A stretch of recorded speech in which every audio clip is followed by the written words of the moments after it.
never leaves home without it. Holds a grudge, yeah. Memories come in silence. Memories of screaming, shouting. You want green? Eat a salad. Pull the rug, now you off balance. You said I'm nothing, but now I'm something. And now you nothing. I bet you wondering how fast things have changed. How fast things have changed. How fast things have changed. How fast things have changed. You said I'm nothing, but now I'm something. And now you nothing. I bet you wondering how fast things have changed. How fast things have changed. How fast things have changed. How fast things have changed.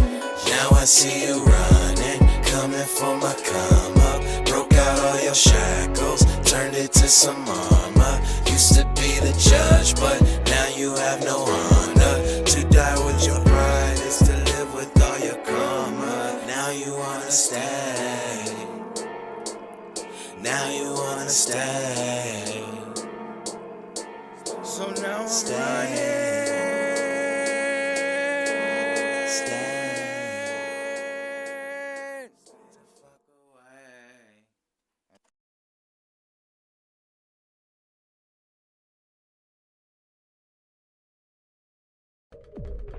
Peace to all the gods and goddesses.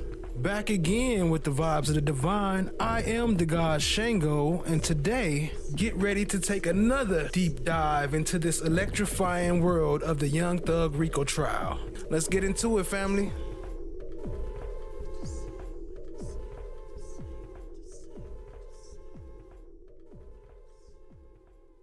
Overall, they were just on the bullshit. But you think Fani, because your relationship with her, you think she cooler than it seemed. You think that's she? What I'm basically trying to say, my brother. Like, I don't see her on some shit like even if she is a DA, she got a job. I don't see her on no just I'm just out to get you. Want to see you go down. Want to see you in prison for the rest of your life type of vibe. I don't see how you saying that when you looking at Young Thug. You looking at it. Yeah, but I'm saying, I understand what she you're saying. She the head DA. She the motherfucker pull the trigger. But guess what though? See, I always say this.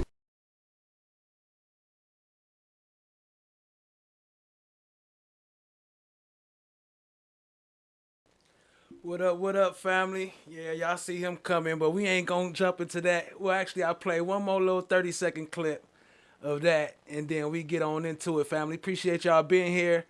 Give y'all a little time to settle in, hit the like, hit the subscribe, tap in, share with a friend, family. He would have had somebody to reach out to me from Big Jeff, which is his daddy, or somebody would have reached out and like, hey, even from Brian. Like, I done had meetings with Brian because I supposed to been on the witness list on the behalf of Thug, just trying to tell my half of my part of the story about how we started this. We didn't start it as a gang. We didn't start it, so I supposed to been on the witness list. So if it was that serious, he would have had somebody to reach out to me and say, hey man, you need to be quiet. Right. I feel like I know my brother. I feel like he like, and then he really can't talk a lot if we being honestly, because they listening. Yeah, he can't say nothing about nothing. They listening. I've been a jurist a long time, and I have never sought to use one. But anyways, I got a question. Okay, I may have an answer. Yes, ma'am. What's your question? Question is, I'm not sure who, I guess, come in and clean up, but they ate all our snacks. I'm sorry? We're not sure who come and clean up, or... why are you blaming some other people? I mean, we don't know if anybody's taking it. That place is locked anyways. So, are you sure you're not eating up all the snacks? We only have a limited amount. No, we actually purchased our own. Oh, okay. All right. Well, I will,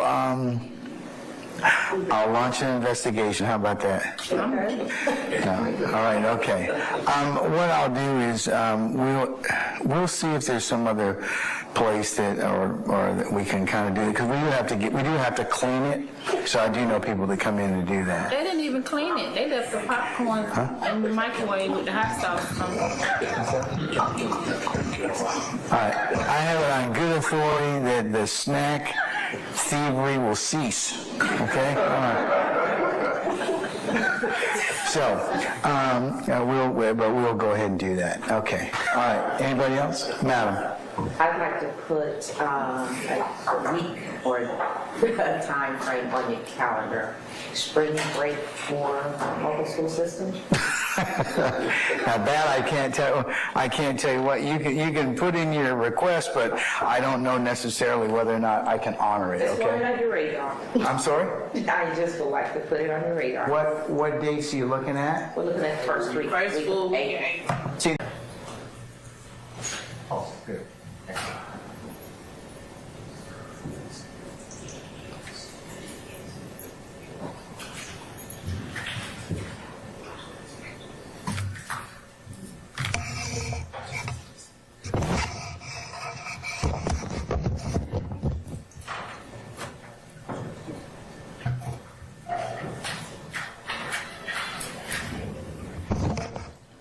Niggas just be saying little lame shit behind the nigga back and begging when we meet. Yeah. Do you respond, speak highly of you in any circumstance, any situation on February the 7th, 2021? Yeah. And then does Thugger 1 respond, right, so what are you talking about then? Yes. Do you then say understood? Yeah. Does 4K Tay having his way say got your back, behind your back, and niggas say I'm sick riding, so be it? Yeah. And does Thugger 1 then say on like that sucker shit, niggas getting too crazy thinking they can say that to me on a text? I'm a gangster for sure, for sure. Does Thugger 1 on February the 7th, 2021 at 1:12:21 UTC say that in response to 4K Tay having his way? Yeah. All right. Does Slime Life Shorty respond, you talking about what I said, Slap? Yes. And then does he say, you took it wrong, Slime? Yes. And does Thugger 1 then say, y'all niggas lame AF? Does that mean as fuck? Yes. Okay. And stop asking me for shit, because I ain't lame and I can keep all mine. Does he say that? Yeah. Does Thugger 1 then say, I'm talking about all y'all, not just you? Yeah. Does he then, in capital letters, write everybody? Yeah. Trontavious Stevens. And are you the same person referred to as Trontavious Stevens, also known as Tick and also known as Slug, on indictment 22 SC 183572? Yes. Are you at this time taking or under the influence of any alcohol, drugs, or medicine? No. How old are you? 29. And how far have you gone in school? I got a GED. Okay. Are you able to read, write, and understand the English language? Yes. Do you understand that you are charged in this indictment with count 1, conspiracy to violate the Racketeer Influence and Corrupt Organizations Act? Yes. Do you understand that you have the right to plead either guilty or not guilty to these charges? Yes. And if you plead not guilty or remain silent, you may receive a jury trial. Yes. Have you had enough time? Real quick, for those who don't know, who can't see him, that's Trontavious Tick Stevens, one of the first ones to testify that we had on last week. We're going to wrap up his portion this week and then get to the next one. Appreciate y'all being here. Let's go, fam. I'm speaking with your lawyer, Attorney Gladden, about all the facts and circumstances known to you regarding the charge in this indictment. Yes. Have you also been able to speak with her about any potential defenses? Yes. Do you need any more time to discuss this matter with your attorney? No. Are you satisfied with her counsel and representation? Yes. Do you waive formal reading of the indictment? Excuse me? So wait. Yes. I asked if your attorney, you and your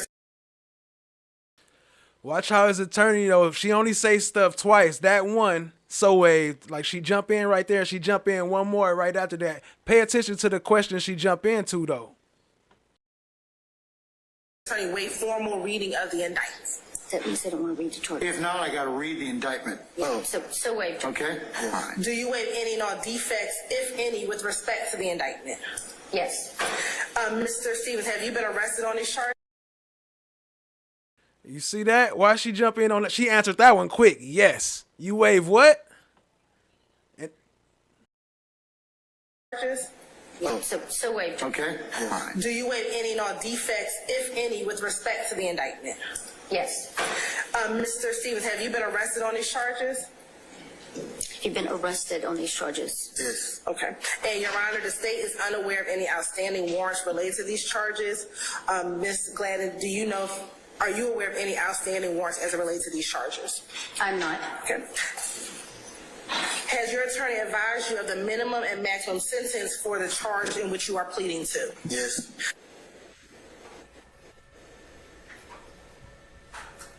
Facts. Do you waive all defects? They defects. They waiving their appeal and they waiving they any defects or any mess up. So if they mess up, they can't come back and fight it because they already know it's bad. So they put that in there, and then they made them waive their right to appeal. What kind of pleas is they giving out over there? Waive their right to plead the fifth.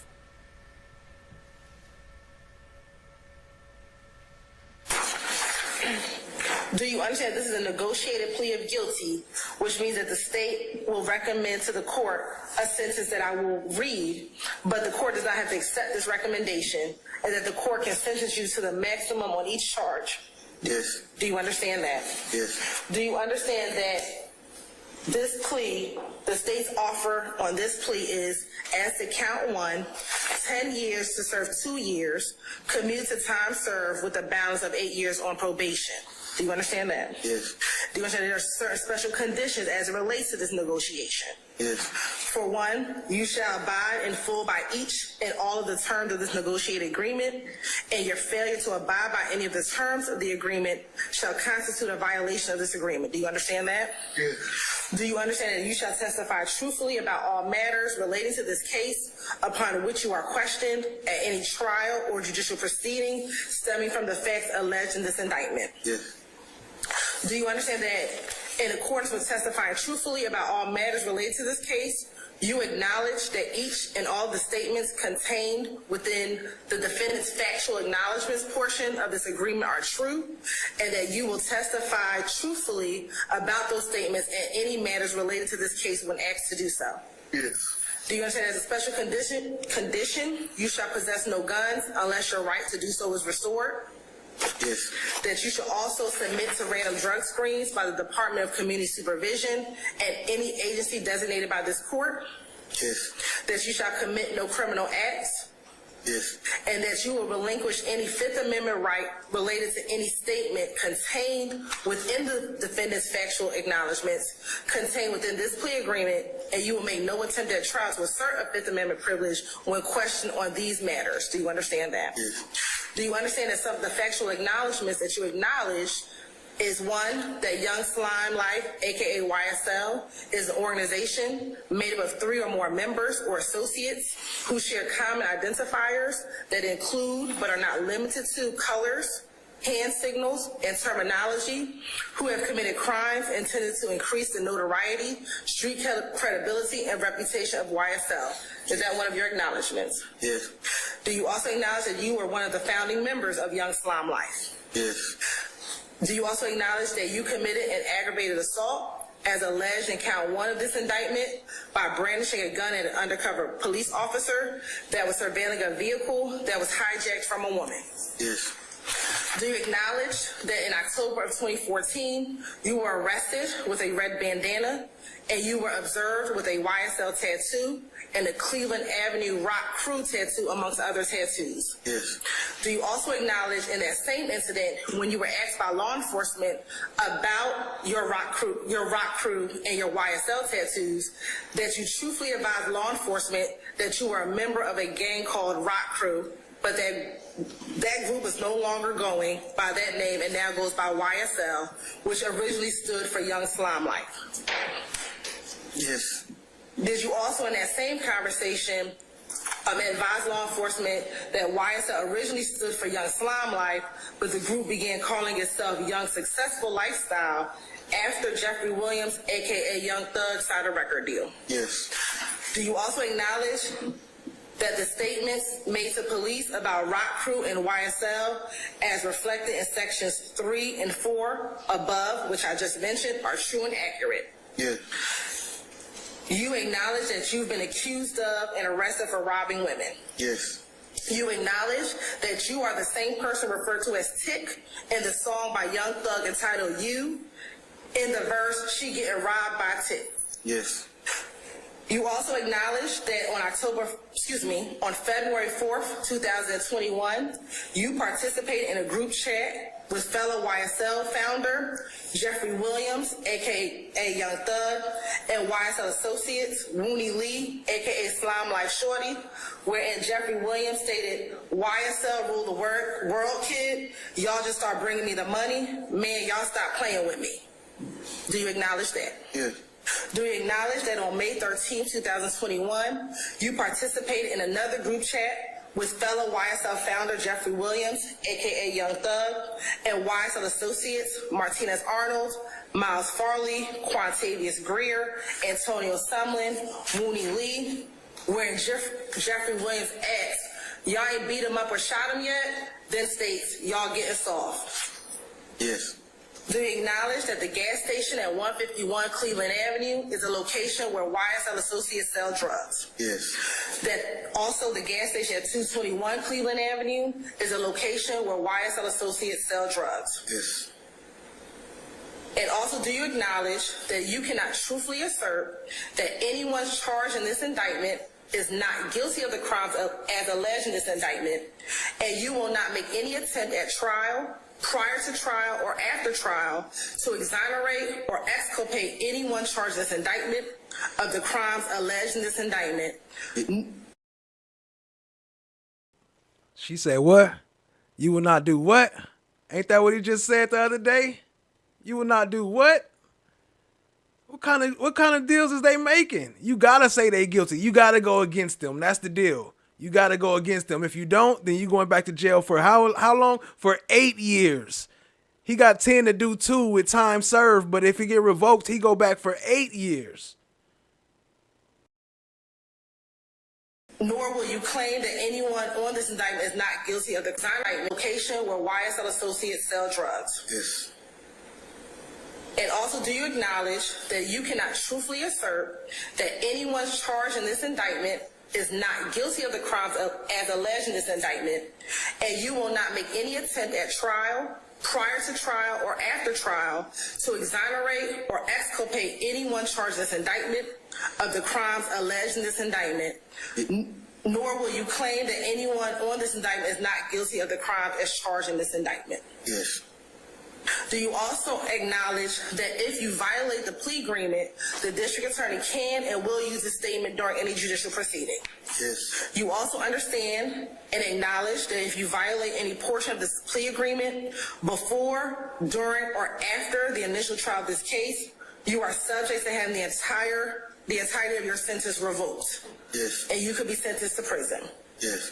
Do you also understand if you violate any terms of this plea agreement, it will result in your sentence being revoked, and the district attorney will recommend that you serve up to the maximum sentence allowed by law in the Georgia Department of Corrections? Yes.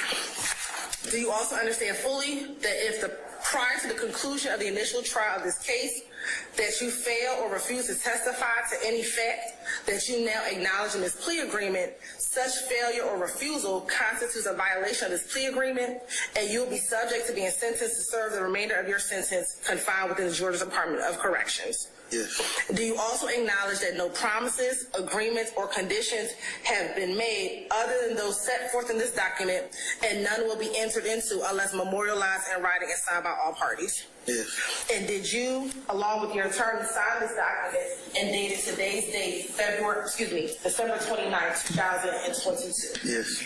And that's your signature here? Yes.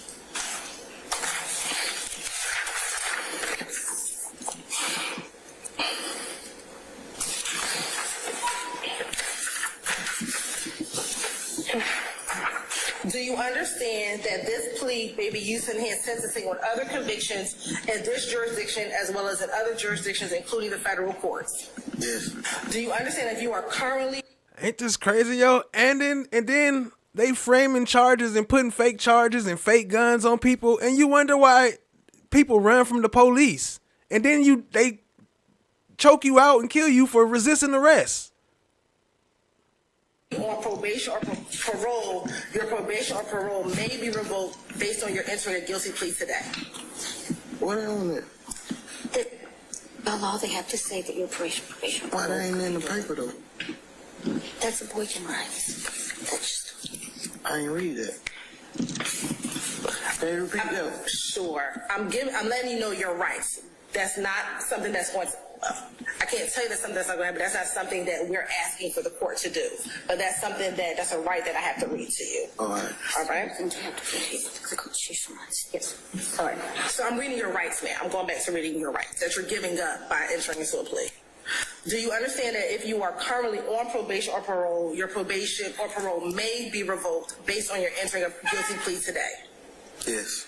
Do you understand that if you are placed on probation of any kind, you cannot violate any criminal laws of any governmental unit or any special conditions of probation without being subject to revocation for the balance of the sentence? Yes.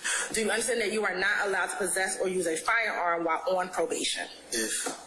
Do you understand that if you are not a United States citizen, a guilty plea conviction will affect your immigration status and will result in deportation? Yes. Do you understand that there may be other adverse or unfavorable consequences as a result of this guilty plea conviction, just as there would be from a conviction following a trial? Yes. For example, your guilty plea may affect your right to vote, your right to hold public office, your right to serve on a jury, your right to obtain a passport, your right to receive, possess, or transport a firearm, or the ability to obtain employment. Do you understand that? Yes. Do you understand that by pleading guilty to a felony, if you use, receive, possess, or transport a firearm, or use a firearm in a crime, you will be guilty of a felony which may carry a sentence of 1 to 15 years? Yes. Do you understand that you waive any and all defenses, including any mental health defenses, by entering a plea of guilty?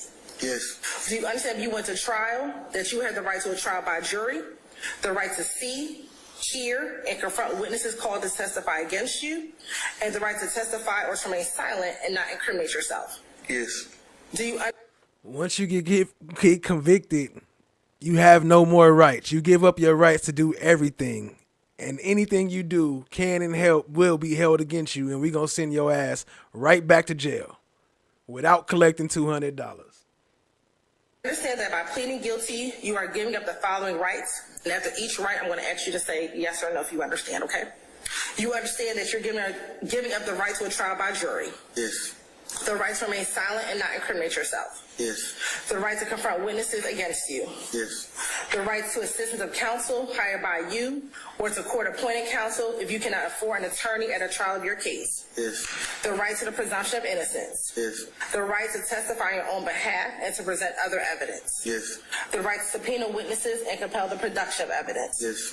The right to have the charges against you proved beyond a reasonable doubt. Yes. The right to appeal if convicted of these charges after a trial. Yes. Has anyone forced, threatened, or promised you anything to get you to enter a guilty plea? No. Is it your decision to waive these rights and enter a guilty plea because you're in fact guilty? Yes. With respect to indictment 22 SC 183-572, where you're charged with one count of conspiracy to violate the Racketeer Influence and Corrupt Organization Act, how do you plead? Guilty. Is this guilty plea freely and voluntarily given with a full knowledge of the charges against you? Yes. Do you understand that you have only a limited right to appeal this guilty plea conviction? Yes. Do you understand that you have 4 years from today's date for the felony charge to file a habeas corpus petition challenging the voluntariness of this plea? Yes.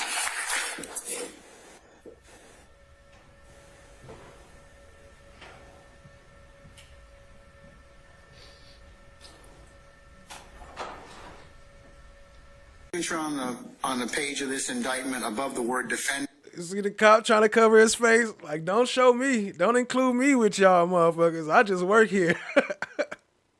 Yes, sir. All right.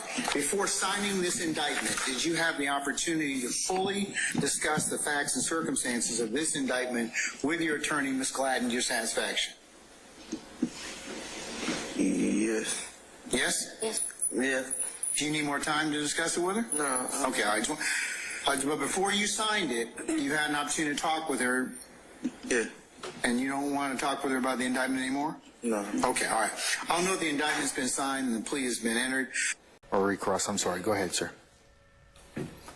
Okay,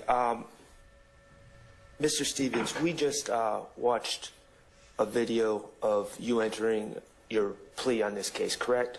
Yes. Okay. And that occurred on December 29th of 2022, is that correct? Yes. Okay.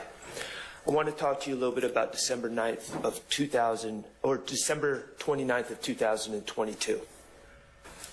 The night before you came into court to enter a plea, where did you sleep?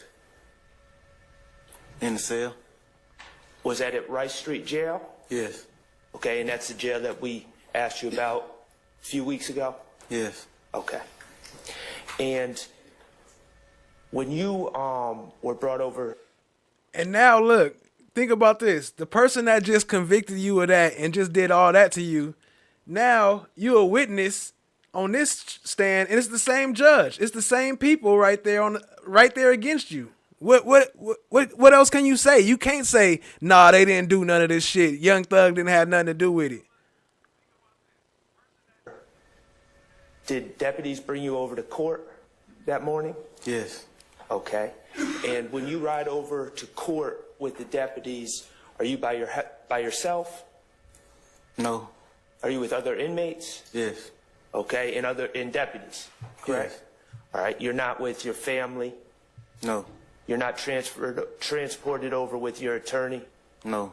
Okay. And once you arrive at court on December 29th of 2022, where do they bring you? Court. Okay. Do they just bring you directly to the courtroom? No. Okay. You're put in a holding cell in the basement of this building, correct? Yes. Okay. And how long were you kept in that holding cell in the basement of this building? Until they ready. What do you remember that morning? Was it hours? No, I don't remember. You don't remember? Okay. When you're held in the basement of this building, are you in handcuffs? Yes. Okay. No. No? During transport, are you in handcuffs? Yeah. Okay, but they take them off when you're in the holding cell? Yes. Okay, in that holding cell in the basement of the building, is there TV? No. Okay. There's concrete benches, right? Nah, they metal. Metal benches? Yeah. Okay. And you are held in those holding cells with other inmates waiting to go to court, correct? Yeah. Okay. Is your lawyer there? No. Okay. Eventually, were you brought up into a holding cell, a holding area for an individual courtroom? Yes. Okay. And in that holding cell, is that another cell? Yes. Okay. Does that have metal or concrete benches? Yeah. Are you in handcuffs when... Look, in jail, handcuffs everywhere, like what they expect you to do. And then they look at you like you wrong. Cause what? I mean, not say, all right, that's another topic. Like, you know, some people do deserve jail, but the type of shit that they doing, you don't deserve to be going through this shit for no false charges and fake ass charges. Put into that cell?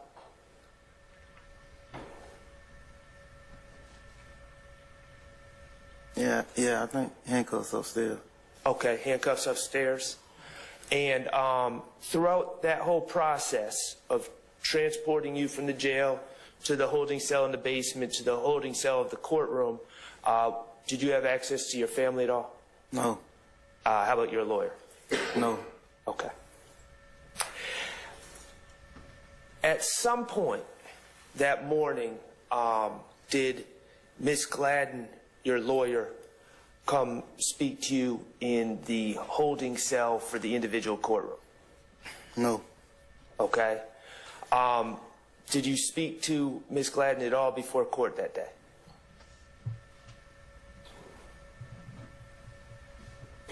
No. Okay. And was that video a video of you in court with Ms. Gladden that day? Yes. Okay. When did you initial the factual acknowledgments on your plea agreement?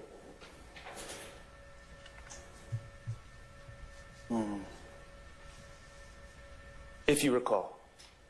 I think it was that day. I think it was that day. I don't know. On December 29th?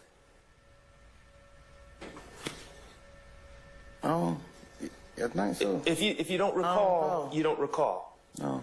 So is your answer you don't recall? Recall. Okay, so you don't recall initialing? Yeah, I know I initiated, yeah. Okay. I don't know when. Yeah, it had to be that day. Yeah. Okay. I don't know the day, bro. I mean, I don't know the day, sir. Okay, it's okay. So initialing it, do you recall if that happened in the holding cell or in the courtroom? It didn't happen in the holding cell. It happened in the courtroom. Okay. Just before you took the plea? Yeah. Okay, do you remember how long you spoke to Ms. Gladden when you were discussing the factual acknowledgments? I don't recall that was like a year ago. I don't know the exact detail. Okay, just to be clear, Mr. Stevens, I'm just asking you if you recall things. If you don't recall, that's fine, okay? Yeah. Okay.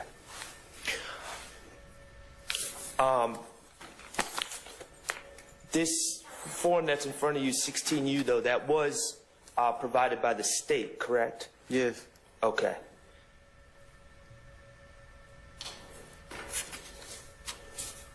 Now, this plea deal that we're talking about, that's memorialized on 16U, that was between you and the state, correct? Memorialized? The plea deal that you came to agreement with this plea deal. Who did you come to an agreement with? Yes, the state. The state. Okay, did you come to an agreement with me? No. Did you come to agreement with any other defense attorneys or defendants? No. Okay. To your knowledge, to your understanding, who is the party in this case that can make sentence recommendations? Objections? I sustain the objection. Okay. Who made the recommendations in your case about what was going to happen to you? Objection? Basis. Relevance? And as It goes to motive and bias, Your Honor. I'm going to sustain the objection. I think there's another way you can probably ask him that same thing. Okay. In that video, who was the person that was recommending a sentence to you? Was it Ms. Hilton? Who read the paper to me? Who recommended a sentence? Who did you make a deal with? Was it the DAs? Yeah. Okay. And they made a recommendation after you initialed this that you would receive 10 to do 2, correct? Yeah. Commuted to time served. Yeah. Which meant you would go home after entering the plea, correct? Yes. Followed by 8 years of probation, correct? Yeah. Okay. Were any of the defense attorneys even present when you entered this plea? No. How about any of the defendants? Were they present when you entered the plea? No. Okay.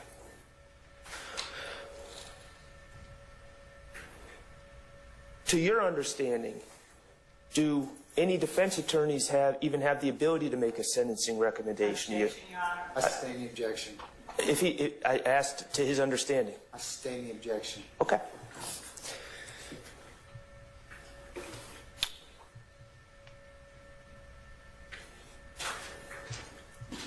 The terms of your plea, Mr. Stevens,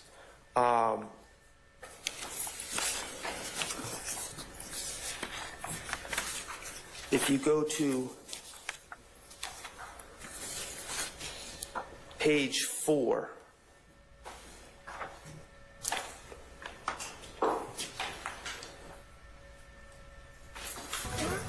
you there? Yeah. Okay, I'm going to, defendants, you see where it says defendant sentencing acknowledgments? Yeah. Okay, number 2, it says, I understand if I violate any portion of this agreement before, during, or after the initial trial of this case, I am subject to having the entirety of my sentence revoked to prison. Correct? Yes. Okay. And number 3 says, I understand that any violation. Ask and answer on direct inquiry. I sustain the objection because you've asked this before. So, Your Honor, they just played the tape of the plea. Something else, Mr. Schardt. Okay. What does sentence revoked mean? To revoke your probationary sentence means that they would, or someone would accuse you of breaking or violating your probation, correct? Is that what? Yeah. And if your sentence is revoked, that means your probationary sentence. Well, let me back up. When you're on probation, are you in jail? No. Are you in prison? No. Okay, you're given rules, correct? Yes. And one of the rules that you're supposed to follow in this case is you're supposed to testify in accordance with this plea agreement, correct? Yes. All right. So if your sentence is revoked, that means your probation is converted to a prison sentence, correct? Yes. So the 8 years of probation that you were given would be converted to 8 years in prison, correct? Yes. Okay. And the state is the party that can move to revoke your probation, correct? Yes. Okay. So the state, as we sit here today, if they determine that you violated the terms of your agreement, can move to revoke your probation. Objection, ask and answer. I sustain the question. Okay. When you when someone moves to have your probation revoked, a warrant is issued and you go back to Rice Street, correct? Objection, Your Honor. Ask and answer. I sustain the objection. That has not been asked and answered, Your Honor. Yes, it has. So, Okay. or I'm going to sustain that on another ground. So, on independent grounds. So.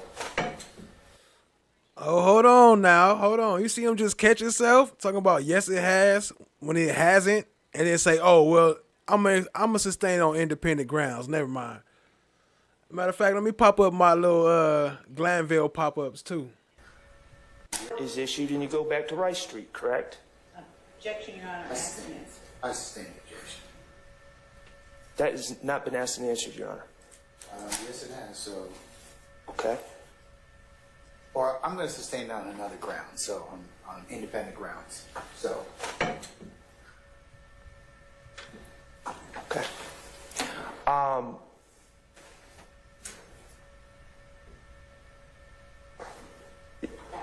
Your Honor, a juror has a question.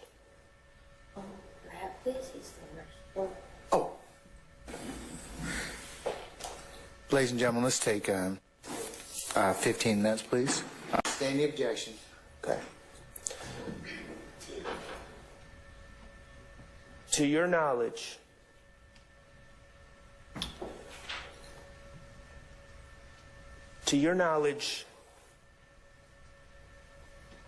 your testimony is being taken down by the court reporter, correct? Yes. Okay.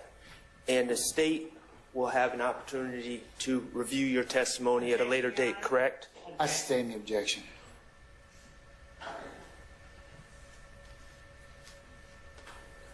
Does the state have the Objection, Your Honor. I think. Speculation. what Speculation? Yeah, that's speculation. So I'm sustaining. So what was the first one he sustained? What was the objection? She just said objection. He said I sustain. Objection. Please don't spend testimony at a later date, correct? I sustain the objection.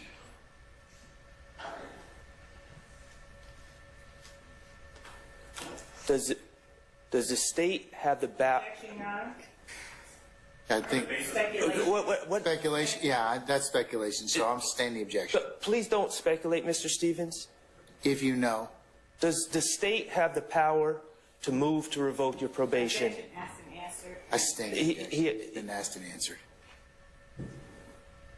Okay. If it's been asked and answered, then I have no further questions. All right, thank you, sir. Thank you. Anybody else have any read? Recross? All right, Mr. Matthews.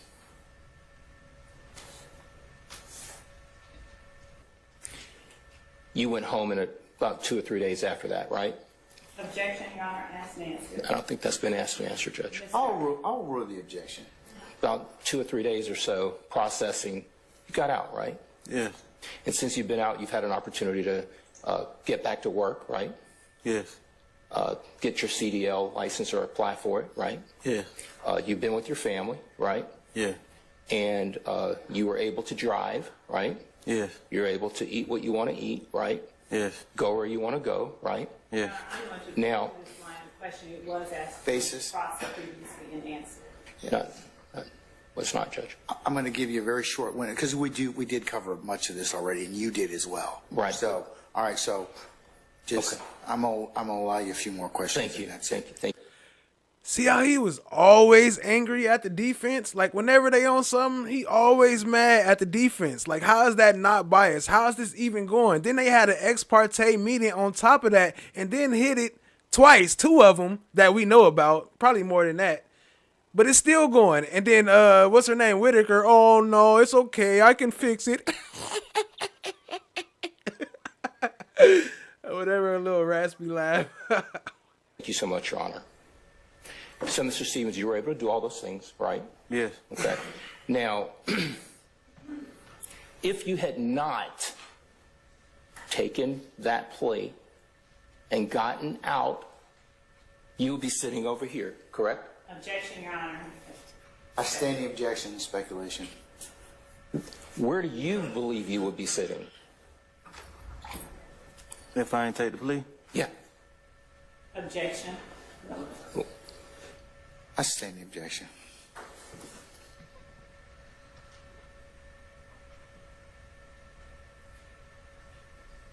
And everything that we have gone through with respect to your plea, it is your hope that you don't get revoked, correct? Yeah. Subject or unless they're by agreement, if there's an objection, then I have to rule on it. Judge, this was the state's doing. They used part of a song. How is it just? You're a great man. How is it just that the state got to put in with their own inflection of voice on lyrics and say, is this what the song says? And Mr. Stevens saying, yes, it does. Next lyric, is this what the song says? Yes, it is. The next lyric, is this what the song said with the expression, I'm not going to say it, but the emphasis on the word F, U blank K. And then I sit here, mute. That's just, they did this. And I get to put it in perspective. Okay, but I need to do it now. And it's right now because it's a rule of completeness. The witness knows the song. He knew it from his memory. Ms.love was saying, you know the song, and here it's a song. Here are the lyrics. I want to put in the actual song. The way I want to put it in the video, and then we're done. But Judge, to exclude it, it makes it look like I'm conceding it, and I'm not. And I would not. And to hide behind a hearsay statement when you open the door on that specific statement. I was thinking about this over lunch. What if the police officer, for example, said, yes, Mr. Williams gave a statement to me, and he admitted being there at the time of the incident. And then the state sits down. And then I want to get up and I want to say, I want the whole statement in. Mr. Williams admitted that he was there at the time of the statement to help the victim. How is that not the same here? The state is saying, Mr. Williams said this, 1, 2, 3, I think it was 4 different lyrics. Why can't I say, but Mr. Williams put in context, and that is what the song's about. The state cannot now tell the court, let's keep it away. It is wrong. Your Honor, I'm not begging. I am respectfully requesting this honorable court to do what you already ruled, and you do have all the information. It was the state's doing. It's not like I'm just standing up and saying, I want to play every one of Mr. Williams' songs. I picked the song because the state picked the song. I picked the words because the state picked only a portion of the words. And I picked the tiny desk because it's clarity. It's easy to hear the words and the lyrics. That is all admissible. If the state wants to play the other rendition, I don't care, play it all day long. But it's not for the state to tell me what I can and cannot do on admissible evidence. And I ask the court to please permit me to try this case so the man has an opportunity to get the truth out. It has been maligned. All right, sir, thank you.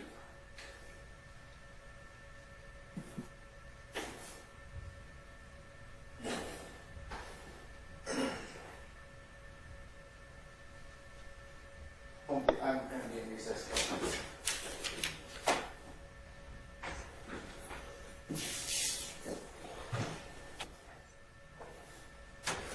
I'm the gatekeeper.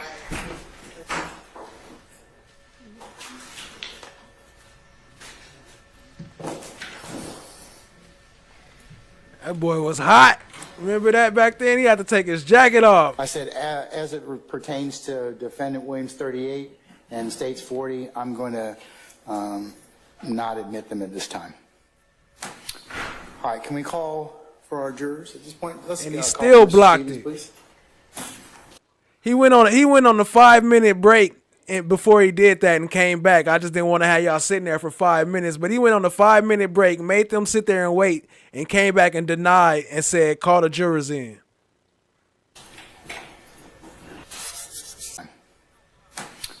All right, can we call for our jurors at this point? Let's call for Mr. Stevens, please.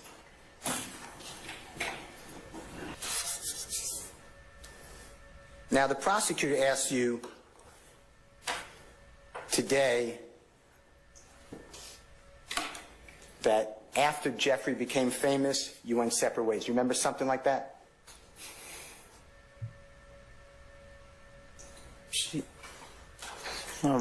Yeah, she had me a lot of questions. My bad.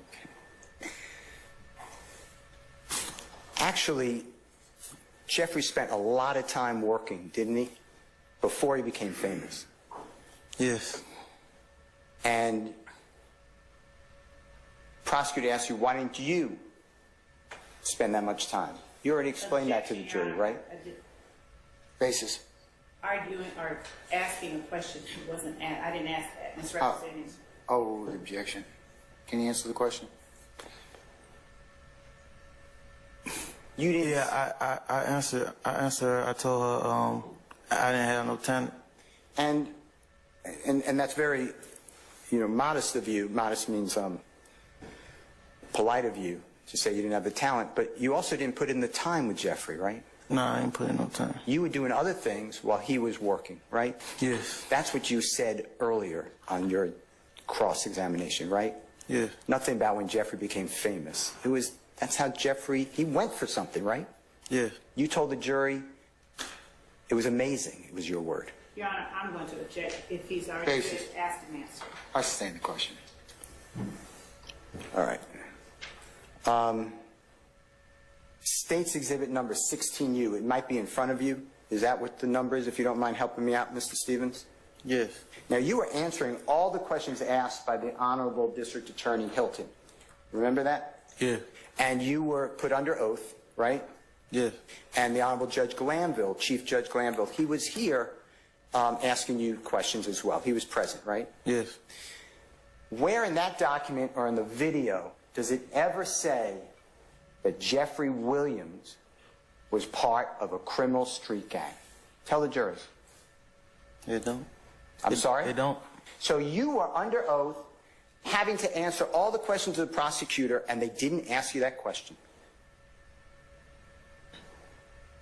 Ain't in there. No. I ain't get asked that. I can't hear you. I didn't get asked that question. Was Jeffrey Williams part of any criminal street gang whatsoever, sir? To your knowledge, as charged in YSL, RICO count, or any other gang activity here? Compound. I sustain the question as to form. You were asked about YSL, and the prosecutor, Love, asked you, are there Crips in YSL? Do you remember that? Yes. And Are there Bloods in YSL? She asked you. Remember that? She asked me a lot of questions. Huh? That's fine. If you don't remember, it's fine. Or maybe I'm wrong. Okay. I want to talk to you about Jeffrey Williams' YSL. Okay? Yeah. Young Slime Life. That's a record label. You know that, right? Yes. And are you familiar? And if you're not, just say, Brian, I don't know. Okay? Does YSL produce music? Yes. Does YSL record label distribute music for public consumption? Consumption means for the public to listen to. Yes. Does YSL include music engineers? Yes. Does YSL include lawyers? Lawyers. Business lawyers? Yes. Does YSL have managers? Yes. Do they have bookkeepers? That means people who keep all the money.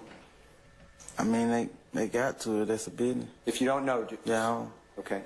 Do you know if YSL pays taxes? Yes. Do you know whether are there people who do promotion and yes, and people who promote interest Kokomo with his permission and the court's permission to that song Let Me Live, to see if he knows the song, Your Honor. Your Honor, I object. I sustain the question. Okay.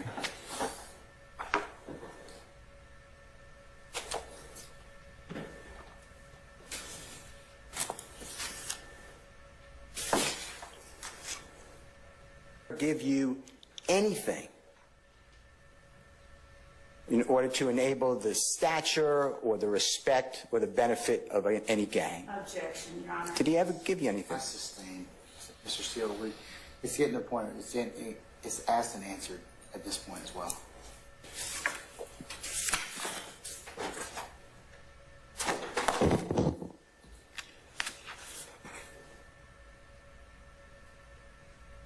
Now,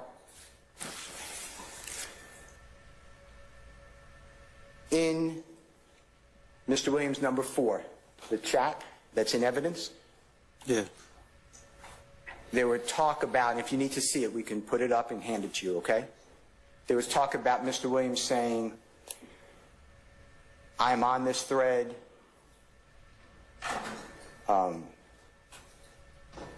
don't play with me, I'm a real gangster, for real.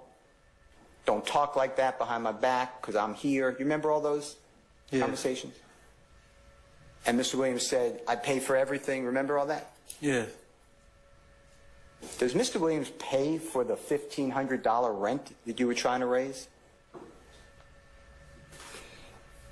No.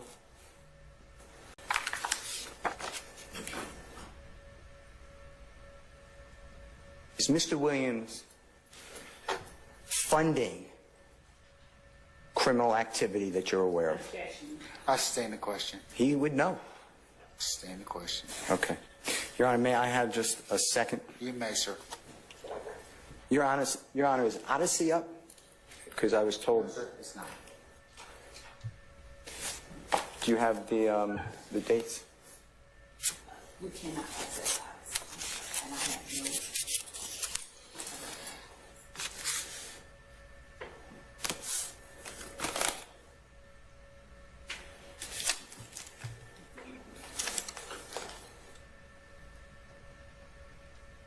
Mr. Stevens, the prosecutor was asking you whether I visited you in a jail. Yes. I asked them for the dates.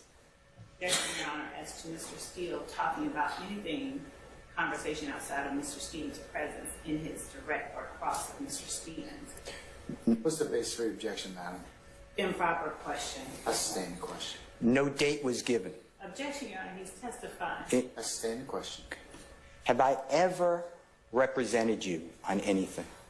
No. Do we have any type of relationship, attorney-client-wise? No.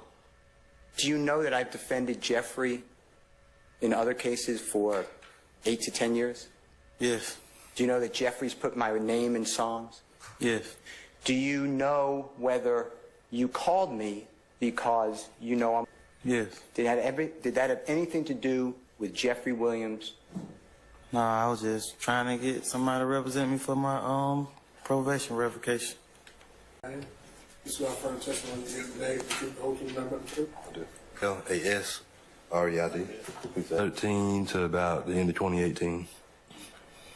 Zone 3, and then worked over to the Apex unit, and then Zone 4 after that. And what years were you with Zone 4? And what years were you with the Apex unit? From about 2015 to 2017. And what is the Apex unit? Basically, it's a proactive policing unit. Go out. Some more Apex, huh? Is they all from gangs? Like, damn, they all from they own gangs. Scorpion, Apex, Red Dogs, Fit Gang, Gang, Whoop Gang. Then they come and attack gangs. They have to build gangs to fight the gangs, I guess, huh? Okay, I get it. It makes sense. Trying to find violent repeat offenders or major drug cases. Officer Reed, what was some of your responsibilities as the Zone 3 officer? I do object. I object on the basis that it goes to identity. Identity is not an issue, especially not for a witness who's expected to testify. Can I see it, please? Okay. All right, here you go. Any further objections, sir? No. Okay. I'll rule the objection. Stage 29B be admitted over your objection. Immediately got on the radio and be on the lookout for all the officers in the zone to know what type of vehicle to look out for that was carjacked. And right after I put the bolo out, I was getting ready to get on the system and have the system added as stolen. However, another officer ended up saying that he had eyes on the vehicle before I could put it on the system as stolen, so there's no point in even going through with that part of it. You went kind of fast, so why did you put the car in as stolen? Because another officer already said he had eyes on it, viewed by the zone investigator. Do you remember what the suspect was wearing that day? I just remember he had a jean jacket, that's it. What else did you do? Another officer brought Mr. Eppinger from the crime scene, or from the accident scene, over to the Mini, and then once they got there and I was done with my part of the paperwork and doing far getting the warrants and everything typed up, I took them over to the youth detention center and pretty much was just there until they were ready to take custody of them. I don't know how that whole process works, but I just know it took a very long time. You were with APD, if I heard you correctly, from 2013 to 2018. Is that about right? Yes. Okay. You were assigned to Zone 3 between 2013 and 2015. Yes. This incident that you've been brought in to testify about occurred in May 11th, if I'm correct, of 2000 and, is that 16 or 15? Say again? When did this incident occur? 16. Okay. May 11th? From what it says on the paper, on the report, that's what I know. Sounds about right. You've That's what not the been paper say. a law enforcement officer since 2018, is that right? No. Okay. And so in terms of coming in here to testify today, you've had to refresh your recollection based on your report, or the reports that were written back in 2016, right? Mm-hmm. Yes? Yes. Okay, you got to say yes or no so the court reporter can pick it up. Yes. All right. There you go. That's good. Did you write a report yourself, or was it written by other officers? I wrote my portion of it, yes. Okay, and then Officer, what's his name, Floyd, wrote the other report? Yes. There would have been a CAD report, a 911 printout, that sort of thing? It should be. I mean, we just do the narrative and, just update whatever information we need to do. But as far as the CAD, I think that's something that the dispatch or another part will handle, communications. Okay. You did take out the warrants, though? Yes. Okay. And those would have been several warrants taken out by you that would have had a little blurb about what the person is charged with, the basis for the charge, and the date, and your signature, that sort of thing. And the judge's signature. Yes. Okay. Now, so in coming in here today, I think I heard you say, correct me if I'm wrong, that you had a chance to review the reports from back in 2016, right? Mm-hmm. Okay. You knew then that you were coming in to testify in this trial. Did you know how it was laid out in the indictment, the exact charge, and who you were testifying about? Do you know that? I knew who I was testifying about, and I knew I was coming to testify in regards to a carjacking, yes. Right. A carjacking that, and you knew it to be, at least in the indictment, a part of some supposed racketeering or RICO charge, right? You knew that? No. You did not? I know what this trial is about, but again, I'm just here to speak on just the carjacking and Mr. Eppinger. That's okay. it. The only thing it's in, again, correct me if I'm wrong, the only thing that you know, right, in totality is that there was a carjacking, right? You responded and you were involved in the investigation of that carjacking, right?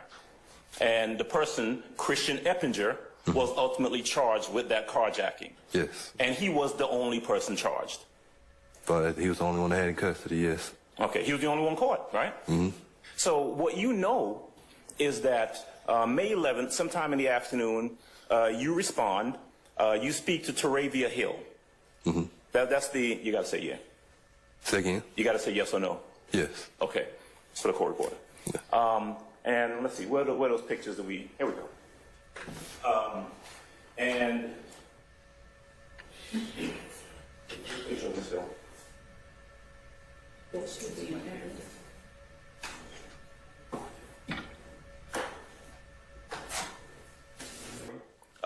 gets behind and ultimately arrests the person, Christian Eppinger, right? Yes. There were no other people arrested in the vehicle that he was in, the stolen vehicle, right? No. All these cases at the beginning, all about Christian Eppinger, but they ain't got no related connection. They don't show them together. They ain't never been together. All they got is this little piece of YSL tat on the side of his face. In fact, there were no other people arrested. No. Right? Did you say that you're the one who actually took custody of Mr. Eppinger, Christian Eppinger, and took him to the precinct? Or yes. took him to YDC? I took him to YDC. Okay. Now, you said he was wearing a blue jean jacket? Is that what you said? A jean jacket of some sort. That's all I remember. Okay. You remember the color of his pants or anything like that? No, no bandana, no scarf, no anything hanging out his pocket, nothing like that? No, sir. Just some kid who had just done a carjacking with a blue jean jacket and a pair of pants on and shoes, presumably. I mean, if you're asking me to try to remember something from 9 years ago, most I can remember is that jean jacket, and that's it. Okay. All right. So, at the time that he was arrested and taken into custody, I think you went to the location, right, where he was actually in custody. You took Ms. Hill over there. Yes. Okay. Ms. Hill identified, she said, that's the guy who carjacked me, right? Yes. All right. Now, you don't have any personal knowledge that this person, Christian Eppinger, was doing anything in furtherance of any sort of conspiracy. Objection, do you? Your Honor. What is the objection, please? Speculation. I stand the question. Well, I'm asking if he has any personal knowledge, Judge. All right, I'll allow that. All right. Do you have any personal knowledge that this Christian Eppinger guy... And real quick, y'all keep in mind, I'm doing them by 10. So if y'all got any specific points that y'all want to see within the next day 31 through day 40, then y'all can let me know any timelines y'all would like to see inside the next episode. Appreciate y'all being here. Hit the like, hit the subscribe, tap in, share with a friend. Was doing this carjacking in furtherance of any sort of conspiracy? No, sir. All right. What you know is that you got a kid, young man, whatever, who comes in, does a carjacking, he gets arrested, and he's taken to YDC, right? Yes, sir. And these pictures of him, that's how he looked on that day, right? Yes, sir. Was he interviewed? And I don't want you to say what anyone said, but was there a detective who came to see Mr. Eppinger, do you know? Not that I can remember, no, sir. Okay. You didn't have any conversation with him? Nothing one-on-one. I mean, okay. No, sir.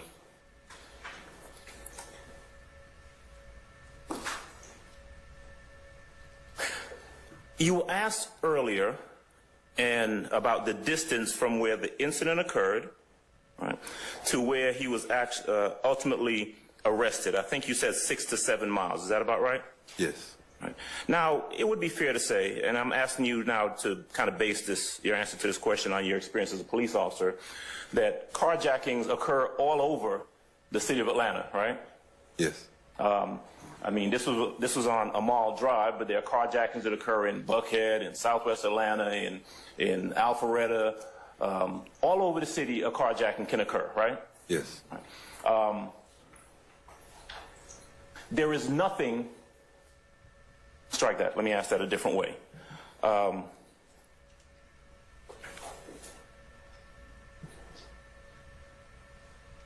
Nothing to suggest, in this case, I'm just asking what you know about this case, nothing to suggest that this was a carjacking that couldn't have taken place. Improper questioning? I stand the objection. All right, well, it happened on a mall drive, but it could have happened anywhere, right? Yes, sir. All right. This kid, Christian Eppinger, he's not in this courtroom. You don't see him, right?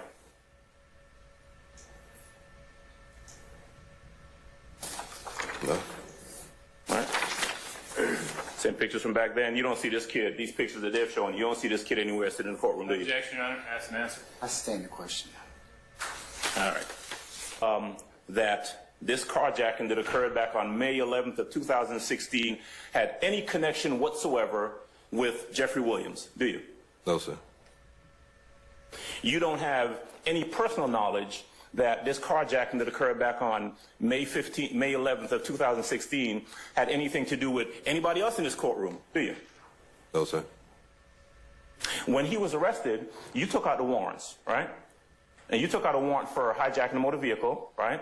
Yes, sir. Took out a warrant for fleeing, attempting to elude. Yes, sir. What you did not take out was a warrant for any sort of violation of the Anti-Gang or Terrorism Act. No gang charges. You didn't take out any gang charges, right? No, sir. And that is because you saw no basis to take out that charge, correct? Correct. I mean, this is 2016. You'd been an officer for 3 years at that point. Mm-hmm. You worked in Zone 3. You knew what a gang-related act or gang-related crime is, right? Yes, sir. Because, you know, you got to make notations of what you think is actually going on in a particular circumstance, right? Yes, sir. And you could have done that, but you did not, right? I didn't see any reason.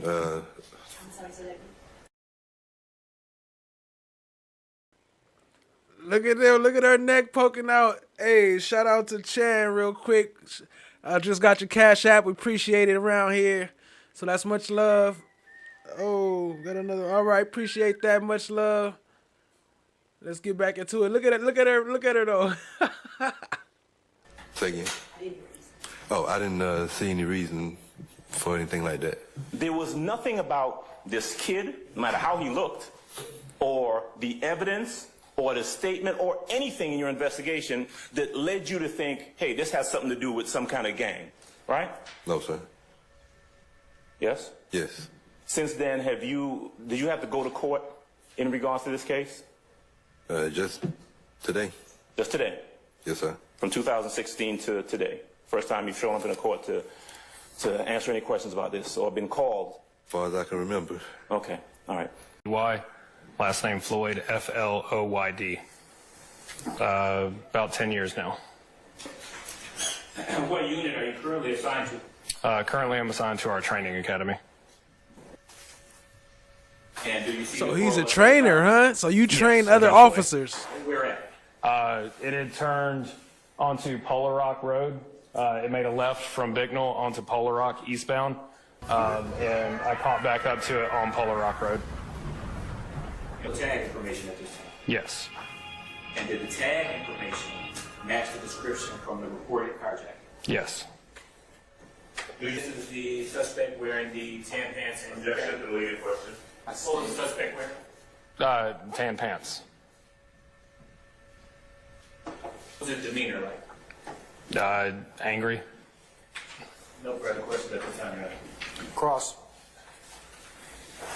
All right, Mr. Adams. What was his demeanor Essentially, like? they come in as recruits to be police officers, and you're charged with training them in terms of how to be good police officers, procedures, that sort of thing.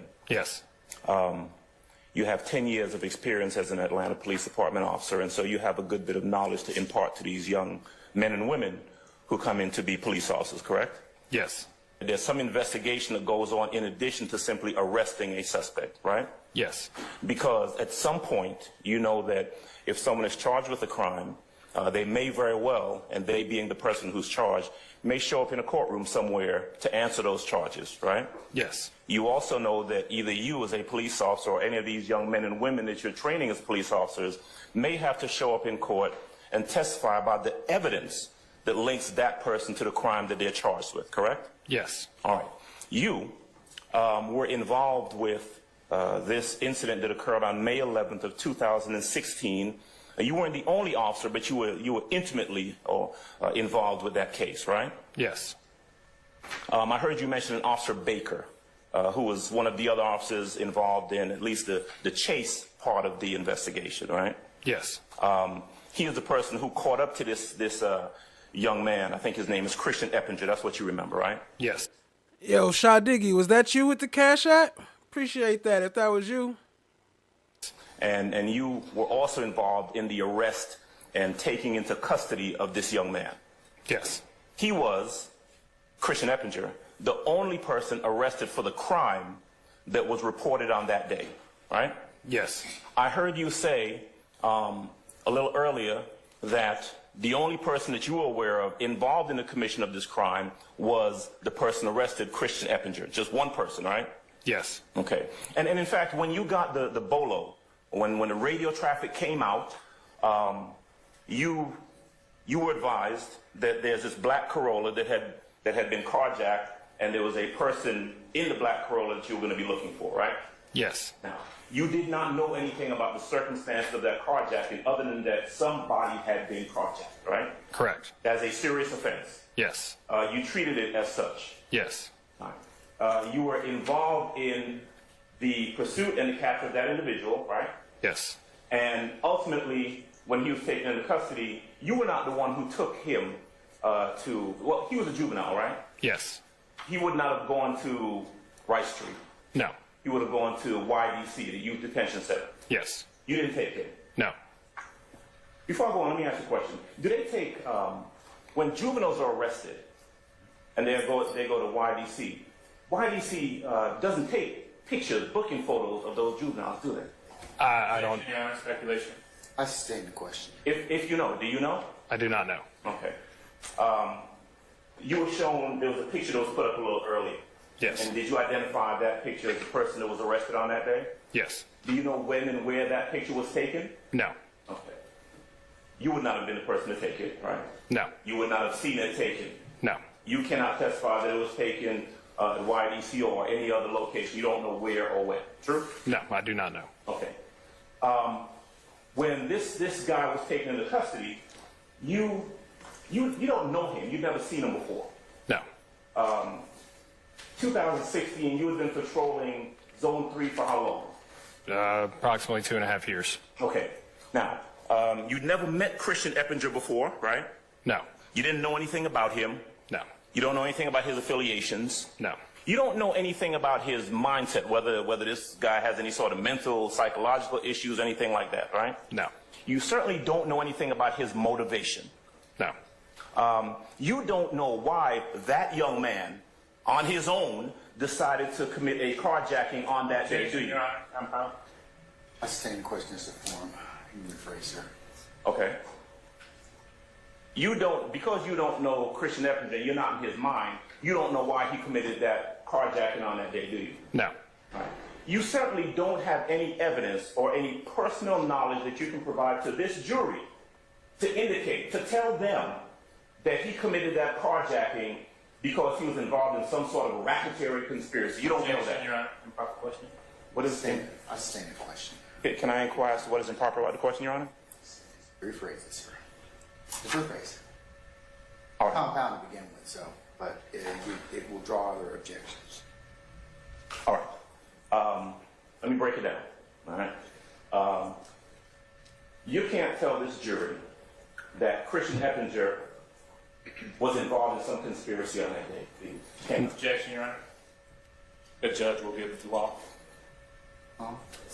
Look, this court. I sustain the question. All right. Did Christian Eppinger say anything to you when he was taken into custody? No. All right. Going back to your training, your experience as a uniform officer, and you've conducted dozens, hundreds of investigations, I presume. Yes. You know what to look for when you arrest someone and you investigate the crime that they've committed, right? Yes. You know, and you train now, but APD also trained you on making notations in your police report about everything you know about the commission of a crime, right? Yes. And so, in this case, when Christian Eppinger was arrested for carjacking that woman by himself, you would have known whether to note that if there was anything else involved in carjacking, whether there was a conspiracy going on, whether it was a gang crime. You would have made notice of that, right? Yes. Okay. You wrote a report. Yes. Everything you knew about the case you put in the report back in 2016. Yes. You did not put anything in your report that this case was a gang-related carjacking, right? Right. You did not put anything in your report that this case was a RICO-inspired carjacking, correct? Correct. Because you had no evidence to suggest that was the case. Correct. That was 2016, right? Yes. We're in 2024. Yes. In the 8 years, am I doing math correctly? 16, 4. In the 8 years since then, you still have no evidence that you can give to this jury to indicate that that case, that carjacking was a gang-related carjacking. True? True. And certainly, you to this day, same question, have no information, no new evidence, nothing since 2016 that tells you that that case was a RICO-inspired carjacking, correct? Basis. Court will instruct improper question. I sustain the question.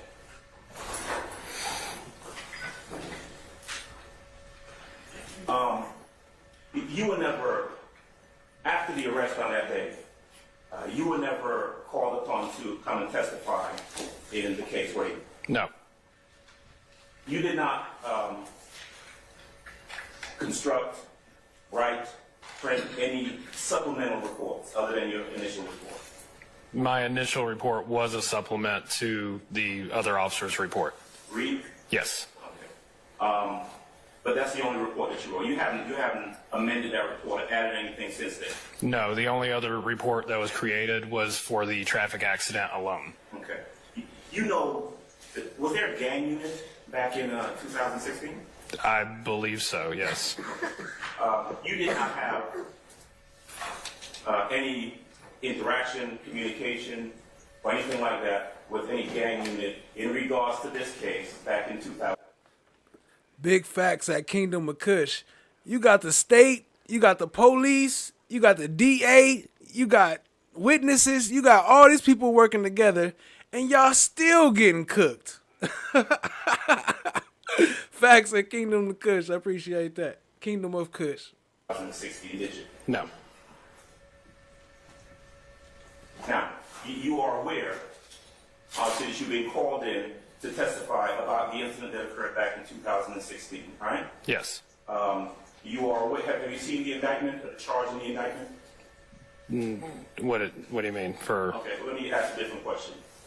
You are aware that this incident that you're testifying about is part of some larger racketeering RICO? Oh, yes. Right, you know that, right? Yes. All right. You, I presume, have had discussions with the state in regards to what you know about the case from back in 2016, haven't you? Yes. Right. And you've not been in a position, you've not been able to tell them, hey, look, I've got information that this case was involved in some sort of RICO case. You haven't told them that. No. Because you don't know. No. Right? You don't have any evidence to indicate that, do you? No. But here we are, right? And I want to ask you a couple questions about your testimony today and what's happened between 16 and now. Okay. Christian Eppinger, the person who was taken into custody, you saw a picture of him put up on the screen a little earlier, right? Yes. And you remember him and how he looked from back then, correct? Yes. It would be true, I was going to say fear, it would be true to say that you don't see him seated anywhere in this courtroom, right? No, I don't think so, no. Okay. Now, Jeffrey Williams. Do you know Jeffrey Williams? Not until this case, no. Okay. You see him seated over there, right, in the tan-colored suit? Yes. All right. Do you know where Jeffrey Williams was on May 11th of 2016? Objection, Your Honor. Not for speculation. No. Okay. Do you have any reason to believe, any evidence, and this is just personal knowledge, you have any personal knowledge that Jeffrey Williams was in any form or fashion involved in the May 11, 2016 crime that was committed by Christian Eppinger? No.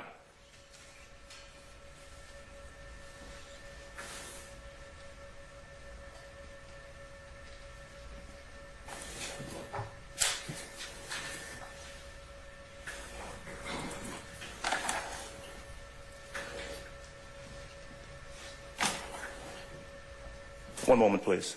Yes, sir.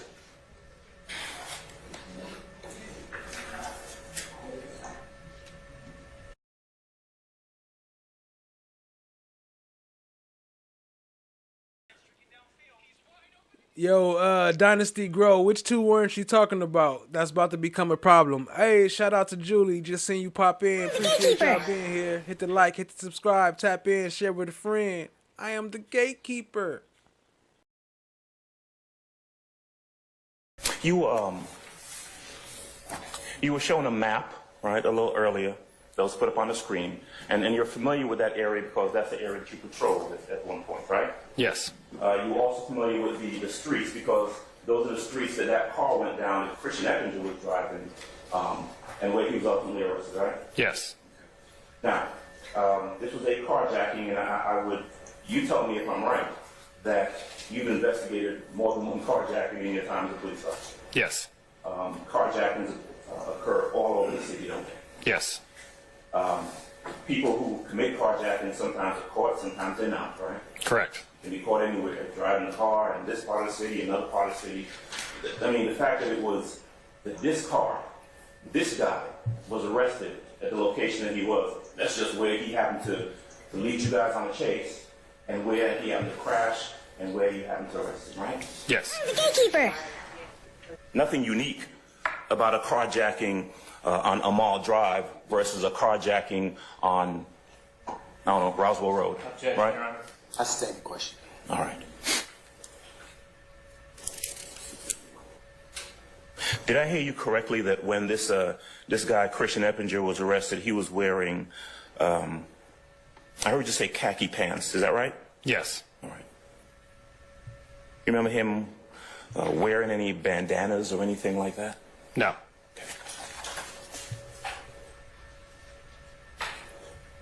All right, may I have one moment, please? Yes, Your Master.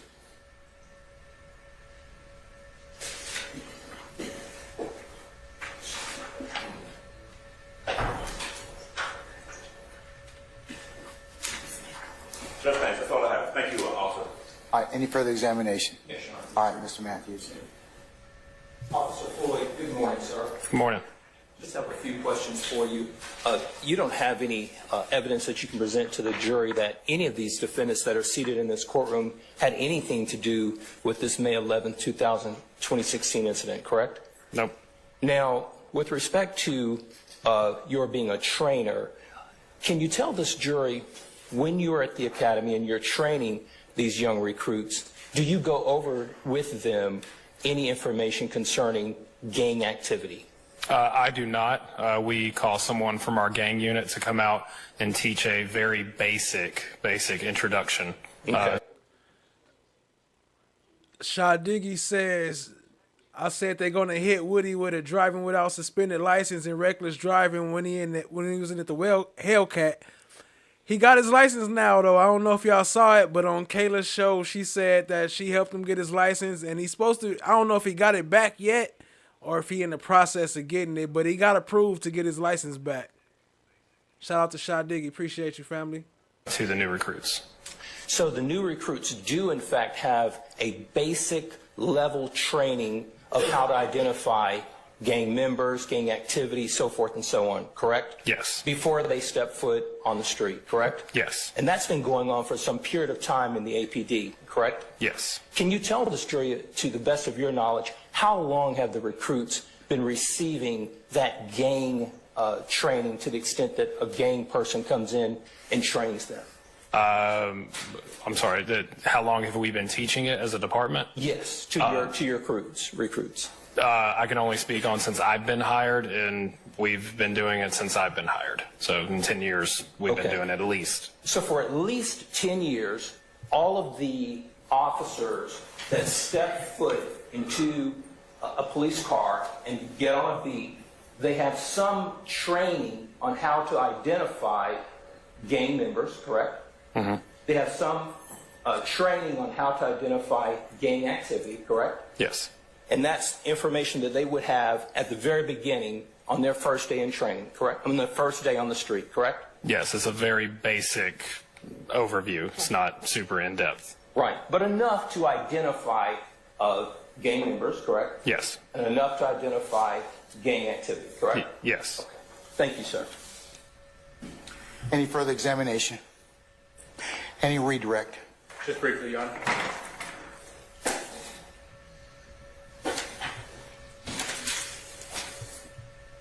Officer Floyd, as a patrol officer, were you trained to investigate RICO investigation?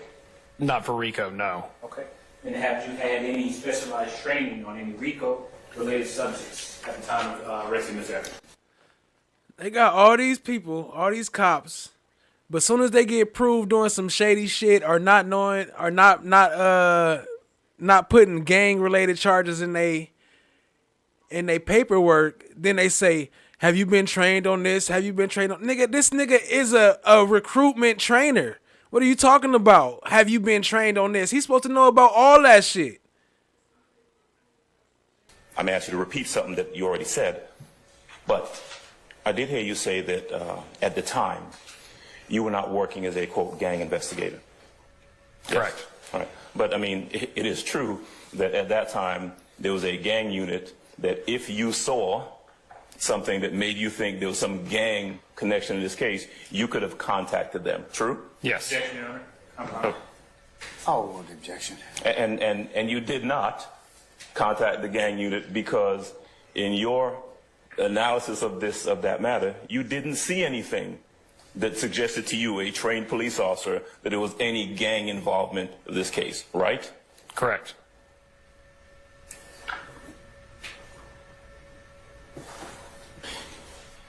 I think there was a question asked of you about RICO training. You've not had any RICO training, I presume? No. All right, but you know what it is, though, right? Yes. Okay. And similar to the question I asked you about the gang, I think you answered this before, but you didn't see anything at that time that made you think this was anything other than just a carjacking committed by Christian Eppinger by himself. Correct. Okay, thank you. All right, Mr. Matthews, go ahead, sir. Okay, all right. Anybody else? Any other redirects, sir? No. You ever been to the whole truth, not about truth? I did.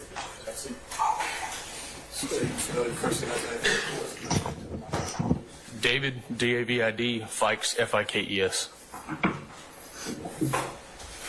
Good morning, Officer Fikes. Morning. Where are you currently, can you tell the jury where you're currently employed? I'm currently employed with the Brookhaven Police Department. And 5 years. Brookhaven Police Department. About 10.5 years. I'm assigned to a DEA task force. Can you explain what the DEA task force is assigned to, what that is? We investigate large amounts of narcotics being distributed throughout the state. And does your position with the DEA, does that have a title? I'm a task force officer. And What task force officer? The task force I'm on is called HIDA. It stands for High Intensity Drug Trafficking Area. And we investigate both North and South Carolina and Georgia.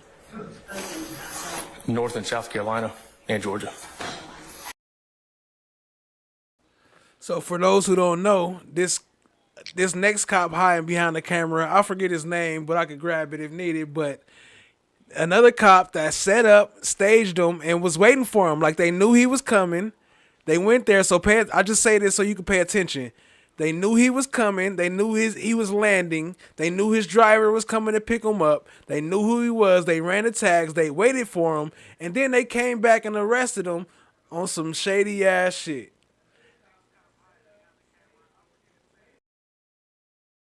How long have you been a task force officer? Since June of 2022. Where was, when you first recognized the vehicle with that tent, how far were you away in the patrol car? I pulled up right next to it which is why I first noticed it, because I noticed the reflection of my car in those windows. And after you pulled up next to it, what happened next? I ran the license plate and got prepared to stop the vehicle. And before you ran the license plate, were the windows on that vehicle, were they up or down? They were all up. And were you able to see anyone that was inside the vehicle? No, sir. And when you ran the license plate, what system do you use to run that? We use GCIC, which is the Georgia database that provides us for the license plate returns. And it gives their name, the owner's name and address. And once you ran it, what information came back? The registered owner's name and address and his driver's license number. Who was the vehicle registered to? Jeffrey Lamar Williams. And at the time of this track name, did you recognize that name? No. Behind the vehicle turned into this entrance of the airport right here, which you can see right here is a gated access. And this part right here is I'm not exactly sure what it is, but I knew you have to scan a card or something to get in there. What airport is that depicted? Peachtree Cab. And publishing 5 Lima? What does that arrow depict? That's where the vehicle turned in. And after you saw the vehicle turn in there, what direction or where did you go? I pulled a little bit. Oh, go back. I pulled a little bit. Sorry, hang on. I pulled a little bit up here into the turn lane because I had a feeling that they made a turn in there too quickly and they weren't going to be able to get in. So I pulled into the turn lane and watched them. Publishing 5. I pulled into the turn lane right about here and watched in my rearview mirror. The Maybach did a 3-point turn and then made a left out of here, traveling back south on Claremont. And when I saw that, I thought they might be trying to come back. So I pulled off the road right here on the night street and turned my headlights off and just watched for them. What does that what does that star depict on 6 Lima? That's where I turned off the side of Claremont Road to stop and wait for them when I saw them hitting brake lines. And after you stopped and waited for them, how long was it before, if ever, you ever saw that vehicle again? A minute and a half, 2 minutes maybe. And looking at 7 Lima, what did you see or hear or smell anything? I smelled raw green marijuana. And because I knew I had 3 occupants in the car. I knew I had the odor of marijuana, so I knew I was going to search the car. I asked for 2 officers to meet me at the traffic stop location. And the windows were rolled down with the vehicle? Once I got backup officers got there, I removed the occupants of the car one by one.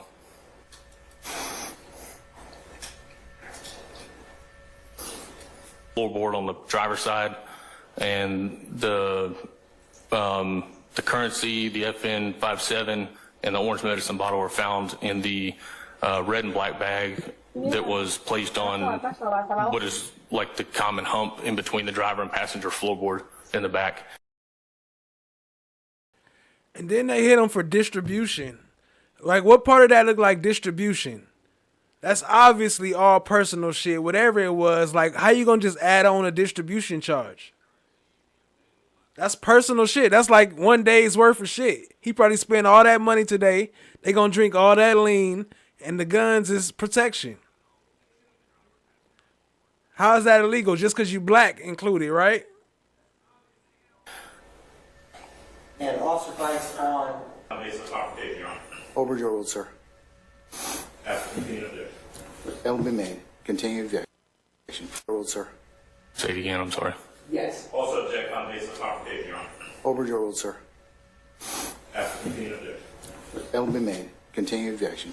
The pictures here, if I also have to also, as you know, balance 403. It's really, really prejudicial, and its probative value may outweigh it unless it's got some nexus. I mean, because these are pictures of automatic weapons and cash. So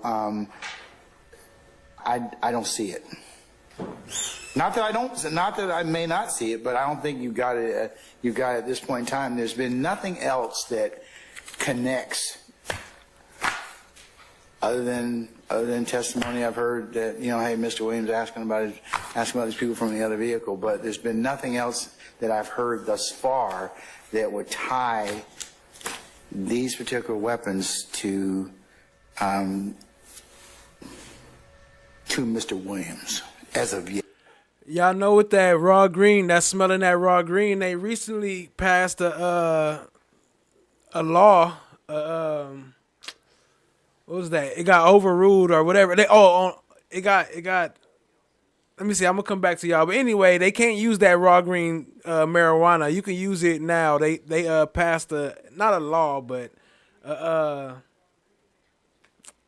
a case, whatever. I can't think. I'm having a brain fart. But anyway, they can't use that no more. So y'all can fight that when they use that raw green marijuana smell or smelling marijuana. They can't use that shit no more. Yeah.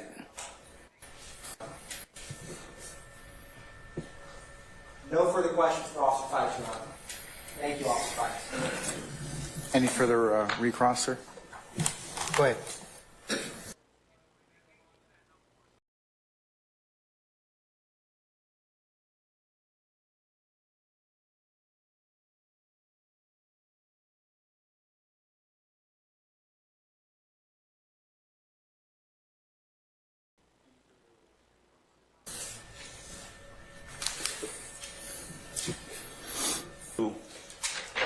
The promethazine, the bottles and the guns and so forth, do you have the fingerprint analysis that shows Mr. Williams' fingerprints on those that I can publish to the jury? No, sir. No, sir. No? No fingerprints? No, sir. The object of any investigation when items of contraband are found to determine who the contraband belongs to, right? I'm not understanding what you're asking. You don't understand that question? No, sir. Can you rephrase it? Sure. Let me break it down for you. When you have an investigation where contraband is found, and there are multiple people around the contraband, one of the things that you would want to do in your investigation is try to determine, through your investigation, who the contraband belongs to. Is that true? Objection, Your Honor. Basis. Compound question. I'll stay in this form. Give him a phrase, Mr. Adams. All right. If contraband is found, you do an investigation. True? True. And when you do that investigation, you're trying to find things out. True? True. Right. When contraband is found and there are multiple people around that contraband, your investigation is trying to find out who it belongs to. True? True. Okay. Now, I noticed that in a lot of the questions you answered about the items that were found in the vehicle, you answered. Shout out to Tasha. She says they have a waiver that you can get for that. But I agree with that. But will that stop a police from stopping you?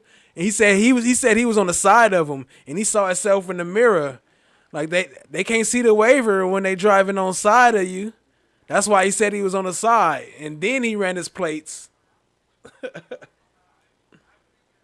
Well, this is, for example, an item that was found in Mr. Williams' car. You remember requiring that? Objection, Your Honor. Basis. It's a compound question. No, it's not. Overruled.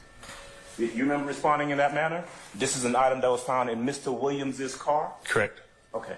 Now, you did not answer this was an item that was found in a bag next to Cedric Jones. You never said that in any of your answers, did you? No, sir.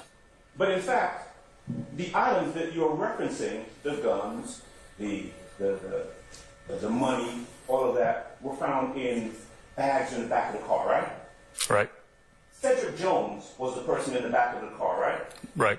Cedric Jones was in fact closer to the items than anybody else in the car. True? That's not true. Not true? No, the red and black bag was sitting dead center of the car. Any of them had access to it. Let me ask you whether any of them had access to it. Cedric Jones is in the back seat of this Maybach, correct? Correct. The bag is in the middle of the back seat of the Maybach, right? On the floorboard. On the floorboard. And so your testimony to this jury is that Cedric Jones is not the one who was closest to that bag? Correct. Okay, that's your testimony. Yes, sir. All right. What about the compartment in the back of the, on the back seat, right? The pull down that you talked about. Who was closest to that? Cedric. Okay. Now, the items that you found back there, though, when you were asked about them, you didn't say, oh, the items that were closest and most accessible to Cedric Jones. You didn't answer that, did you?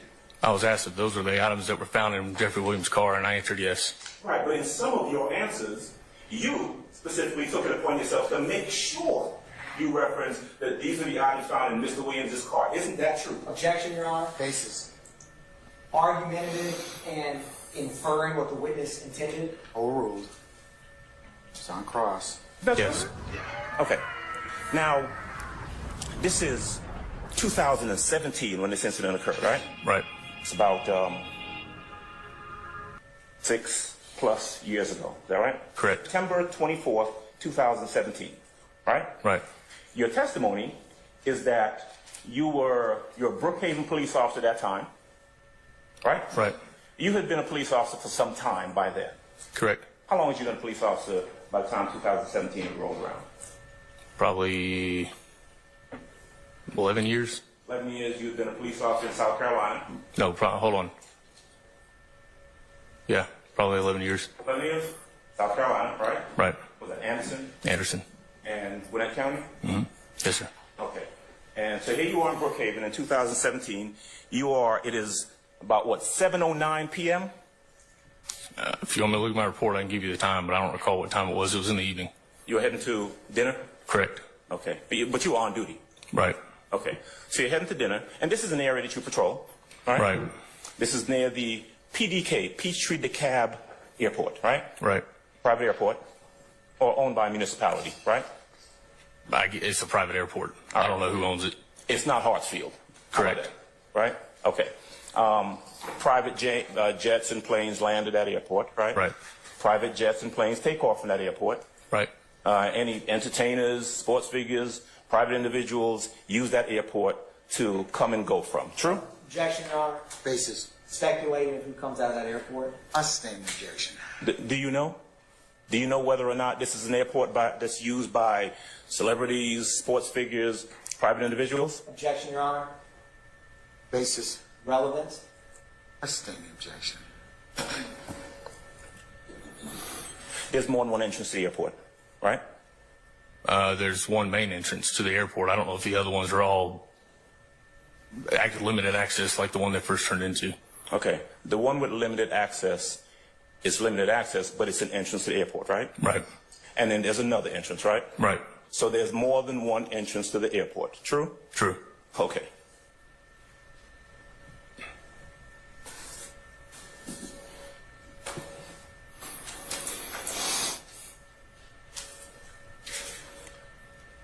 So, September 24th, 2017, you're on, was it Claremont that you're on? Correct. All right. Can I have the state, please, put up what I think is marked as their State's Exhibit 1 Lima. I think it's 1 Lima. 1, the map of the DeKalb Peachtree Airport. Towards you? No. I was traveling northbound, and they were traveling northbound in the right-hand lane. Okay, so that you were behind the vehicle? Oh, no. No? They're in the right-hand lane. I was in the left-hand lane. Okay. Were you in front of them, or were you behind them? I was beside them. You were beside them. Okay. And at some point, do they pull ahead of you, or do you pull ahead of them? They pulled ahead of me. Okay, and where did they go? Where did they go? Yeah. You're going to have to go to the next slide. Okay, well, let's stay there for a while. Okay? So it's about a little after 7 on the 24th. It's September. But if I remember your testimony correctly, it was still light out, right? Right. You could still see I mean, it's still daylight. Right.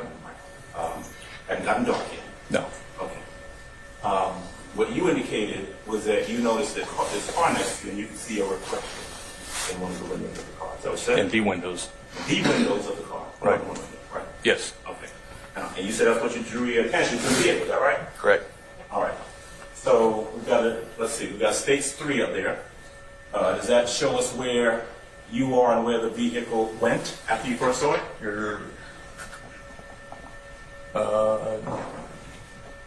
No, it needs to go up one more. Okay. Yo, y'all make sure y'all say thank you in the chat to Shadiggy. I limited the ads because the donations. So y'all say thank you to Shadiggy. Appreciate y'all for being here. Hit the like, hit the subscribe, tap in, share with a friend. Let's go. Y'all see the bullshit? Let's see.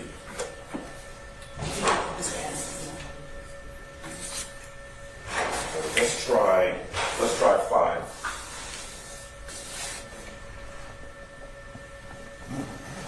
That shows it. Okay, here we go. Right here. All right. So the vehicle is traveling north? North. Okay, on Claremont, right? Yes. And you see them turn into where that blue arrow is, right? I see them turn into this entrance right here. Okay. You were behind the vehicle at that time? Yes. Okay. And you are still traveling in the left lane? In the left lane. Okay. And at that point, you have already noticed that according to your testimony anyway, that you can see a reflection in the windows of the car, right? Correct. Okay. I'll go ahead and have a seat for a second. Let me ask you a couple of questions. Let's leave that up there for right now. I got a couple of questions about that. Now, when you were testifying yesterday, you indicated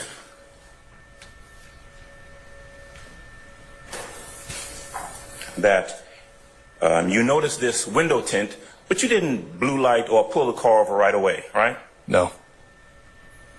You actually watched the car for a while, according to your testimony yesterday, right? Yes. You indicated that you didn't blue light or pull the car over because you were waiting for an NCIC response. Isn't that right? Correct. Now, the truth is, though, that when you first saw the vehicle, right, and it went past you, you ran the tag right away, didn't you? Correct. That was the first thing that you did. This is common practice for me. Then if it was common practice, that's what you did. That's the first thing you did, right? Yes. Okay. So by the time the car is going forward and turning into the airport, have you already gotten a hit back that who the car belongs to? Yes. Okay. Now, when the car comes out, does it at this point head towards you? No, it came out and turned left and went south on Claremont Road. Okay. And where are you at that point? In the turn lane. Okay. You're just sitting in the turning lane, right? Right. Okay. Lights off, lights on? My headlights or my blue lights? Your headlights. They were on autos, so I don't know if they were on or not. Okay. And so the car travels away from you, right? Yes. And do you follow the car at that point? No. Okay. What do you do? I watched it in my mirror for a minute. I saw they were turning on their brake lights several times, so I pulled off on 9th Street. Okay. Car wasn't speeding, right? No, I don't know. I don't have radar on my car. Car didn't appear to be speeding, right? No. The car wasn't committing any traffic violations, right? Not at that time, no. Okay. Other than the window tint. All right. They had just come out of, and you said earlier, you pull over folks for window tint all the time, don't you? Correct. It wouldn't have had anything whatsoever to do with the fact that you saw 3 black guys in a Maybach, right? Objection, Your Honor. What's the objection? I sustain the objection. Your Honor, the state asked the question yesterday as to whether or not he knew the race of the individuals in the vehicle. Objection, sir. What's your basis? What's the basis for my objection? No, I'm gonna sustain the objection. All right. I don't need a speaking response, Mr. Adams. Go on. Thanks, Judge. Okay. You at some point turned on your blue lights, right? Yes. Car pulled over? Yes. And, it responded right away, right? Car didn't take off or anything like that, just pulled over. Right. You get out your car and you go up to the vehicle. You go up on the passenger side, right? Right. And maybe I heard you wrong. You testified yesterday that you knocked on the rear quarter panel of the vehicle and the back window rolled down. The back passenger window rolled down. Right. But in fact, the front passenger window is the one that rolled down first, right? No. No? No. The back passenger window rolled down first. You didn't put in your report that you wrote that the first window to go down was the front passenger window? I don't believe so. You need to refresh your memory? Sure. You got your report in front of you? Sure. Take a look at it.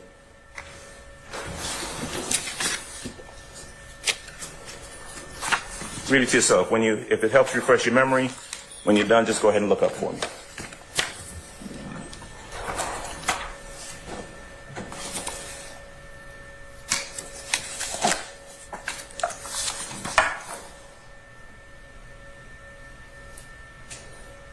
Yeah, that's correct. The front passenger window rolled down. All right. And then you were on the passenger side, right? Right. So it rolled down. And then the other window was rolled down also, right? They rolled it down after. Okay. And so you're able to see inside the car at that point, right? At which point? At the point that you're standing on the side of the car. I couldn't see in the car once. My apologies. Go ahead. I didn't get it. Yeah, let me. At the time when you're on the passenger side of the car, sir, and either the front end or the rear passenger window roll down, are you able to look into the car at that point? Yeah, that's what I was trying to clarify. Once the back window rolled down, I could see in the car.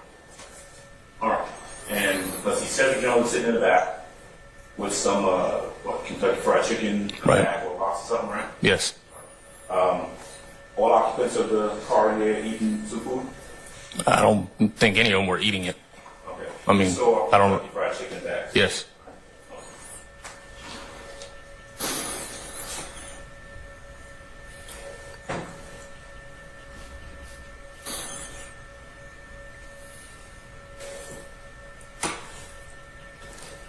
All right. There came a point where you had all three individuals to exit out of the vehicle. Is that right? Right. Okay. I can have the state to go ahead and put up their 16 Lima. Well, let's say 16. Hey, what? I'm looking for the picture of Mr. Williams. 16. All right. Yeah. All right. That's Mr. Williams, right? Yes. Okay. He's the individual who was in the front passenger seat of the car, right? Right. All right. He was made to get out of the car and sit right there on the pavement, right? Yes. And that's how he looked on that day, true? Yes. What's his shirt say? Fear of God. Say it again? Fear of God. Fear of God. Okay. All right. So he's sitting on the curb. Mr. Jones is sitting on the curb, correct? Right. And Mr. Kitchens is also sitting on the curb. Is that right? Correct. All right. At some point, you go into the vehicle and you search the car. Right. You found in the... Mr. Kitchens, by the way, was driving the car, right? Right. And by the way, all of these things that you're observing, keep that picture up, please. I got some more questions I want to ask about it. All of the... Hold on, they tried to pull it down. He said, keep that picture up, please. There's some more. I want the jury to see that. That's what he said. All of these things that you're observing, I got some more questions I want to ask about it. The car, right? Right. And by the way, all of these things that you're observing, keep that picture up, please. I got some more questions I want to ask about it.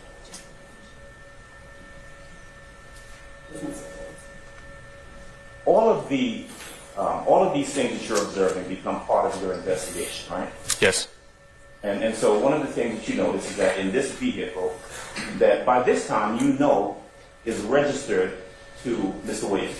Right. Now, is it registered to Mr. Williams or is it registered to Mr. Williams' company? It said Jeffrey Lamar Williams. Okay. And so by this point, you know that this car is registered to Jeffrey Williams, right? Right. But you also know that it's not being driven by Jeffrey Williams, true? True. You know that he's a passenger in a car. Right. Just like Mr. Jones is a passenger in a car. Right. You don't have any, at this point, any personal knowledge whatsoever about anything that's going on in the car or any of the contents in the car. True? True. Okay. You find what you identified as, in the front seat, as some, I think you called it either shake or what you thought to be marijuana residue on the floorboard of the front driver's area, right? Right. Okay. you find the Sprite bottle.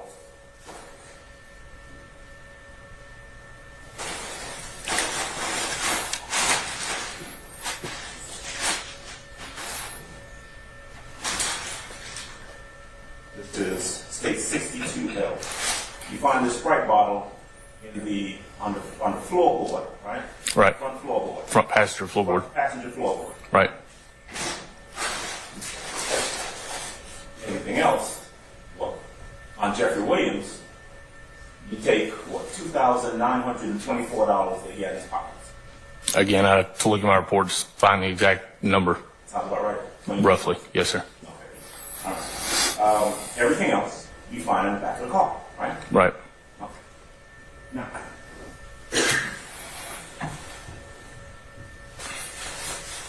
I'm gonna jump forward a bit. All right, so stay with me, and then come back. You ultimately ended up taking out warrants. You can take the picture down. Ultimately ended up taking out warrants, right, for Mr. Jones, Mr. Williams, and Mr. Kitchen. Is that right? Right. Okay.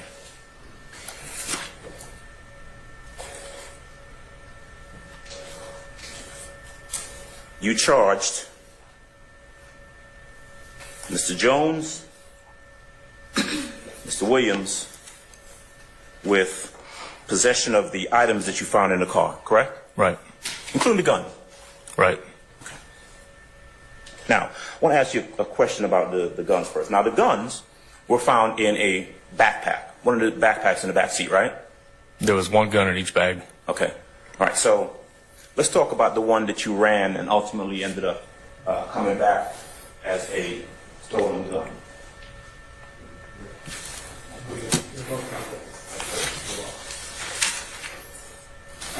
Which one was the one that came back stolen? The FN. The FN? That's this one, right? Yep. Okay.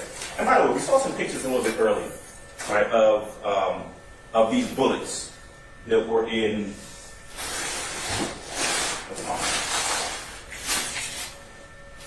Okay, so this is states 60L, labeled as FN bullets, 31 of them, right? Right. Where were these bullets? Were they actually in the gun? They were in the gun. All of them?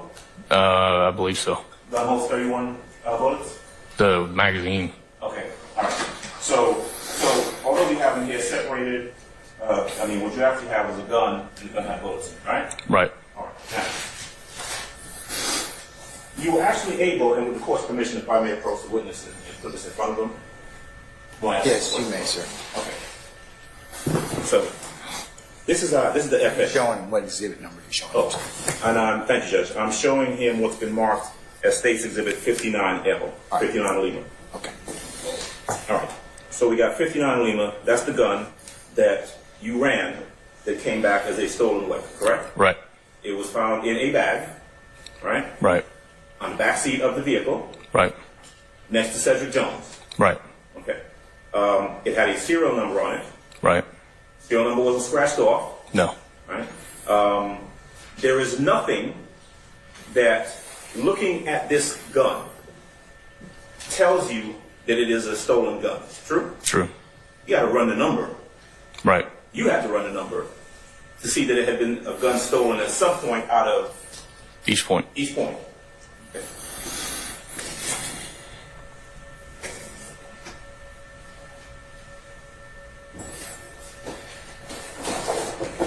The other gun contained in State's Exhibit 58L. Right. This is the 9mm. Court's permission again to approach the witness. You may, sir. This is 9mm. Found in the other bag, right? Right. Next to Cedric Jones, right? Yep. Right. Not stolen, just a gun. Right. Who's that belong to? Is it registered to anyone? In Georgia, we don't get gun. Yo, shout out to Jesse from the Nap. Oh yeah, he's just a rapper boy. Hey, I mentioned that in the last video. I was being sarcastic. Somebody actually answered me, but I was like, which one is Rapper Boy? Because they were showing Snoop Dogg and all them. I'm like, shit, they all Rapper Boy. Like, how can you prove which one is Rapper Boy? You don't know which one is one just by the name. Any rapper could be Rapper Boy. But yeah, facts. Unregistered to you. Okay. Did you get any records that indicate who was sold to or anything like that? Yeah, at some point I would have had to know because I got the warrants and it would have said who it was registered to. So you knew? At some point? At some point, yeah. Okay. So I want to ask you something about both of these guns, and with the court's permission, one more time. I'm going to put them both in front. Actually, that's the one that I would have known at some point because I would have called East Point to figure out the owner. Okay. This one I wouldn't have known because it's not stolen. And by this one, I'm referring to the 9mm. Right. All right. All right. So I got both of these in front of me. Now, you are police officer, right? Right. Investigator. Right. Well-trained investigator, right? But, yeah. At what point would these guns, because you can obtain evidence from guns, right? What kind of evidence? Biological, forensic evidence, something that tells you. I can't, no. I can't find that out, no. You have the ability to have it done, true? True. You have the ability to, I'm not trying to trick you. What kind of evidence? I can't, no. Shut up, nigga. Yes, you can. You just send it to the lab. You have the ability to send it off to either the crime lab or somewhere to, for example, have it checked for fingerprints. You can do that. Yeah, but it's not common practice. Okay. For just a stolen gun, for us, it's not a common practice unless it's using a violent crime or something. You can do that, right? We could. Okay. Before we move off of that, any indication that either of these guns... Real quick, shout out to the child of Yah. You gotta hit exclamation point first and then free thug. Exclamation point, free thug, all one word to check your point balance. Appreciate y'all being here. Hit the like, hit the subscribe, tap in, share with a friend. Bullets, anything tied to any sort of violent crime? No. Okay. All right. So let's get back to what you can do as an investigator, all right? To kind of tell you who may have handled the gun. You can have it checked for fingerprints, right? We could. Did you do that? No. Okay. You can have it tested, swabbed, whatever, for the presence of sweat or any other sort of biological information that might tell you who may have handled the gun. That can be done, true? It can't be. Did you have that done? No. You are not able, as you sit here today, 2024, from back in 2017 to now, you can't tell this jury that you have any knowledge whatsoever, any personal knowledge, any records, anything that tells you who handled those guns. No, like I said, it's not common practice to get that done unless you're using a violent crime. I understand that. The bottom line is, if we're trying to tell this jury that there's information about who handled these guns, you don't have any of that information. No.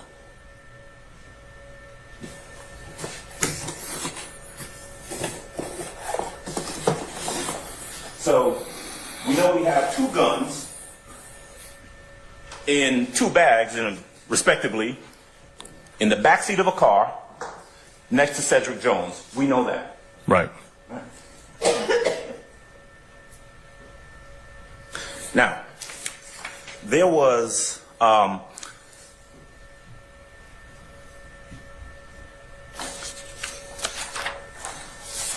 who's Mona Kalai? I have no idea other than her name was on a prescription bottle. Okay. So there was a prescription. One of the prescription bottles that was found in the car actually had a name on it, right? Right. Seeming to indicate that it was prescribed to a person, right? Right. A person named Mona Kalai, K-A-L-A-Y-E, right? Right. All right. At what point did you reach out to Mona Kalai to find out if that was her prescription or what her prescription was doing in the back of that car? When did you do that? I didn't. Okay.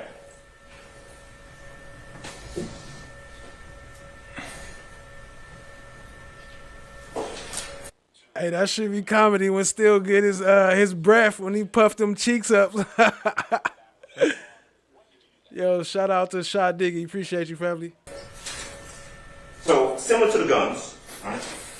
One of the things, as you conduct an investigation, that you might want to do when you have contraband and multiple people around it, is you might want to investigate to see if you can determine who handled a particular item of contraband, right? Right. Okay. So we've got two bottles in State's Exhibit 63L, right? Yep. These were the items that were found, where were these? In the middle console compartment of the back seat. Middle console, right next to or behind Cedric Jones? That would have been right next to him. Okay. They're in a plastic bag now. Obviously, they weren't in a plastic bag then. This is an evidence bag, right? Right. The bottles were here as they are inside of this bag, right? They weren't in that bag. They were out. Right. Clear, right? Yeah. All right. These were seized, correct? Yes. And they're plastic, which means that if you handle them, there's the possibility you may leave fingerprints, sweat, something, biological fluid, something on the bottles, right? Right. All right.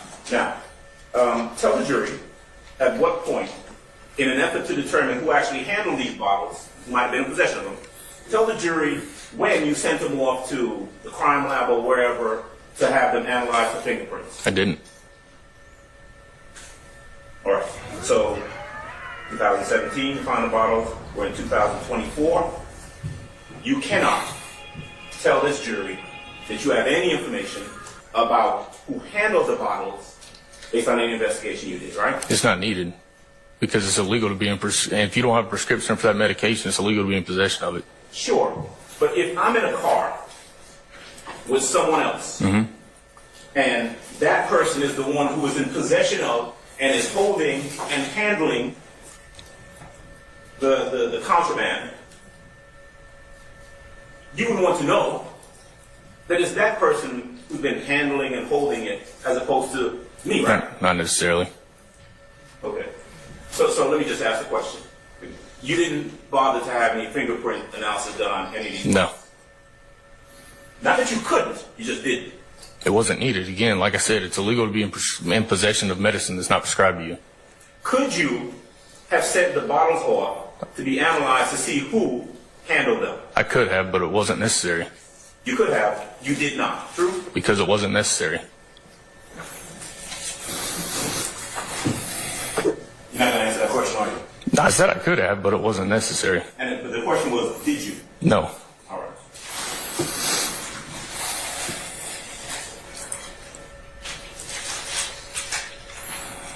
State 64 Lima.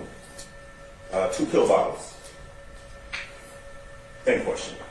No analysis done on these fingerprints or biological fluid? No. Like that, right? No? No. How long did you say you were? By the time this occurred in 2017, you'd been a police officer for, what, 11 years? About 11 years. What was your rank? An officer. Officer? Okay.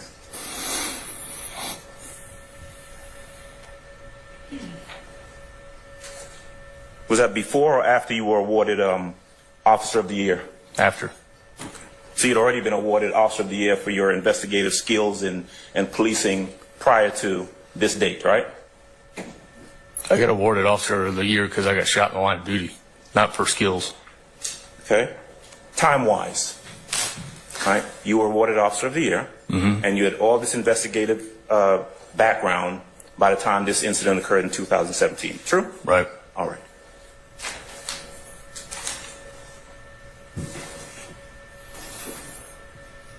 Took out the warrants. He said he didn't do shit. He didn't do nothing good to get Officer of the Year. He got Officer of the Year because he got shot in the line of duty. In the line of duty. In the line of duty. In the line. In 2017, you took out warrants for theft by receiving the gun, right? Right. You took out warrants for possession of the items, the contraband found in the car, right? Right. Actually, you took out warrants for what? Possession with intent to distribute different items? Right. Okay. And by the time you actually go to the county magistrate and take out warrants, you have done what you consider to be a thorough investigation. True? True. You have garnered as many facts as you think you need to present to this magistrate to get the warrants that are appropriate in this case, right? Right. And in September of 2017, you go and you get the warrants that we've just talked about. What you do not get are warrants for any sort of gang offenses, right? Right. Because in the course of your investigation, You saw nothing to indicate that any of this stuff found in the car had any connection to any sort of gang offense. I'm not trained to figure out what's related to gang offenses. I haven't been in any gang training. You've been an officer for 11 years by this time, right? Sir, but there's certain gang classes that you take to be able to swear out that warrant, because the DeKalb magistrate asks you for facts, and if I can't present those, I've got no way of identifying a street gang. Yeah, you had no facts, right? For a gang charge, no. Right. And so, I mean, you're not the only. Brookhaven has more than one police officer, right? Right. It ain't just you. Right. There are officers who are above you. Right. Officers who have greater training than you. Right. Officers who have gone to the requisite gang classes, right? I have no idea what they've gone to. Okay. But you don't know that. But what you do know is that, as you indicated, you saw no facts, no evidence to indicate that there was any sort of gang connection to this case. True? Objection, Your Honor. Asked and answered. I sustain the objection. Mr. Adams, before you posit another question. Yes, sir. Our jury wants to take a comfort break, and it's about 12:30, so I'm going to just put a pin in it at this point in time. All right. All right. Thank you, sir. You had two people, Cedric Jones, Jeffrey Williams, correct? Yes, that is who is on the submission form and the evidence. Right. Now, you don't know anything about the persons listed as the case individuals. You just know that that's what the officer put on the submission form, right? Correct. Right. You are not able to tell this jury anything about the involvement with any of these items by either Cedric Jones or Jeffrey Williams, correct? That's correct. The only thing that you know essentially is that there's some items that are sent to you, you're asked to test them, and you're asked to say what they are, right? Yes. And while the GBI crime lab and your ability to test can do several things, it cannot tell you, your testing does not tell you who any of these items belong to. True? Yes, my testing only determines what substances, if any, are present in a sample. You did not find any information that suggested to you, as the investigator, that these items found in this car was part and parcel of any sort of racketeering conspiracy. No, sir. Gatekeeper. And just to be clear, I mean, you can take out warrants for whatever you think the evidence leads to, right? Whatever I can prove to the judge at the time I'm getting the warrants issued. There you go. And you have not. Since 2017, we're 6+ years past that, you've not done any additional, you've not taken out any additional charges in regards to this incident, true? No. Okay. Now, before you came in here to testify, am I correct that you would have sat down with the DA's office and told them everything you know about this case? Prior to me testifying, yes. Yes. You would have told them about everything that you found, right? Right. And you would have told them about all the circumstances that led to your making the arrest of Mr. Jones, Mr. Williams, and Mr. Kitchens, right? Right. Okay.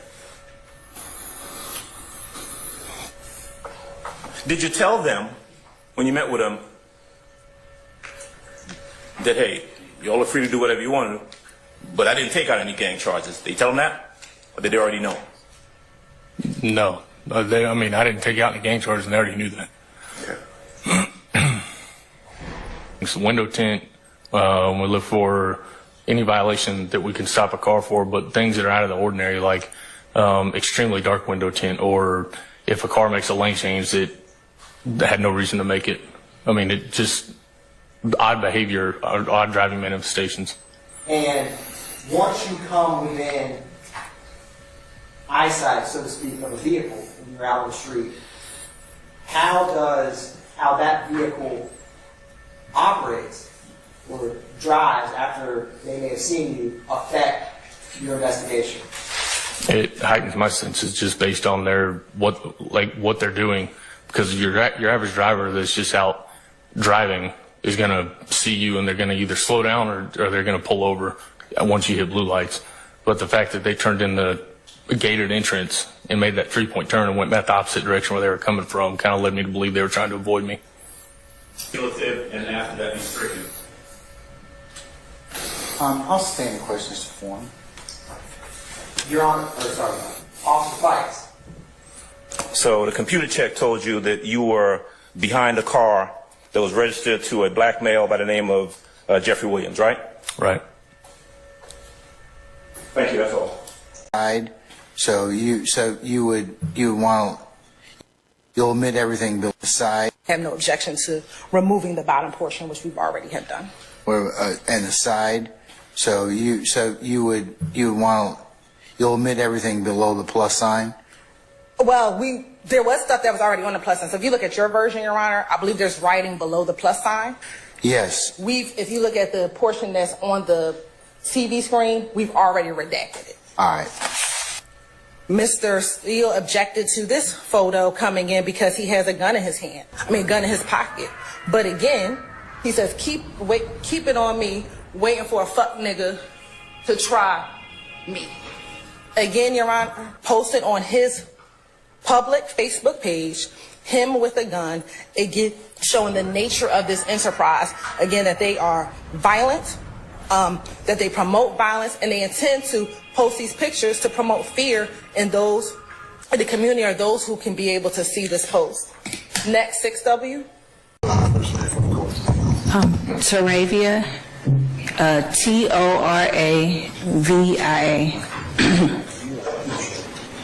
Good morning, Ms.love. Good morning. I hear that congratulations are in order. Yes.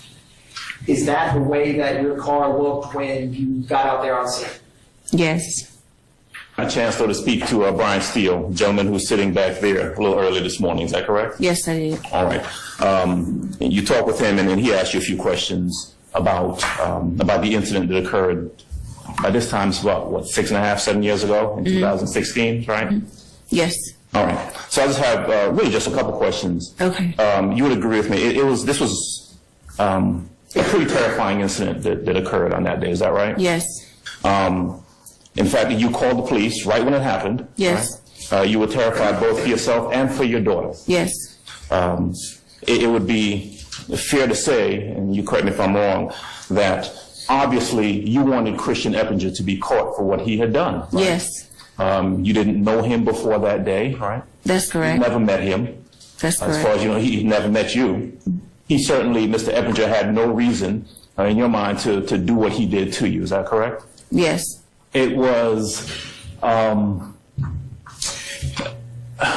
10 to 15, maybe 20 minutes or so after the incident that he was caught in your vehicle. Am I right about that?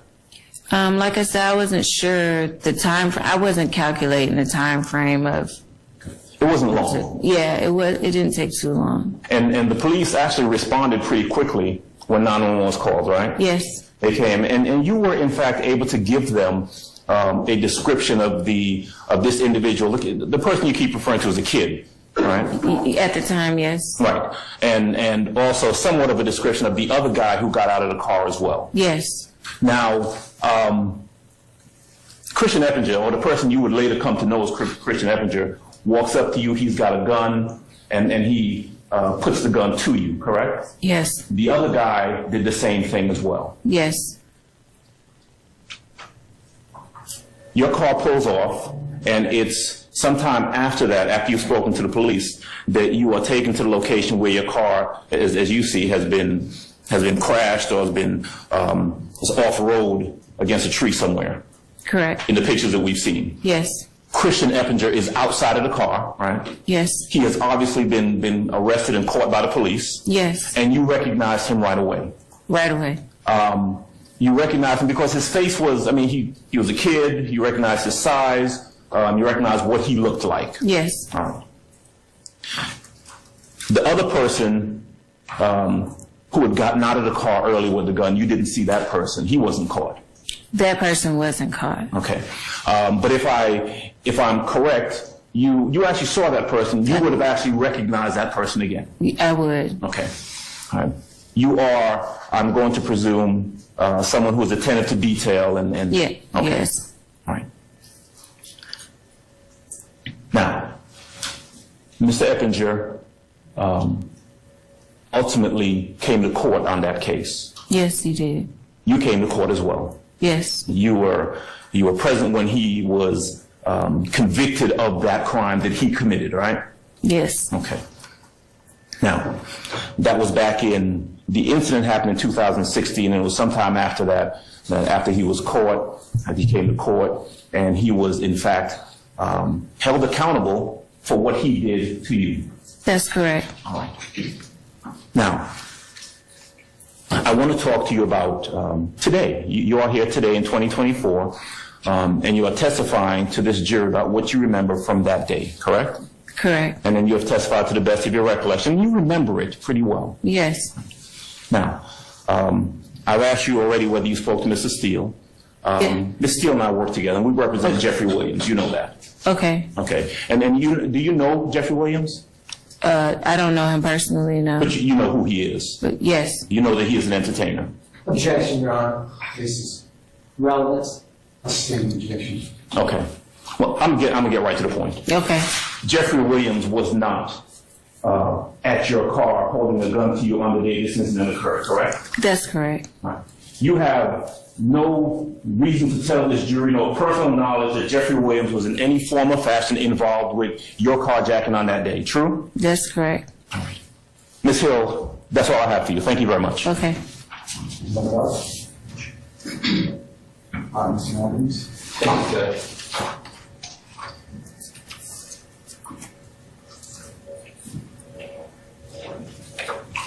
Ms. Hill, good morning. Good morning. Carrington Matthews here. I represent Mr. Huey sitting right over here. You've had an opportunity to look about the courtroom over here, all the people that are sitting in this courtroom. In fact, Mr. Eppinger, you don't see him in this courtroom, right? No. Yes. And you don't see that older gentleman that you described as the second person that put this gun to you, correct? Correct. And in fact, none of these individuals that are seated in this courtroom, to the best of your knowledge, had anything to do with what happened to you back in 2016. Is that right? That's correct. Okay. And at the time that you went through that particular ordeal, I think you indicated that when you became emotional and you began to cry, you didn't think that you would have to go back through having to rethink or relive this, correct? That's correct. That's all I have. Thank you. You're welcome. All right, Ms. Westmoreland, what's on your mind? Thank you, Your Honor. Two brief things. One is that after our last witness, Ms. Hill, testified, while on break, it was brought to our attention, our meaning defense counsel, that the media was instructed by the state to not show the identity of the witness, to not show the witness while she was testifying. The state did not make that request, or should I say instruction. They did not tell defense counsel. Just last Friday, Your Honor, we brought to the court's attention that the state and the media were having conversations without defense counsel in reference to who would be shown and who wouldn't. And you instructed us to confer with the state on that Friday, which we did. And it was our good faith belief and understanding that before, if the You know, that's one of the big things we've been talking about, how they constantly hiding people on camera, hiding all these cops. And they brought it up, too. state objected to the identity of anyone or anyone being shown, that they would include defense counsel in on that conversation, and we would have the opportunity to object. That did not happen today.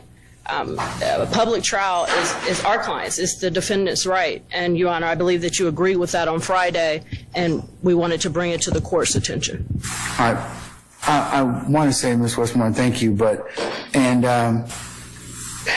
are we still having why are we still with, and also I need to be made aware. You don't need to have, you need to tell me what you're all going to do, okay? Your Honor, I believe I provided to the court this morning, as well as to each defense counsel, this list right here that had... That may be one thing, but I need to know so I can put it on the record. But this is what we've been handing out, Your Honor, so I didn't know. But this is the list that we provided to defense counsel this morning that has 3 individuals highlighted, which are the 3 individuals... I don't have it. Sorry. Sorry. I don't have any such document. And if you did... I handed it to Ms. Weaver earlier. I thought... my apologies, I handed it and I thought that it was handed to you. And we do have an additional copy, Your Honor, but this is the practice that we have been doing for the last few weeks, in which the individuals who are highlighted are the individuals that we have asked not to be shown. Okay, In addition to that, you need to tell me, so it's put on the record. Yes. Ms. Weaver has another very important job that she's doing right now, but I need to know so that I can go ahead and put that on record. and I also emailed this to defense counsel yesterday. That doesn't. I understand about the court. That does not include me. And I'm ultimately, at the end of the day, Ms. Hill, I'm the person that makes the call. So I appreciate everything that you have done in terms of that, but please loop the court in, okay? That's all I'm saying. Your Honor, the state thought the court was looped in, but we will make sure that the court is definitely looped in. All right, okay, all right. So I'm not going to have this conversation again about not being informed, all right? And in addition to what was discussed on Friday, Your Honor, we did meet with defense counsel on Friday along with counsel for at least one of the media outlets, Ms. Gaither. We are still working on amendments to the order. And because that has not been completed, we continue in the same path that we were doing from last week. But we have spoken with them. We've spoken with defense counsel in addition to the media counsel. And like I said, we forwarded this yesterday evening that if there was any objection, we thought that we would have been made aware of that earlier today. And I provided this list this morning again to defense counsel. And this is the first time we're hearing of the objection, Your Honor. Okay, so is there anything that's changed, because the court was made aware as to why this particular witness, Detective Belknap, was being asked to be not filmed? Has anything changed or anything else I need to know about? There's nothing changed from the first time in which we've asked for Investigator Buckingham not to be filmed. Okay. He works in a certain capacity at APD, and given what occurred the first time he testified, is why we're continuing to ask for him. All right. Anything else, madam?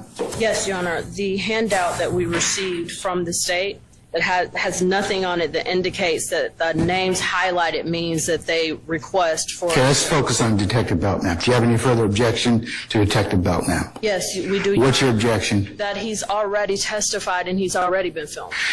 No, he hasn't. He wasn't filmed last time.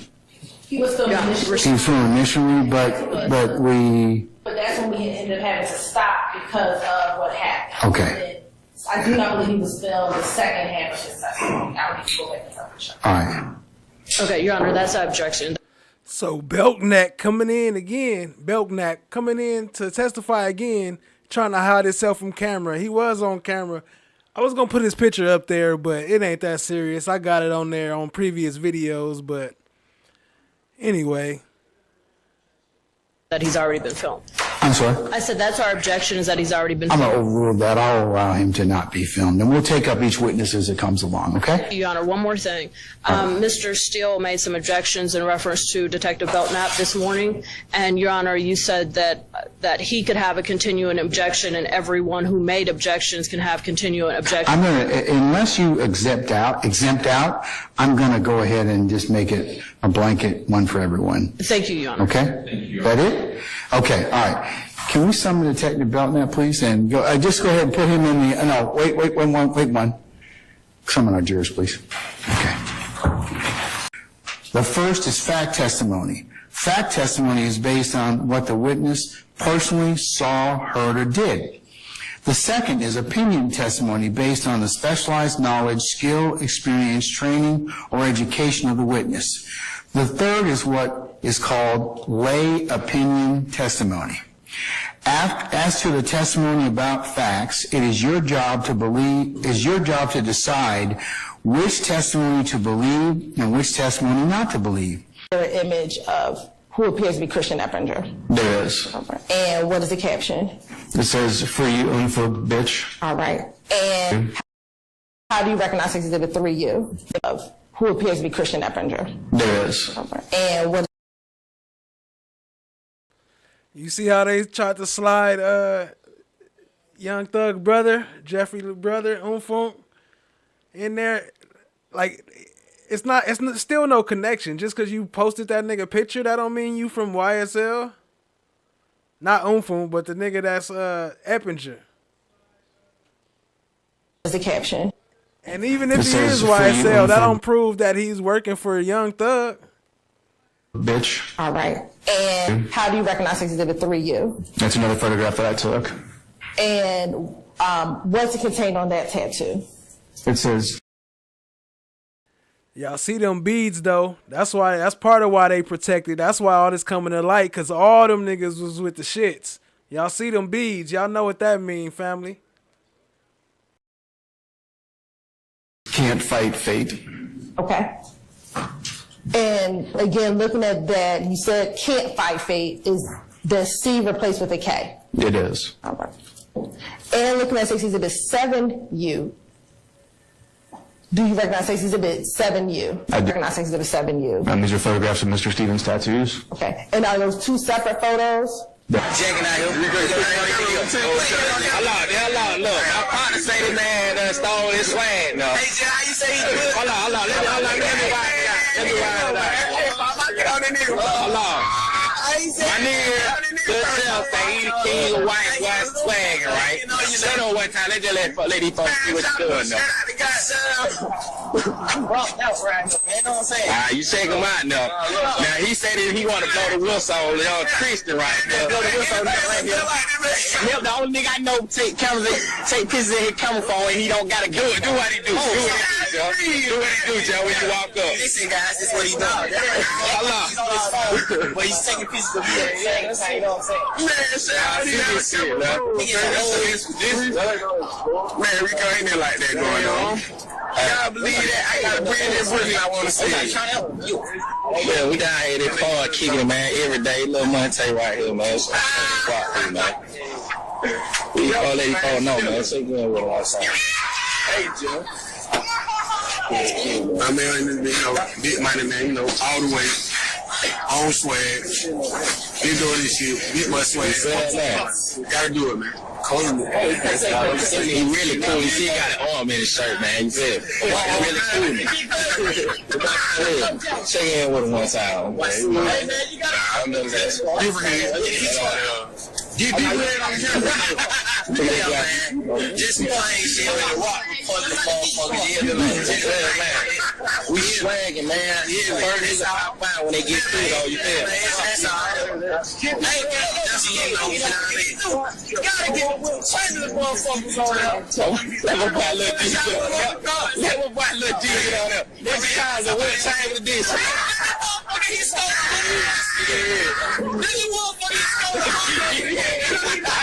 Lil G, y'all can't get on there one time, man. They say either one, you would change on 100 points. Y'all know who that is with the Chucks on, right? That's Lil D. Ain't y'all we've been hearing a lot about Lil D, right? That's the one that was in the car with Woody, wasn't it? What's happening? Yeah, the new arrivals when you get that shot. What time called 100 points in the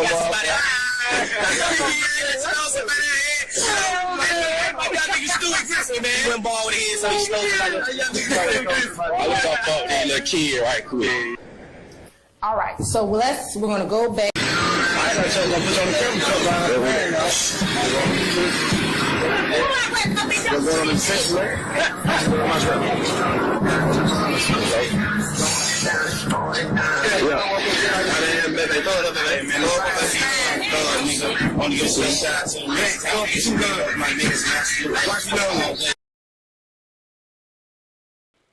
Uh-oh, who's that in the back? Where's Mondo? Where's Mondo? I started this gangster shit. And this the motherfucking thanks I get?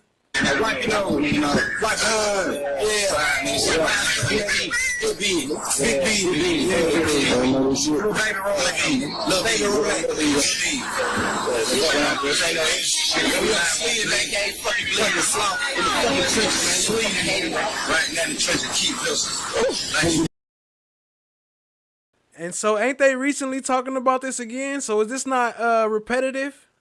Didn't they already talk about this? Cumulative? What they call it? Cumulative? Keep it still low, nigga. What you fucking doing? Oh, shit, you really not bad.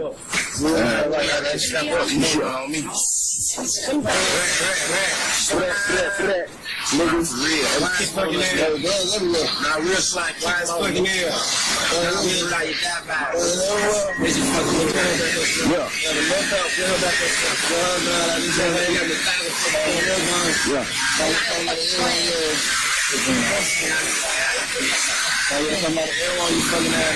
Look, right there, look. Look. See nigga going in, we finna watch the fucking nose. Straight like that. Hey, get what? At the end of the day, look, nigga with the camera, got the first seat. Let me grab it. Yeah, nigga, the kid throw all off. Show y'all we roll like, yeah. Real nigga, yeah. Yeah, we boiling, nigga. You ain't slime, you not my fucking kind, nigga. They slime love all the fucking time. It's just fucking good. Young successful lifestyle, yeah. What you doing? Straight like that, Okay. Who? On the left is John Young. In the middle, I believe that's Marcel Mayfield, and on the right is Mondo Crenshaw. Okay. To your knowledge and with your investigation, are these three individuals associated with YSL? Yes. And is that Young Slime Life associated with? And to your knowledge and with your investigation, are these three individuals associated with YSL? Yes. And is that Young Slime Life? Yes, ma'am. And is that YSL the gang? It is. John Young, what was his nickname? Buck or Buck. Okay. And what about the young man in the middle? He goes by Benji. Okay. And what about Mondo Crenshaw? He goes by Mondo. All right. And is that Compton? Yes, ma'am. Okay. And is that the same significance as in changing the C to a B that you've already referenced? It is.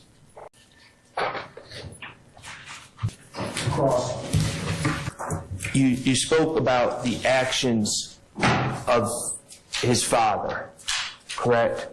I don't believe I spoke about the actions of his father. Okay. Okay, Demetrius Flannery, let's just talk about him, the individual in the picture. He was 5 years old when his father was incarcerated, is that correct? I believe so, yes. Okay.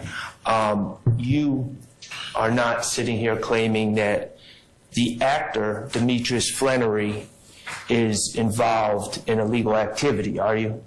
Are we asking about senior or junior? I'm asking about the individual in the photo that was shown.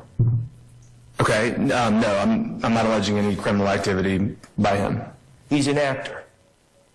As far as I know, yes. He's appeared in a high school drama named Euphoria. Are you aware of that? I am not.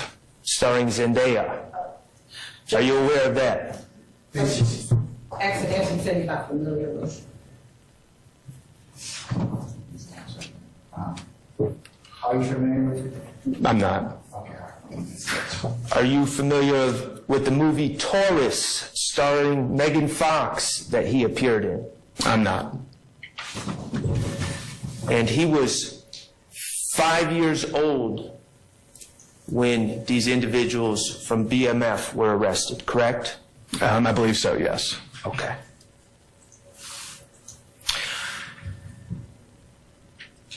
You testified about some social media posts by Christian Eppinger, correct? Yes. That appeared on Christian Eppinger's page, or a page purported to belong to Christian Eppinger.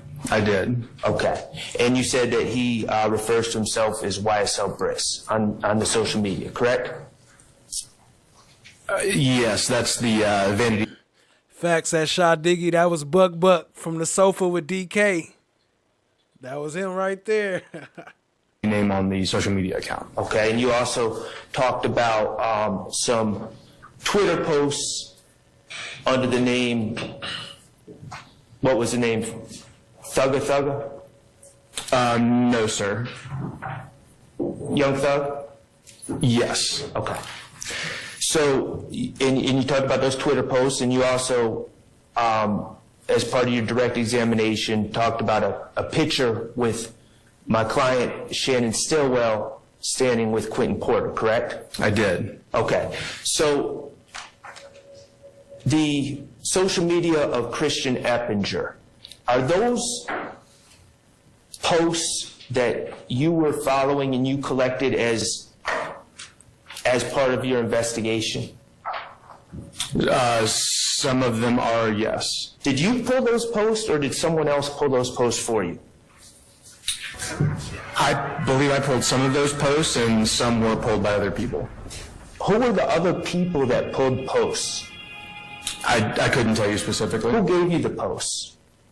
They were not given to me. They were part of this demonstrative for the jury. Okay, who sent you the posts? Did the district attorney's office send you these posts? I'm trying to make sure I'm accurate in answering your question. They created the demonstrative that was used in the jury, but I was not sent the individual posts. Okay, so the district attorney's office created your demonstrative that included those posts and then asked you to talk about them in court. Well, I don't believe it's my demonstrative. Okay, their demonstrative. It's a demonstrative that was used during my testimony. Okay, I think we get the idea. Okay. The alleged Jeffrey Williams social media posts on Twitter under the name Young Thug. Did you pull those posts? I did not. Who pulled those posts?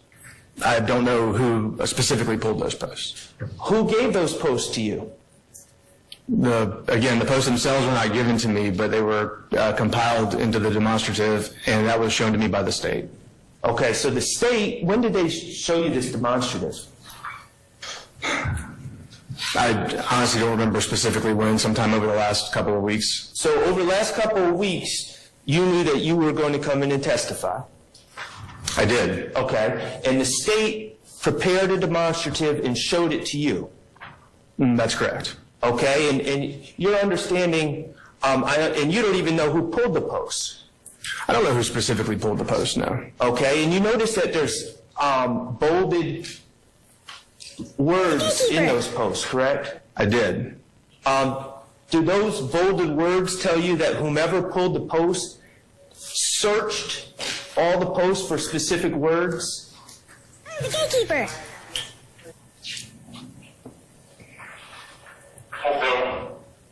The presence of bold text would probably tell me that was a search term, but as far as what they were searching, the second part of your question, I don't know that I could determine that just from that. So someone in the district attorney's office just searched Twitter for keywords such as shoot and blood and slime, correct? Again, I don't know who actually performed that search. Okay, did you ever go back and examine Young Thug Twitter posts in total? Did you ever go back beyond what was given you by the state and search all his posts? Well, in terms of ever, we were monitoring, and I was monitoring his social media at the time when many of these posts were made. I didn't ask ever, in preparation of trial. Your Honor, you did let him finish his It was non-responsive. It wasn't non-responsive. In preparation of trial, did you go back and review all his posts in total? I did not review all of them, no. Okay. Who gave you the picture of Mr. Stillwell and Quentin Porter? That was part of the social media post I reviewed from the state. Okay, so the state pulled that and then gave it to you in preparation of you testifying. Again, I don't know who pulled the picture, but the state was the one who provided it to me. Okay.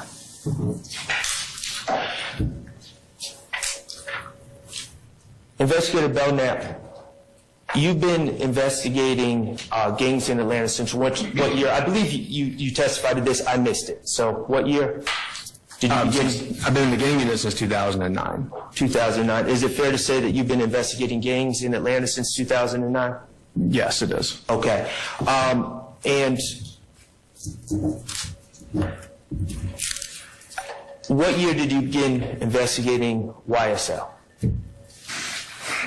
YSL investigation would have been 2013. Okay. And I believe that you've testified that you consider YSL a hybrid gang. I do. Okay.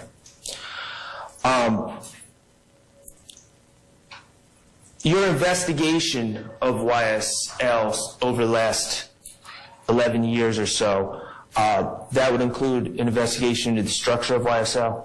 Is that fair?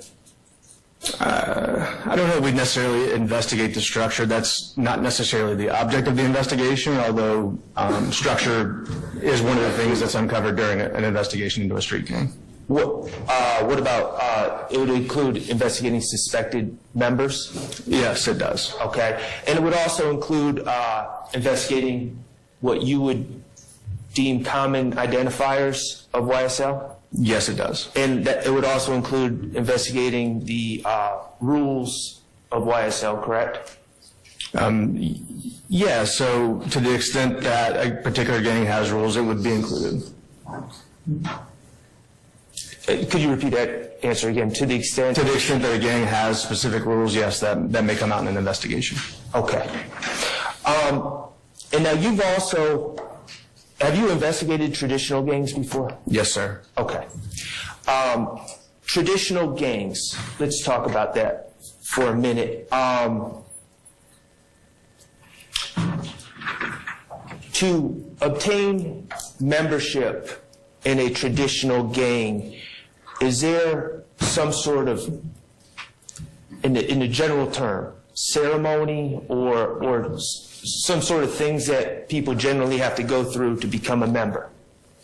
Yes, and it varies by gang, but there is some form of initiation, sometimes including rituals. Okay. Those rituals could include being beaten into the gang, correct? That is correct. Okay, and could you describe in a traditional gang that you've investigated what beating into a gang would be? Sure. So a beat into the gang typically is a set period of time where a prospective member is to endure a beating by a set number of members of the gang. Okay. Traditional gangs also, you've seen in your career sexing into a gang, correct? I know that this is a practice within gangs. I don't recall working a specific case in my career involving a sex in. Okay, fair enough. And also in traditional gangs, you would agree that the initiation process could include a requirement of committing certain violent crimes, correct? It certainly can. Okay. Isn't it true that in the Show me your block eye essay. Blood in, blood out. They don't know about the block eye, Holmes. 7 years that you've been investigating YSL, you haven't found any specific requirements or initiations required for people seeking to claim YSL? No, I have not. Okay, you're not aware of any beating in?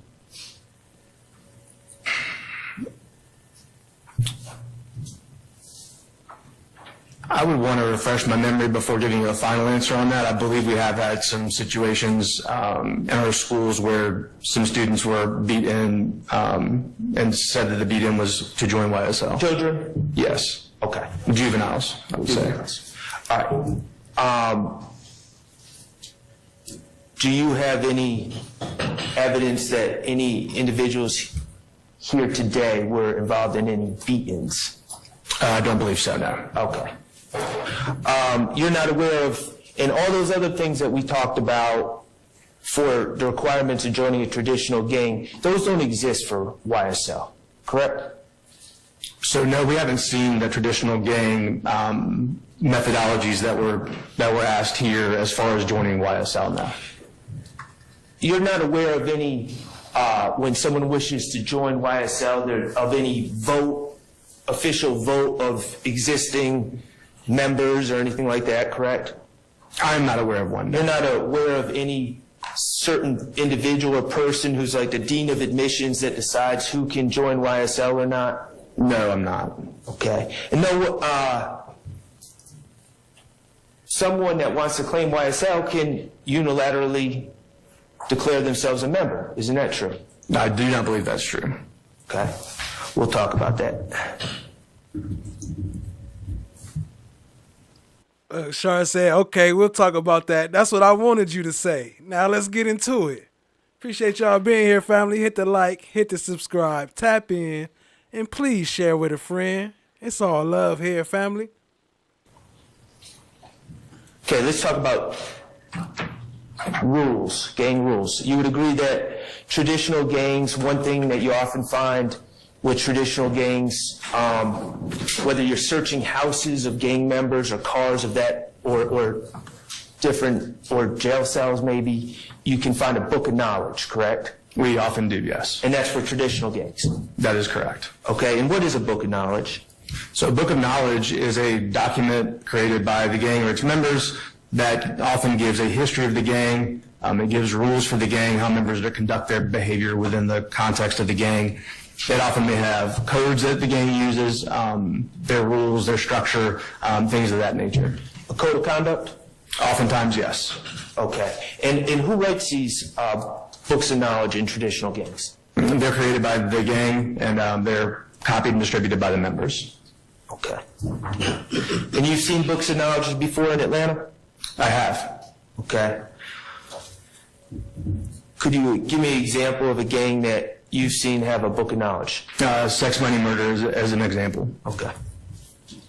All right.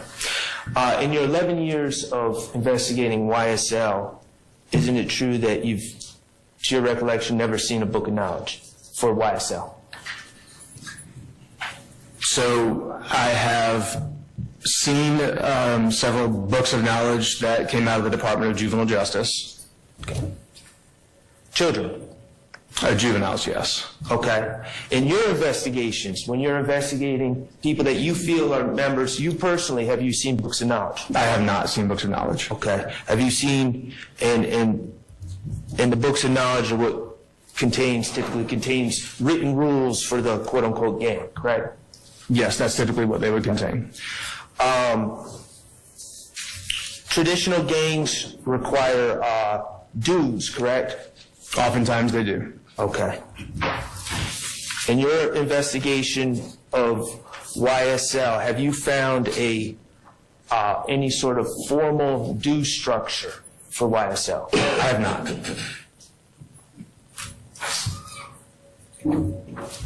All right, and I wanted to talk to you about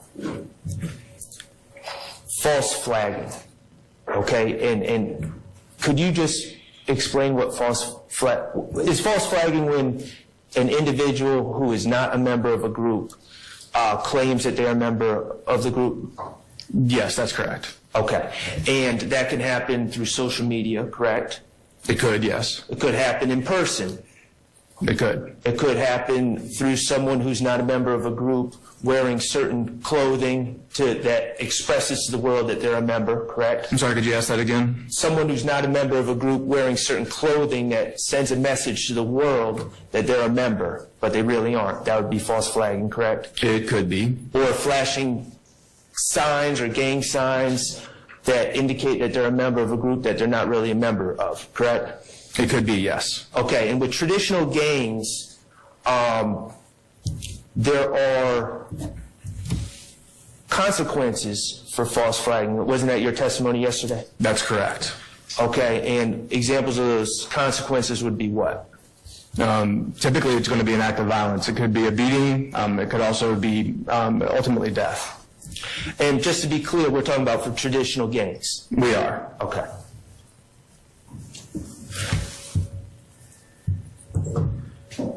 Okay. In your investigation of YSL, you said you monitor social media, correct? Yes, sir. You've seen hundreds, thousands of people in Georgia on social media hashtagging SLAT, correct? Is that fair to say? I don't know if I've seen thousands. Hundreds? I don't even know if I've seen hundreds of different people hashtagging SLAT. Okay. What about hashtag ESPN? I don't know that I've seen hundreds. Okay. You've seen people in the community hashtagging that, correct? I'm not sure what you mean by in the community. Do you feel that every person that's ever hashtagged SLAT or hashtag slime is necessarily a YSL member? I don't know that I've seen every post that's hashtag slat or slime. I would certainly say that the ones that I can recall, there surely are incidents where someone's hashtagged it that may not be a member of the gang, but I haven't seen a lot of instances of that. Let's make it simple. You're aware of athletes wiping their nose, correct? I am. On national TV during football games? Sure. NBA games? Yeah. Okay. You're aware of athletes saying slime? Yes. Okay. Have you determined that those athletes are members of YSL? No, I haven't. Okay. So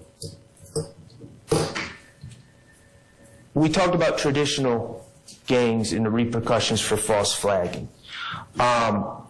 Isn't it true that in your personal knowledge and knowledge as a gang investigator, you're not aware of repercussions for false flagging for people who claim YSL?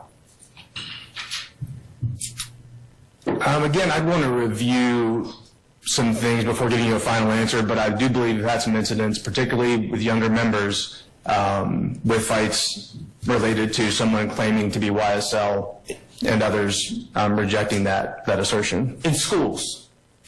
In schools, but also, I believe, outside of the schools as well. Okay, you spoke to myself and other attorneys last week, correct? I did. And you said that your understanding is there may have been a couple incidents in schools about children or students arguing about who's really YSL, correct? That's correct. All right. That's the extent of your understanding of any repercussions about false flag, correct? Yeah, to my recollection, that's for correct. YSL. That is correct. Okay, and you don't have any information through your investigations that any of these gentlemen have sought to punish anyone for false flagging YSL? I don't believe so, no. Okay. All right.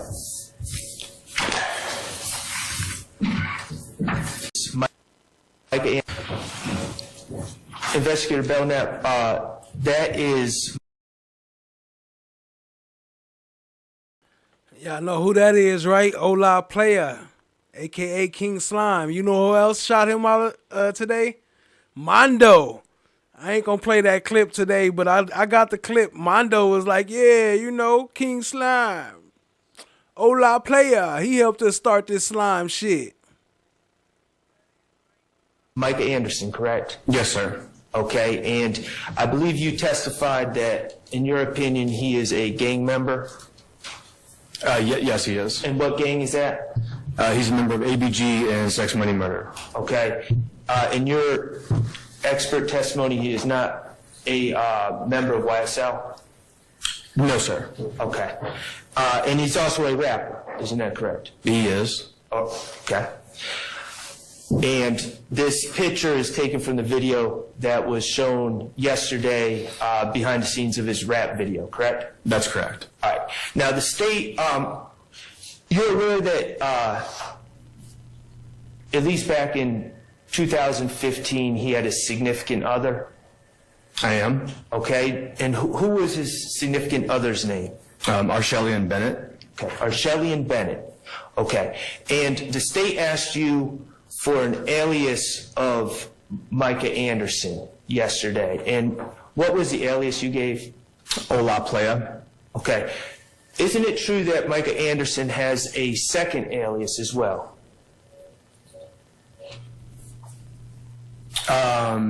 Yes. Doesn't he also call himself, and people call him, King Slime? Yes. Okay.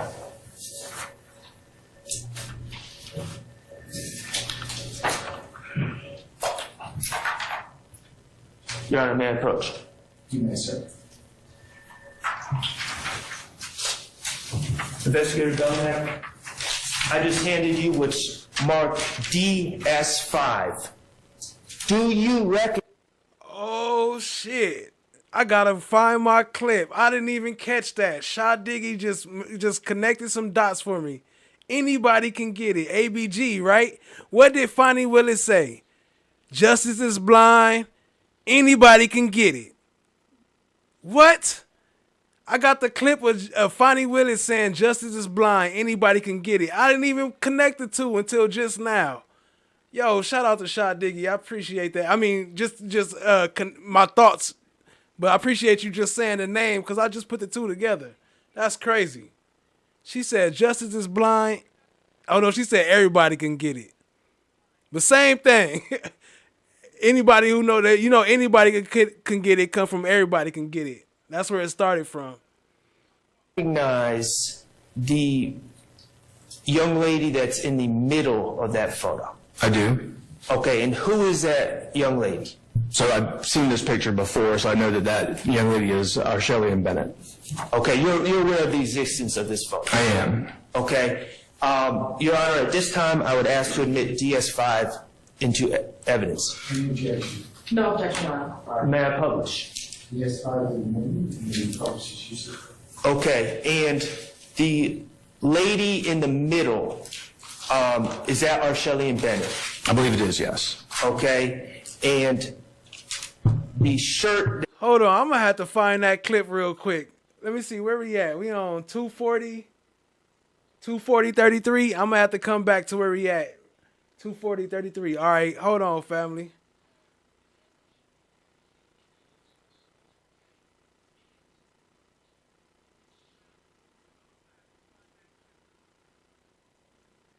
Is this it? Oh no.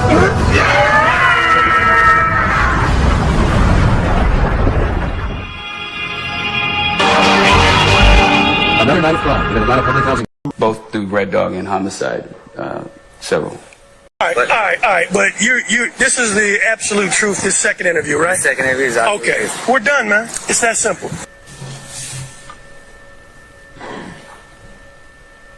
First, looking at 25C. They can look. I'm sorry they pissed off. Justice is now actually blind. Lady Justice is blind. Everybody can get it. Minimizing disruptions in court, how many witnesses there are to go, and what you expect those witnesses to say. Everybody can get it.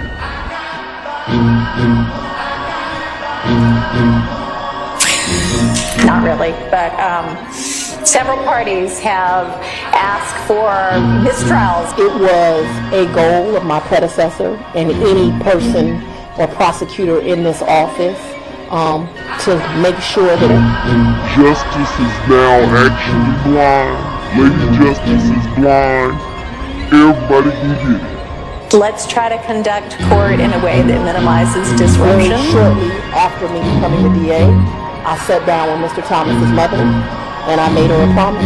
There is a rule that lets me exclude cumulative evidence, and I might end up using that.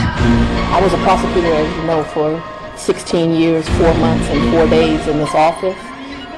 The murder of Donovan Thomas in 2015 created violence like Atlanta has never seen. Justice is now actually blind. Lady Justice is blind. Everybody can get it. Not really, but several parties. And I've been a jurist a long time. We swagging, man.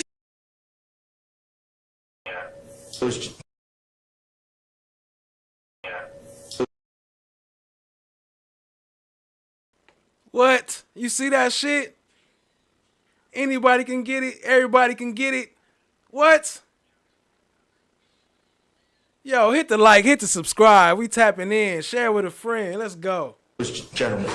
I believe that's Marcel Mayfield and Fremondo Crenshaw. Okay. And is that a still from the video that was played yesterday in court by the state? Yes, it is. Okay. I want to ask you, in which individual, in your honor, I move to admit DS6 into evidence. Any objection? Not for the state, Your Honor. All right, DS6 is admitted, and then published as you see fit. And Investigator Belknap, which individual is Mr. Mondo Crenshaw? He would be the person on the right. Okay, is that the person wearing the beads without a shirt on? That's correct. Okay. Do you know Mondo Crenshaw to go by a nickname? I do. What is that nickname? YSR Mondo. Mondo. Do you believe that Mr. Crenshaw Mondo is a YSL member? I do. Okay. In your investigation, did it reveal that, and to your knowledge, he was a founder of YSL? He does claim to be a founder of YSL. Is Mr. Crenshaw still alive? He is. Does he live in the Atlanta area? He does. Okay. And this founder of YSL who lives in the Atlanta area, is he charged on this indictment? He is not. Was that your decision? I did not draft the indictment.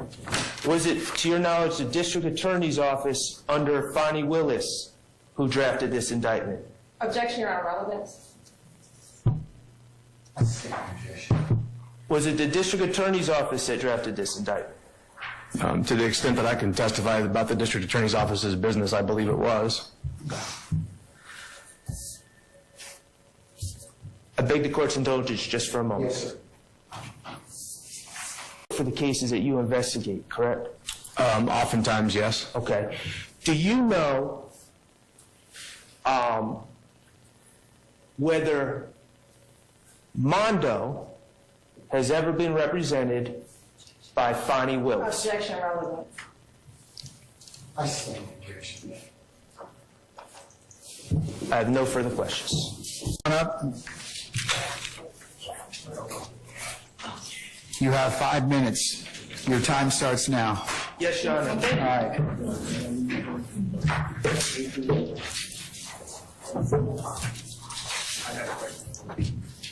Investigator Belknap. Good afternoon. Good afternoon. The freestanding house? I believe it is. Have you been there before? I don't recall. So you're not sure if you've ever been to this location before? That's correct. Okay. Is it across the street from Browns Mill Golf Course? It is. Okay. Certain you've been there. I've worked in that area for quite a long time. I don't recall if I've been to that specific house before. Can you say that you've ever been inside the house? Again, I don't recall if I've been inside that house before. Okay. I believe on direct, you indicated, was it your testimony that it's a trap? I don't believe that was my testimony. Okay, so just to be clear to the jurors, you are not saying that the web is a trap house? I don't believe that that question was asked of me. Okay, that's fair. So that's not your testimony? I don't believe that I've testified to that. Okay. If it wasn't asked of me. Okay. Are you aware of any specific individuals and dates that people have been arrested for selling drugs at 2539 Browns Mill Road? Off the top of my head, I'm not. Okay. So as you sit here in court today testifying to this jury, you cannot name any individuals who have been arrested for selling drugs at 2539 Browns Mill Road? Arrested there, not off the top of my head, no. Okay. And certainly you can't give any dates? No, not without reviewing. Fair enough.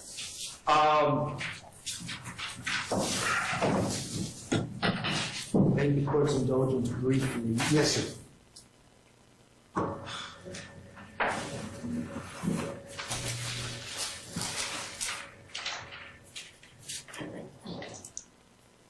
Overt Act 104 deals with Mr. Durante Beebe.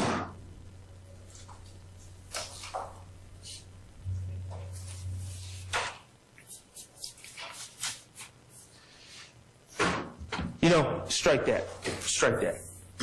I'm going to ask you about,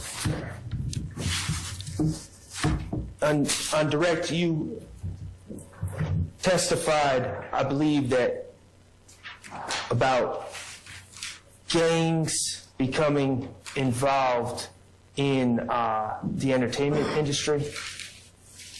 I was asking questions about that, yes. Okay. You would agree that popular music, is full of references to gang activity or gangs at this point in 2024, correct?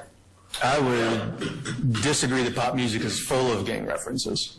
Would you agree that a large amount of popular music makes references to gangs? I don't think I would agree with that. Okay. Are there references to gangs made in pop music? There are. Okay, so your disagreement is a disagreement in degree, but not whether that exists or not. Yeah, I would say that's accurate. Okay. I'm the gatekeeper. Did you see Snoop Dogg perform at the Super Bowl? I did. In front of over 1 million people? Yeah, I did. And he did, in fact, crip walk to a cheering crowd? Yes, he did. Okay.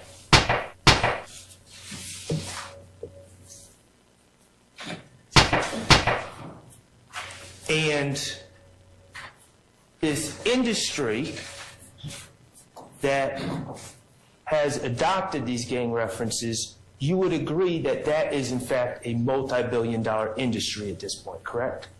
Objection, Your Honor. Vagueness? I sustain it as a form. You can refer to The popular music industry that has adopted these gang references, you would agree that it's a multi-billion-dollar industry, correct? Objection, Your Honor. Still vague. I sustain the objection. Just rephrase it, sir. Okay. You would agree that the music industry is a multi-billion-dollar industry? Yes. And as stated, you would agree that the music industry has willingly adopted references to gangs in the music? I would not agree with the fact that the music industry has as a whole adopted gang references. Okay. Parts of the music industry? Yeah, I think that some in the music industry have accepted the gang influence in popular music, yes. Okay. How many, you would agree that one of the largest stages for the music industry would be performing at halftime at the Super Bowl, correct? Oh, absolutely. There's 6.5 minutes already. And come on, let's wrap it up. As long as Love talk and go, y'all already know. Look at him. He's 6.5 minutes already. This nigga really timing them. You passed your 5 minutes. 6.5 minutes already. Let's wrap it up. He don't do that with nobody else. But why when Belknap come here? Because you know Belknap full of shit and he about to get caught up. And at halftime at the Super Bowl, there were explicit references to gang culture. Correct? Unfortunately, yes, there were. Beg the court's indulgence? Yes, sir.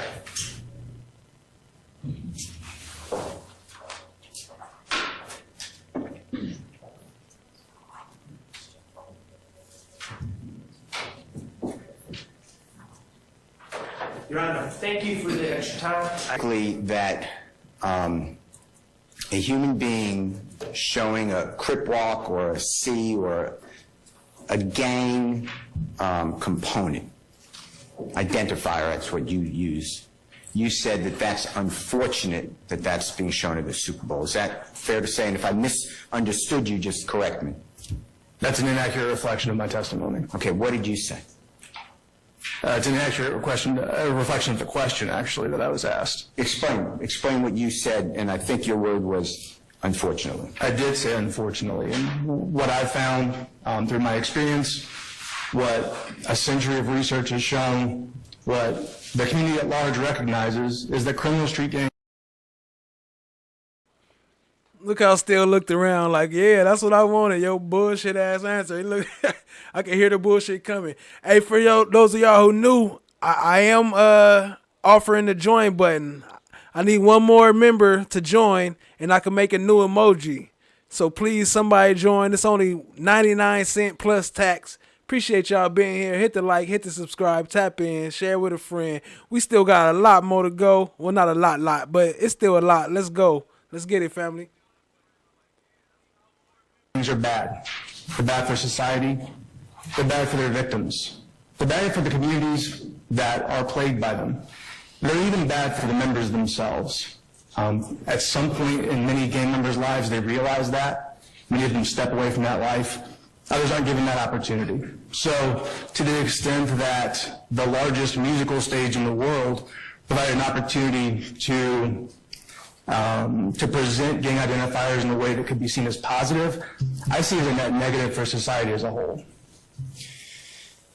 But there is absolutely nothing illegal about me going on the Super Bowl halftime show and doing this with my hand, like a C is what I'm trying to do. Is that true? There's nothing illegal about that. And there's nothing illegal about me going on the halftime show at the Super Bowl next weekend, or this weekend, I guess, and doing something like that, like a B, right? There's nothing illegal in that act. And the fact that you find it, and I'm not criticizing you at all, but the fact that you find it, my word, is repugnant, that's the difference between America and, like, let's say, Russia, right? No, sir, it isn't. And I also didn't say that it was repugnant. That was my word. It was, but you're misrepresenting my testimony, and I do not believe that that's the difference between America and Russia. Well, let's break that down. In America, would you agree with me, and Georgia, people have the right to expression. Is that true? It absolutely is true. And people have the right to association, right? They absolutely do. And if I want to wear a cross around my neck or a tattoo of a cross, that's my belonging, right? That's my being. It absolutely is. And I have the same preference if I want to wear something that, let's say, another religion, Muslim or Hindu or Buddha, right? That's certainly true. But in certain countries, and I used Russia, but in many countries, unfortunately, well, maybe not unfortunately, many countries across the world, people's expressions get diminished or put down, right? Oftentimes they do. And the fact that I'm just using myself, have a YSL tattoo on my face, and I sing about drive-by shootings, and I am seen all the time doing a crip walk or doing a B for the blood gang sign. I've done nothing wrong under the law in Georgia, right? That would be correct. And what you have told the jury through your testimony and shown them. Yo, shout out to Jesse from the Nap. You can also click the, if you can't see the join button, try to hit the $ right next to the chat smiley face. It's a $ right there, and you should be able to join there. If not, I'll post a link in the chat. Oh, there goes somebody. Appreciate you, Shot Diggy, right there. On cue. Appreciate you, fam, once again. Shot Diggy be showing love, man. I got to show love to Shot Diggy. Are certain, and we're going to cover everything, okay? And if I leave something out, I didn't mean to, so just correct me. But you've shown certain Facebook accounts of Mr. Eppinger, right? That's correct. You've shown Twitter accounts of Mr. Jeffrey Williams, right? That is correct. You have shown videos involving Mr. Trontavious Stevens, right? Yes. You've shown music videos with what I will call trailers, but if that's the wrong word, just correct me, but parts beforehand and then you get to the music. Is that fair to say? Yeah, it's fair. Okay. Now, I'd like to go through a couple things. First of all, I just would like to briefly talk about Mr. Christian Eppinger's Facebook with you, okay? Yes, sir. And if you need to bring up anything else, please just do so. All right? Yes, sir. Tell the ladies and gentlemen of the jury on Mr. Eppinger's Facebook or social media how many photographs he has that he has posted or someone posted with Jeffrey Williams. I don't recall seeing any posted pictures of him with Jeffrey Williams.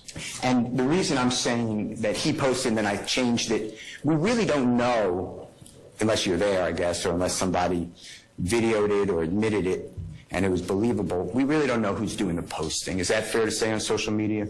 No, I don't think that's fair to say. Okay, well, if you had access to my social media account and you wanted to get on and post something, could you do that if you know how it works? Yes, if I had access to your account, I absolutely could. Okay. And to your knowledge, do you know that other persons have access to Jeffrey Williams? We're going to break it down, but Twitter account. I don't know who all has access to Mr. Williams' Twitter account. Well, did you read his tweet whereby he says that my management does my tweets with me? Objection, Your Honor. Basis. Hearsay, sub-quotation. I sustain the objection. This is not hearsay. It goes to the postings by other persons. I'm going to sustain the objection still. You can rephrase it, Mr. Steele. Okay. You can direct it. Do you have any evidence that Mr. Williams' management did not control his Twitter account?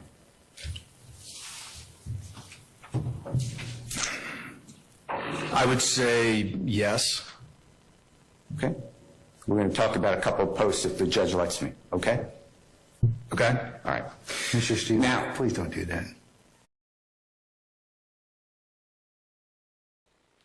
You heard him? If the judge let me. He said, Mr. Steele, please don't do that.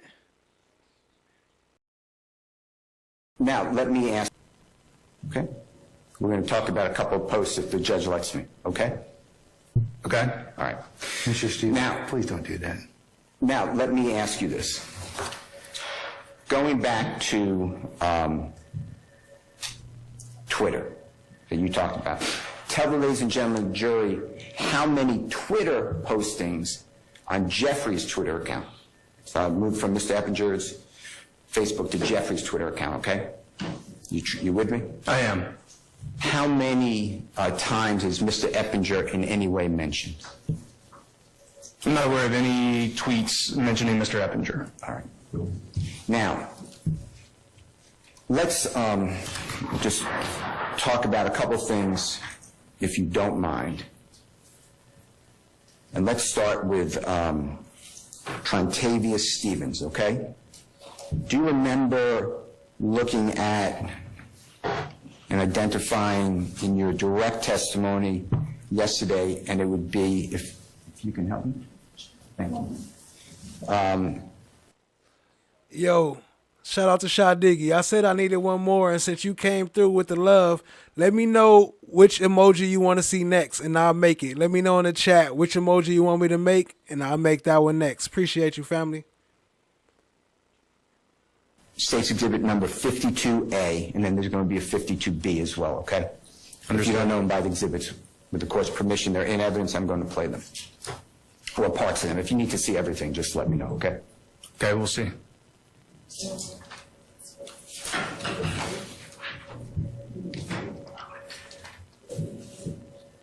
That where you tutored under someone? No, I was not tutored under anyone on the music industry. Do you have any analysis? Did you ever work with or consult with an expert, let's say, on African American culture? I have not. Do you have any, in preparation, let's say, for this case and your investigation, have you ever met with and consulted with and tutored with somebody who focuses on hip-hop? I have not met. Do you understand what I mean by hip-hop? I do. Okay, go ahead. I haven't met with a consultant or a tutor. I couldn't hear you. I have not met with a consultant or a tutor. Okay.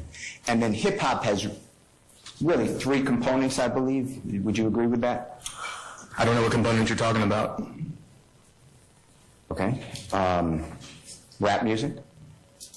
One component of hip-hop? Do you know that to be true? Maybe. Okay. Graffiti?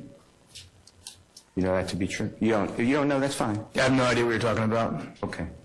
All right. Are you aware that hip-hop is approximately half a century old? Yes. Okay. And do you know that it comes from before we were even a country comes from slavery, the music. Are you aware of that? I've heard some people draw that connection, yes. And it is part of telling the story of people who were beaten down or put down in America. You realize that? I mean, I think there's a lot to that question more than just the simple question that you've asked. Well, answer it however you need to answer. The genre of music as a whole covers a large breadth of experiences and voices, and I've certainly heard people draw connections between today's modern hip-hop and older forms that have come from previous times and even previous centuries. You're talking about slavery? Certainly in that time period, yes. All right. I believe that the Honorable District Attorney is up. And I'm just doing this for your memory and the juror's memory, okay? This should be 52A, I assume? Okay, Your Honor, may I play 52A? It's already in evidence. You may, sir. And it's a 2-minute, 16-second. We don't have to play the whole thing, but I just want you to get an understanding. And I want you to tell the jury as we're watching this, what does Mr. Stevens do? He's sitting in the passenger seat, right? He is. Okay. What does he do wrong or illegal that this is part of your testimony? Go ahead, if you don't mind.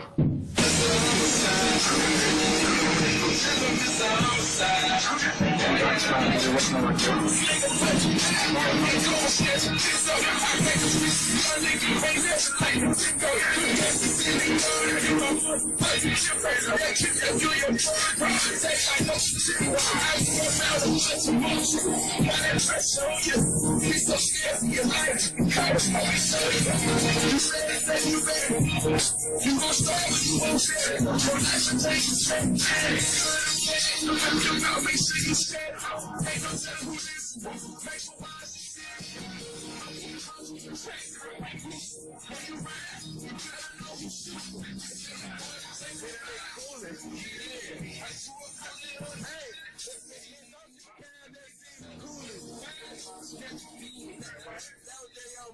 Coolie right now. They're so bad that in the line. I just had it in the line. Yeah, I just caught a line in the line. He look like, who the fuck is those guys? The guys are balling. Aren't you young cool? I fuck cool, Coolie boo.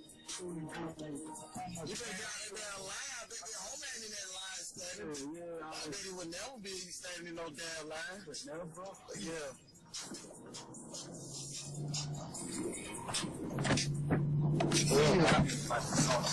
Damn, just say you Polish, that in line.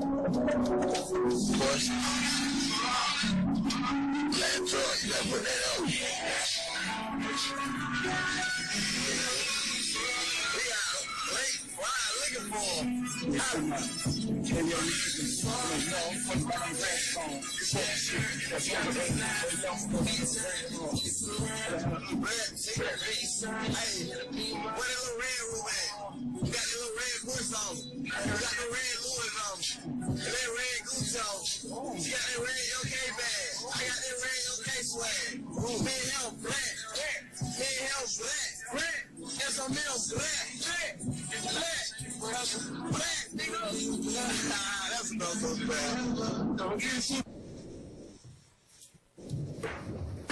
What was your question, sir?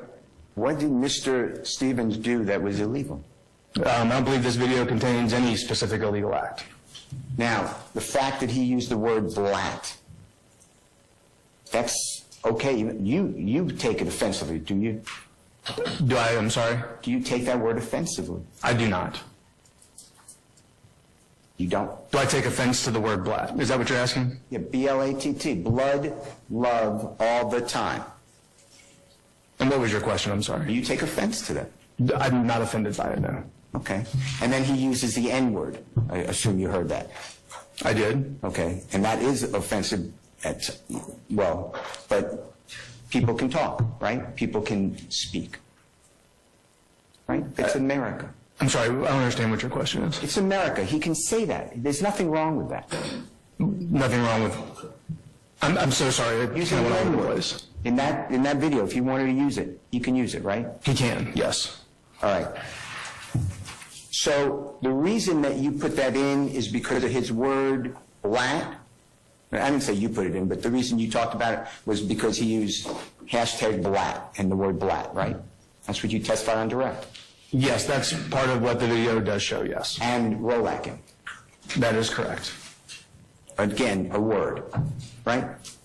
Yes, several words, as well as his association with the other person who's in the vehicle. And association, again, people can choose to associate who they want to, so long as they're not committing a crime that furthers the interests of the gang, right?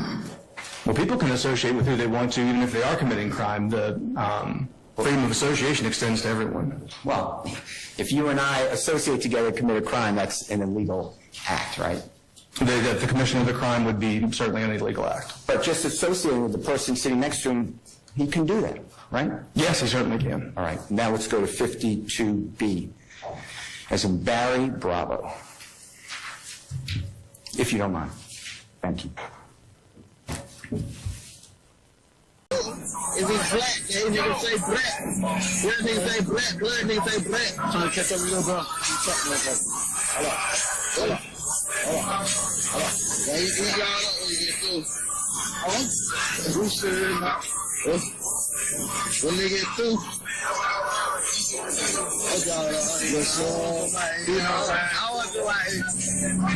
Any questions on that?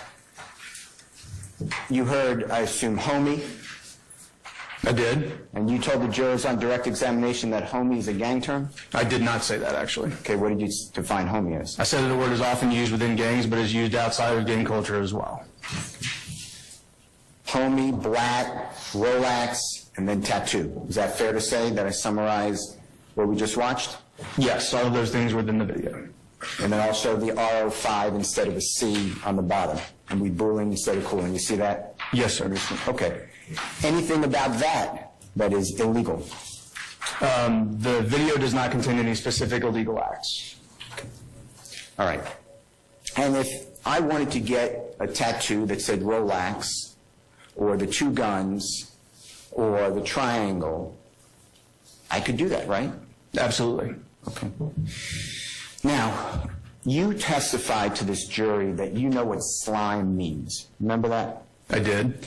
And you testified that slime never, I think you even, and if I'm wrong, just say, you know, that's totally wrong. You even smiled and said slime you never heard meant slug, love, I, me, everyone.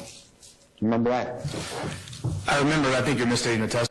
The Slime and Brian still running neck and neck. They was both at 38%. So if y'all want to input, you better put it in now. Testimony. Tell the jurors. Well, I don't recall exactly what the question and response were either, but I don't believe that was the testimony. Okay. Well, have you heard slime? Oh shit, now they all even. What the hell I'm gonna do with that? They all 33%. Well, except for one of them. Be used as an acronym of Slug, which is Mr. Stevens, one of his nicknames, right?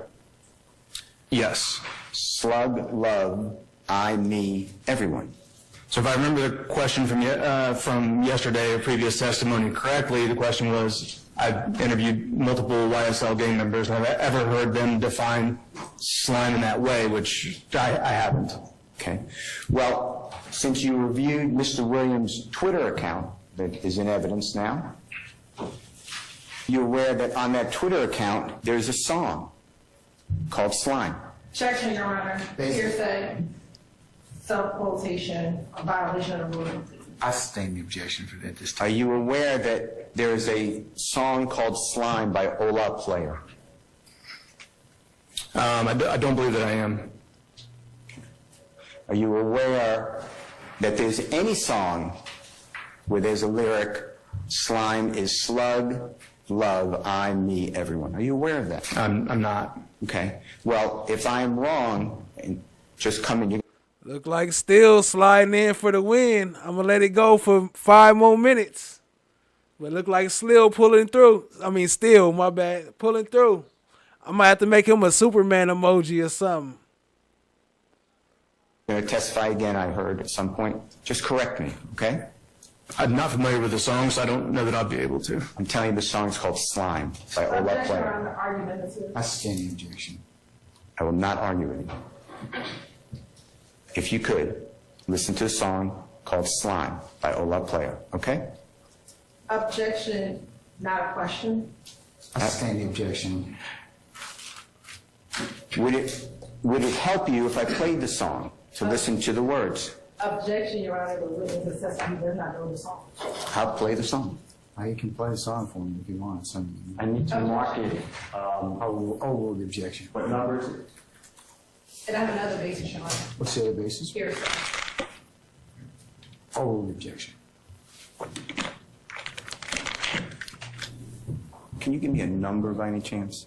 Or, you know what number? 40? Your Honor, I'll mark this on the thumb drive, number 40, Mr. Williams. 42. I apologize, Your Honor, it's 42. And can Mr. Kokomo share the Zoom? Yes, he can.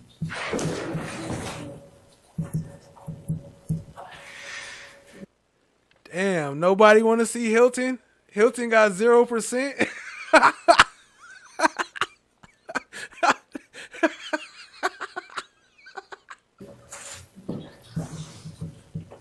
And can we publish it when able? In Your Honor, Madam. we would object, one, to it being played outside before the witness could hear it, and two, we believe it's sub-quotation because we believe the song is by Mr. Williams and OLAPLAYA. Can you all approach for a second, please?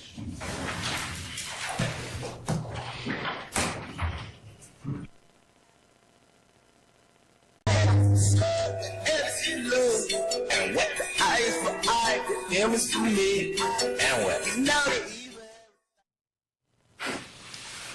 Did you hear that, Detective? Yeah, I did. Okay. Now, when you gave your testimony yesterday about and what the eyes for eye, them is to me. And what now they even. Did you hear that, Detective? Yeah, I did. Okay.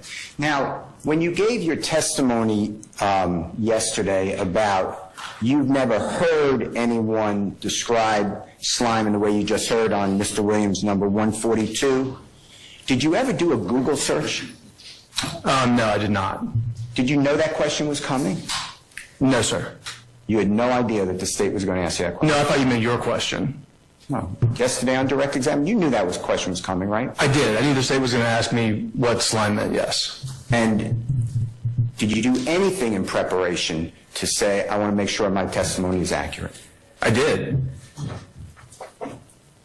But you never bothered to Google music? Well, no, I didn't Google it because in my experience investigating this gang for a decade, we have quite a trove of information about the gang, what these words mean to them, including clothes that they wear, that Mr. Stevens wears, that other members of the gang wear, that has a definition of slime on the actual clothing. Okay.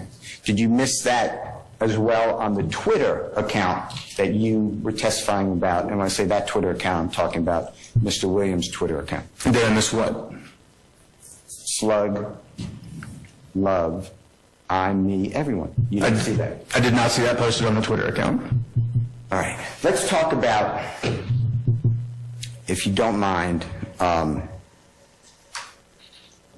Jeffrey Williams. You were not a police officer until what year? Until 2005. And through your investigation and your work, you're aware that his brother Beanie was killed on the 13th day of August 2000, right? No, I was not aware of that. That never came up? Not that I can recall specifically, no. Remember any songs, listening to the songs where that comes up? Not that I can remember. Now, when talking about Mr. Williams specifically, were you aware the date or the year that he first started to perform in front of establishments or in establishments?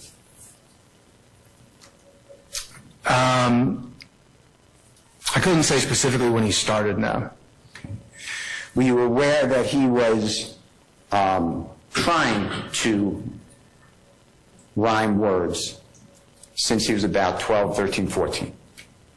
No. And do you realize that that Twitter account, I'm assuming that you looked at the basis for that Twitter account, is all promotion for his music. Do you realize that? Objection, that would be sub-quotation.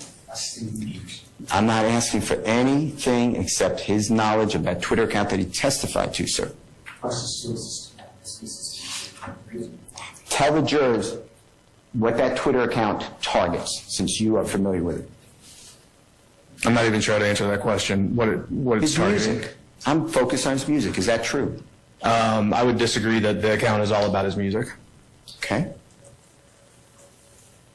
What example do you have, or examples? I think quite a few of the tweets that we reviewed during my testimony had nothing to do with his music. All right, then we're going to talk about those. I told you that earlier, I promise. Do you realize that there's over 46,000 tweets by Mr. Williams on that Twitter account? I have not counted the tweets. Do you realize that that Twitter account is still active today? Yes, sir. Do you, and it's called X now, right? That it is. It's correct. And do you realize that the tweets that you pulled out were one line by, I think you stated earlier, by a word search? Is that your understanding? I don't think that was exactly my testimony. It does appear, based on there being a bold letter in the tweet, that it was done through a word search. I wasn't there for that process, nor am I testifying about what that process was. Well, you knew you were going to testify about those tweets, right? I did. So I presume that you looked around for the context of those tweets before you got on the witness stand and raised your right hand, right? I wouldn't say I looked around for that context. As I said previously, we were monitoring his Twitter account even during this time period and watching tweets come in, including some or maybe even all of these. Okay, perfect. Then you're familiar with the tweets surrounding the tweets that you identified. I obviously don't remember the tweets around every one of these. I'm not asking you to remember, but I could show them to you. You've looked at them, obviously. At some point, likely yes. Perfect.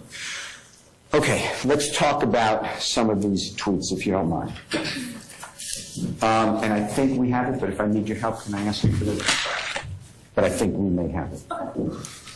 Your Honor, with the court's permission, I believe it's already in evidence. I'm going to show you State's Exhibit number 31, if Mr. Kokomo can assist, Your Honor.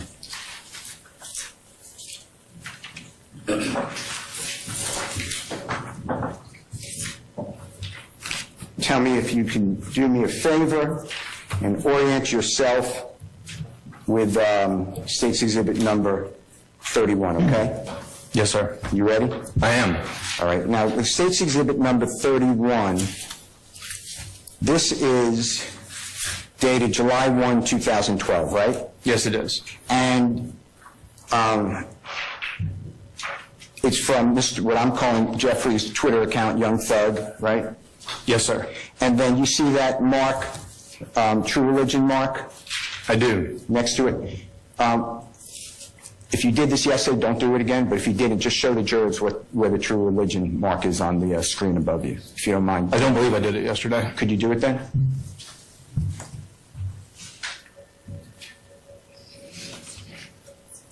Right here.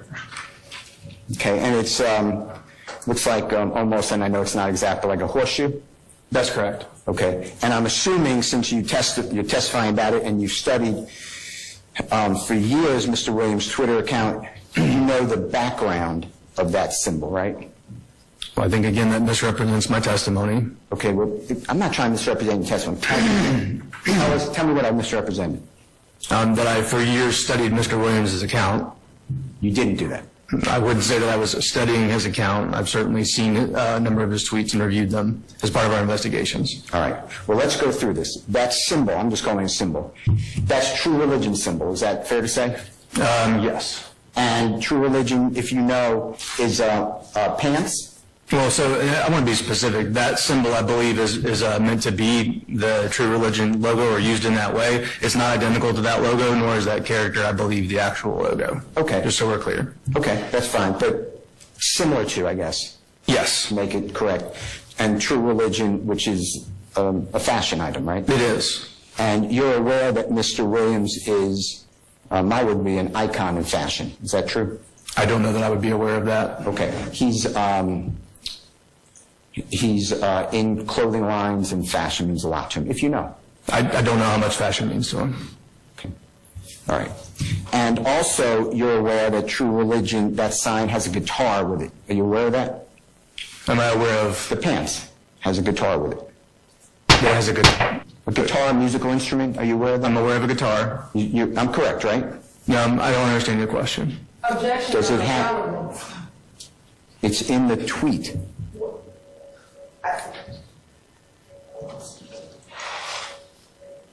And big, I guess what is in the tweet? And now we're talking about True Religion jeans. So, True Religion jeans is relevant.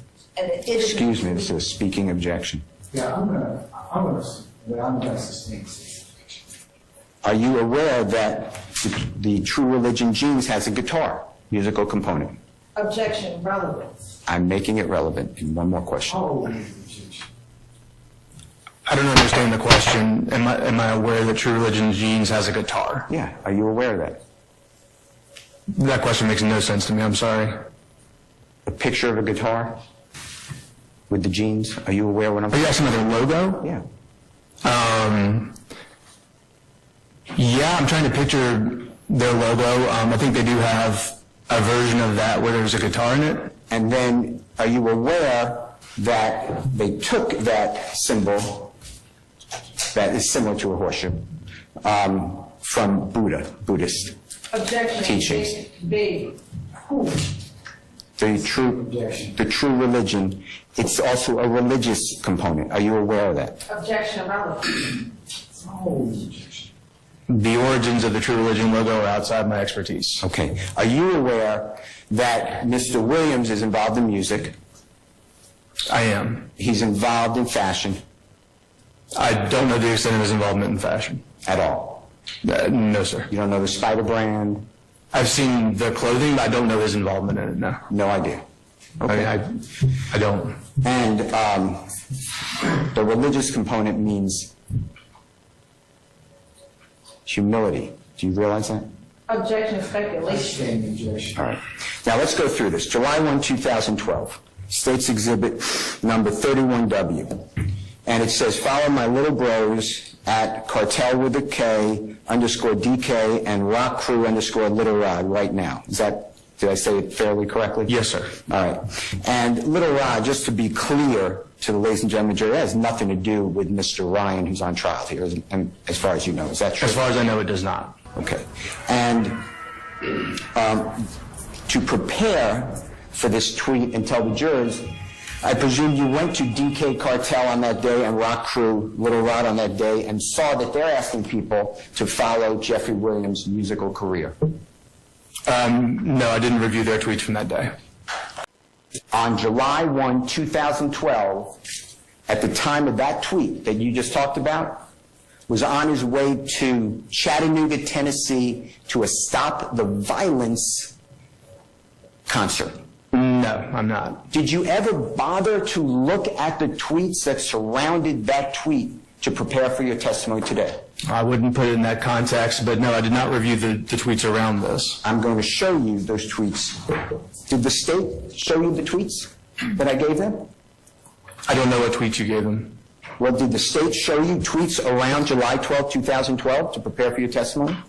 I don't know the dates of all the tweets that I reviewed. Did they tell you that I gave them tweets? No, sir, I don't believe so. All right, well, let me show you what I will mark as Mr. Williams number 43.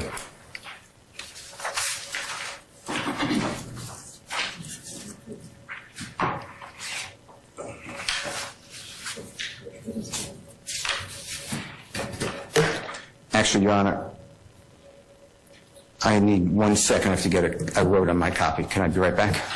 Document. A number of different tweets that are a violation of rule. Which tweets are you trying to? Can I help us, please? Bless you.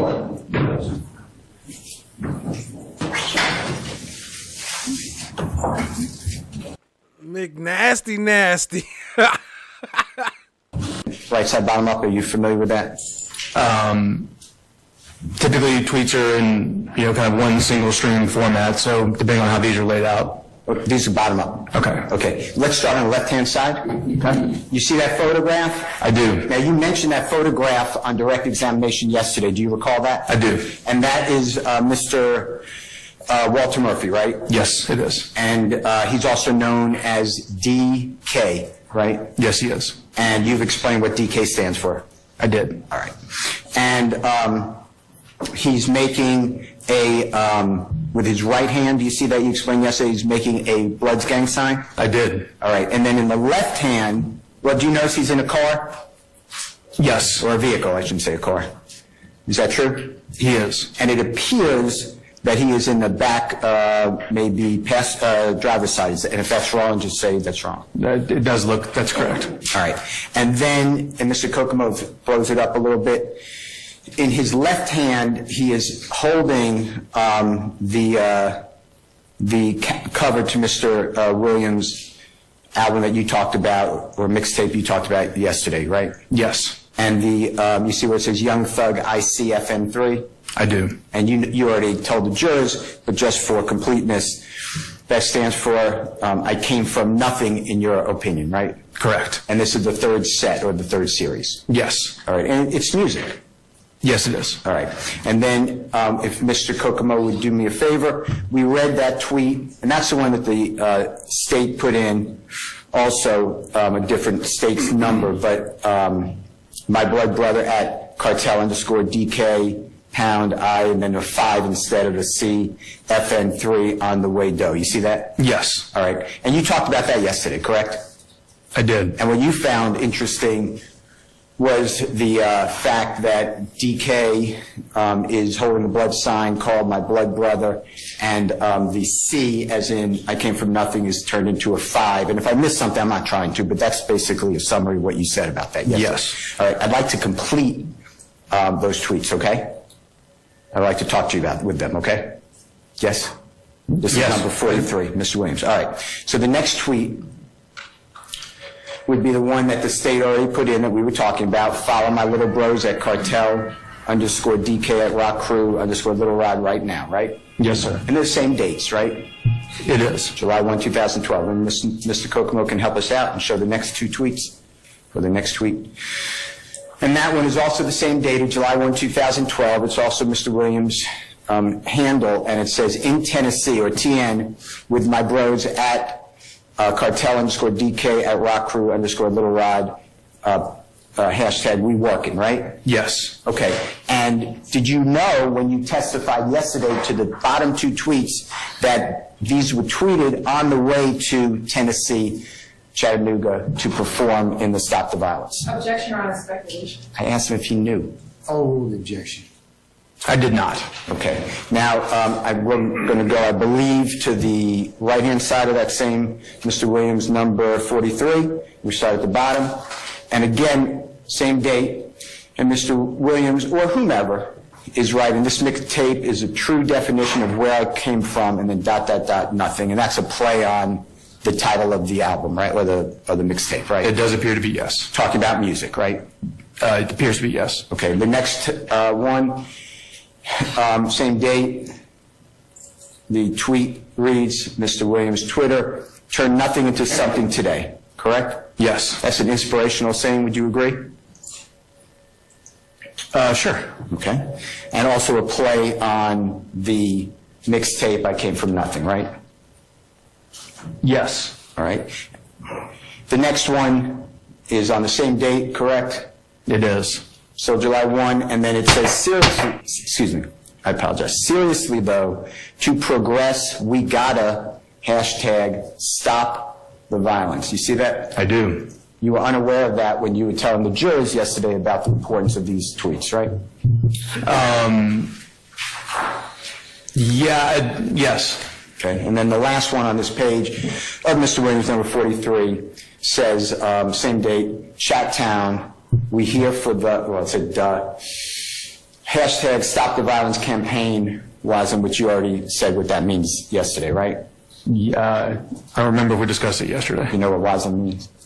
It essentially means what's happening or what's up. Okay. And Chattown, you know that to be a shortened version of Chattanooga? You said wasm. It means what's up. Wasm. They both said it wrong. It means wazam. Y'all be hearing Woody say wazam. He said wasm. Tennessee? I do. All right. And were you familiar at any time about the Stop the Violence campaign and concert that occurred on July 1, 2012? If you're asking about it at any time, I don't remember if I was aware of it in 2012. Are you aware of it today as you sit here testifying? I am now, but I had not. There's not my recollections today when I sat down here. You were aware that this was in response to Trayvon Martin getting killed and other people? Objection, Your Honor. Speculation. Asking if he's aware. Oh, objection. No, sir. You were aware that Trayvon Martin was killed earlier that year, February? I wouldn't have recalled the year exactly, but that I couldn't dispute that's the time frame in which that happened. Now, understanding these contexts of the tweets that we just went through on Mr. Williams' 43W, which I included the state's tweets that you talked about yesterday, okay? I want to ask you a couple of questions. All these tweets are about listen to Jeffrey's music, get on DK, cartel underscore DK, and hashtag, and at Rock Crew, Little Rod, about his music. You realize that? I think the question may have changed in the middle. Did you realize it's all about his music? objection, Your Honor, that'd be speculation. Do you realize? I'm saying that's the form of the question too. Okay. Do you realize that it's all about music? Objection, Your Honor, I'm still going to speculation in the speaker's mind. I'll sustain the objection. Do you know, as you sit here today, don't speculate, that it's all these tweets are about music? Objection, Your Honor, that's the same question. But he's telling him not to speculate, but he would be speculating. I sustain the objection. All right. Let's do this. Let's go to State's Exhibit number 34. And I believe there were several, so let's do the top one, if that's okay.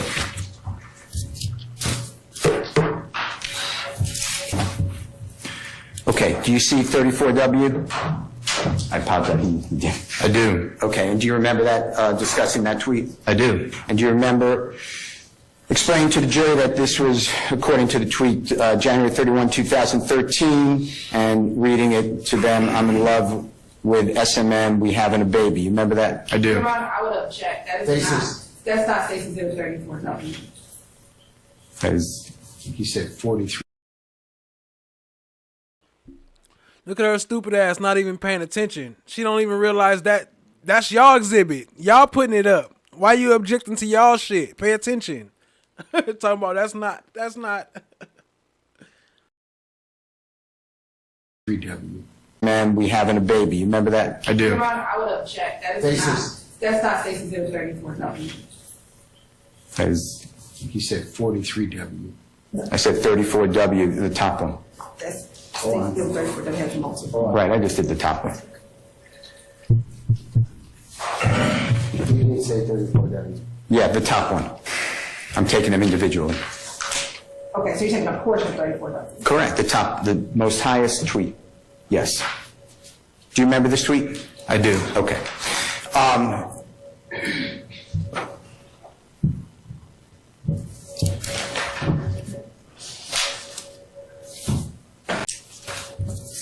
The top one, if you can. You can put them all on the top one is what I'm focused on. 34W.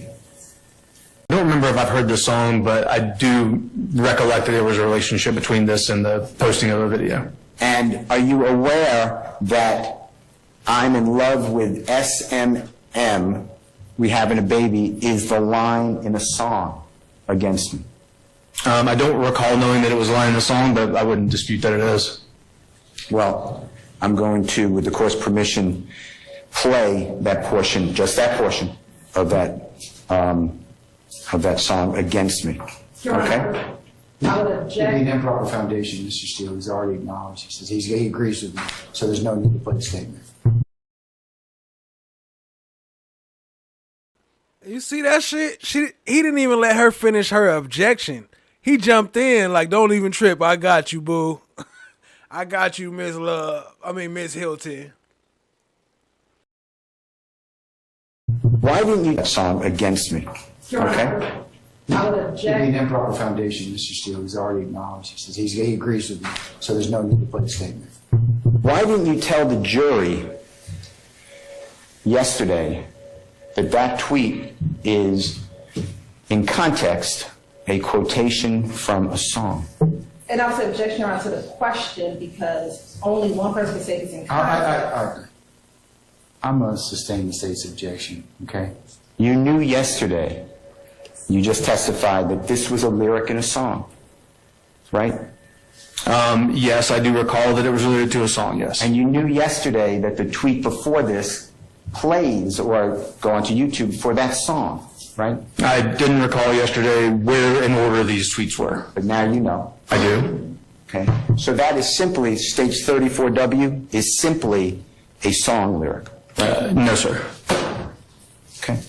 Do you know, if you know, from whatever, just living, do you ever know that people on social media put on quotes from movies? You aware of that ever happening? Sure. Books? Absolutely. Inspirational phrases? Definitely. Songs? Yes. Okay.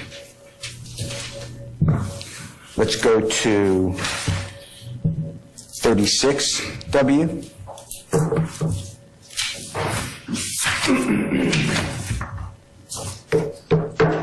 And we'll show you. You remember that? Yes, sir. And this is February 5, 2013. Fair to say? It is. And all these are Mr. Williams' tweets, or his Twitter account, right? Correct. All right. And you talked about the words, don't worry if I'm shooting as long as you get shot, right? I did. Now, were you aware when you were testifying yesterday that the two tweets before this tweet? Shout out to Kells. Don't even trip. We still got some time to go. We still got about a good hour or so to go. So let's keep it going. Appreciate y'all for being here. Hit the like, hit the subscribe, tap in, share with a friend. We wrapping it up, but we still got some time left. A little less than an hour, but depending on how much I talk.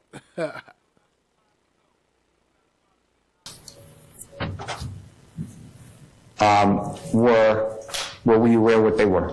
No, sir. You were now? I don't believe so. Okay.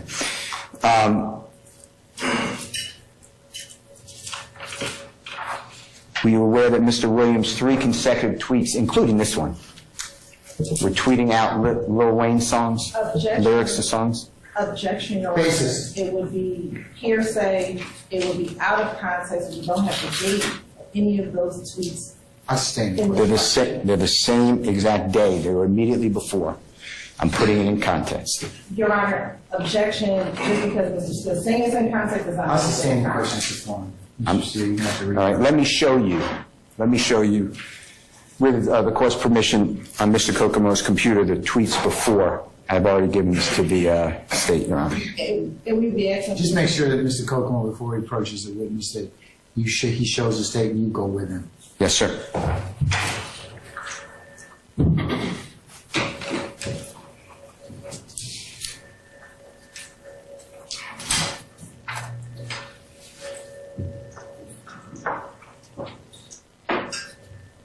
Do you recognize those are the tweets on the same day that the tweet in 36W?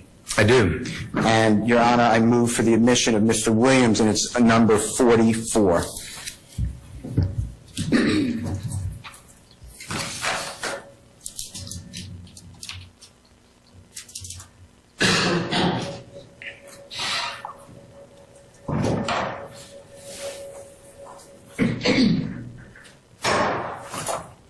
Can I see it, please?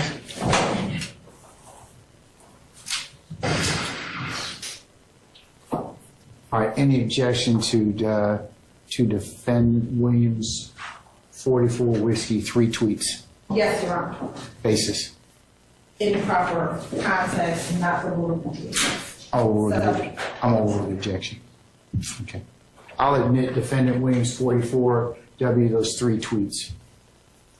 That may be published as you see fit. Thank you. You see that? Don't worry if I'm shooting, long as you get shot. You see that? I do. All right, let's start at the bottom just for completeness. Same date, correct? Yes, sir. February 5, 2013. And Mr. Williams' Twitter account wrote, "Is the auto-tune on?" with all these question marks. You see that? I do. All right. And are you familiar or do you know that that is a lyric from Lil Wayne's song called Ice Cream? I don't, but I wouldn't dispute that it's true. Okay. Do you want to hear it? No. To ensure that it's true. I said it doesn't doubt you, Mr. Steele. Okay. The next tweet is 1, and then there's a hyphen 900, hyphen who, hyphen want, hyphen it, hyphen I, hyphen deliver, and then 2 exclamation points, if I read that fairly. Is that true? Yes, sir. Same date, right? It is. Immediately before the tweet that you spoke about to the jurors yesterday, right? Yes, sir. And do you realize that that is a Lil Wayne lyric of a song also in 2009, Ice Cream? I'm not, but I wouldn't dispute that it is. Okay, and if you want to hear it, we can do that, okay? I don't think that's necessary. All right, and then the last one, the one that is in stage 36, the one you testified to yesterday, about don't worry if I'm shooting, long as you get shot, that's the 3rd one in the sequence, fair to say? It is. And that one, did you know yesterday when you testified, that is a Lil Wayne song called Banned, B-A-N-N-E-D. No, sir. You didn't know that when you testified? No, sir. No one told you? No, sir. The state didn't share with you these lyrics that I gave them? They did not. Okay. All right, let's go to number... that hashtag Twisted, that is a song by someone named Sky Padwar. Were you aware of that? I don't believe I knew who the artist was, no. Okay, you knew it was a song, though? I can't remember if I knew if it was a song or not. I believe that I thought it was. Do you know it's a song today? I don't know any more than I did yesterday. All right, well, if I'm wrong, you'll come back and tell us, okay? Sure. And then the next line, we cross an N or A-N out. You see that? I do. Okay. And you're familiar that that is also a lyric from a song, right? Yes. And I don't believe you told the jurors that yesterday. Can you explain why not? I don't believe I was asked, although this lyric also... He don't believe he was asked. No, that's not what he asked you. He asked you why you didn't mention that when you was testifying that all this shit was gang shit, bad shit. Why you didn't tell them that this is from a song, from somebody else's song when they come up to the Lil Wayne one too. He did it a couple times. So it was part of another video that the jury viewed, so I think they were likely aware of that. Okay, then we're going to go into the video as well, since you brought up, okay? Sure. But that line is a line out of the song Cross Out, right? I believe the name of the song was Triple Cross. I think so. It's fine. We'll show the jurors. Okay. Triple Cross. Y'all know that's part of that ABG shit. And also on that video, Lil Woody, when he was with Tay and they did the big nut symbolism, what was the hook on the song? Double cross, triple cross. They was talking to them niggas. Triple cross. And that is a line and a song by OLAPLAYA, who you said is Mr. Micah Anderson, correct? Yeah, and I think the song is Triple Cross King, although that may not be the official title of the song. That's fine. And Bloody J, right? Yes. What's his real name again? Which one? Mr. Bloody J. Justin Ushery. Thank you, Mr. Ushery. And Young Scooter, right? Yes. Okay. All right. What is illegal, I shouldn't say wrong, about posting on Twitter, January 11, 2013, to all Jeffrey's followers and whomever, 2 other people to promote their music. There's nothing illegal about that tweet. All right, let's go. Do you notice, and can you point for the jurors, so you're going to have to, if you don't mind, help us out? Okay. Anything that you would say in your expertise, study, training, is gang related on that picture that you can show us? So, before I do anything, I'll preface it by saying that I don't know Mr. Williams, and so as a gang investigator, one thing that I recognize and that we've discussed here during my testimony is that many, if not most, gang identifiers can also be used in a context that's not gang related, including some things that may be in this photograph. For instance, a 5-point star, even a red 5-point star. So, without having a background on Mr. Williams, I would hesitate to say that any of his tattoos are necessarily gang tattoos. And I am not saying that Mr. Brian Birdman Williams is in any way related to any type of gang. I'm just asking you, and you made that clear, and I appreciate that. I just want you to point out on his picture, Mr. Williams, number 45, anything that you believe may, I'm not saying they are, may be on somebody else, on me, be a gang identifier. I would suggest your speculation is upon.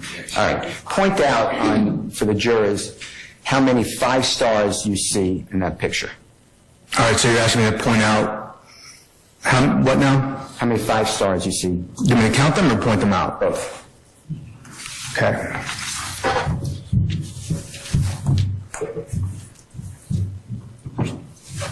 And then if there's any color to them, just show the jurors, tell the jurors the color you see. Okay, so this appears. What he want to know is, what color is that gold, that BET symbol back there? Is that a gang sign too? BET, 3 letters? That sound like a gang too. Can't see the whole thing, but I would assume that's a 5-point star and it's red. This also is a 5-point star, so that's 2, 3, 4. I believe there's one here. You kind of can't see it on the screen, but that's 5.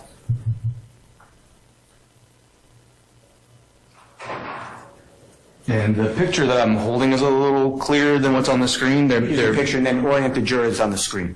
They'll have the picture.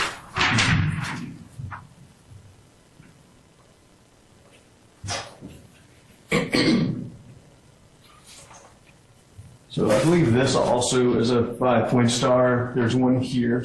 So I think we're up to 6. Believe there are 6. Do you see anything else that would be potentially, I am not saying it is, potentially I think you call it an identifier of a gang? I'm sorry, just in Mr. Williams, number 45. That's just not how I really do this type of investigation.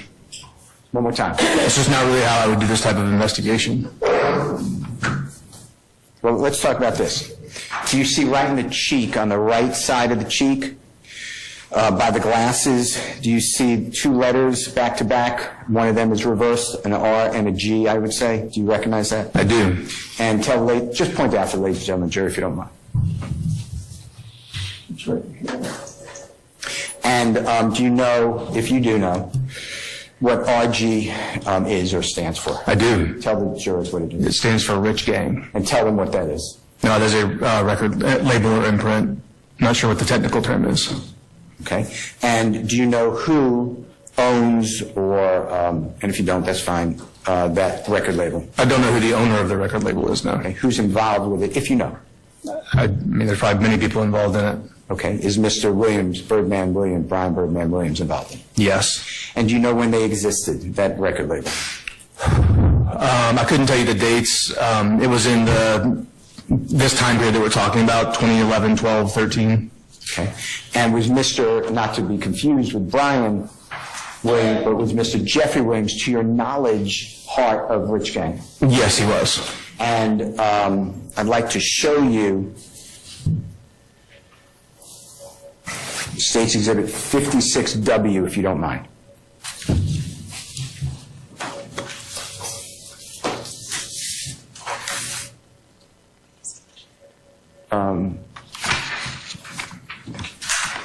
Thank you.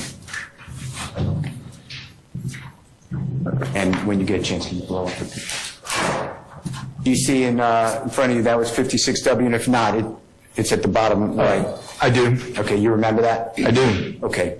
And the gentleman on the right is Mr. Williams, fair to say? Yes. And the gentleman, I'm going to take that back. The person on the left is Mr. Copeland. Is that fair to say? Yes. Okay. And they're both wearing what I would say is similar but inverted jerseys or sweatshirts. Is that a fair allegation, representation? It is.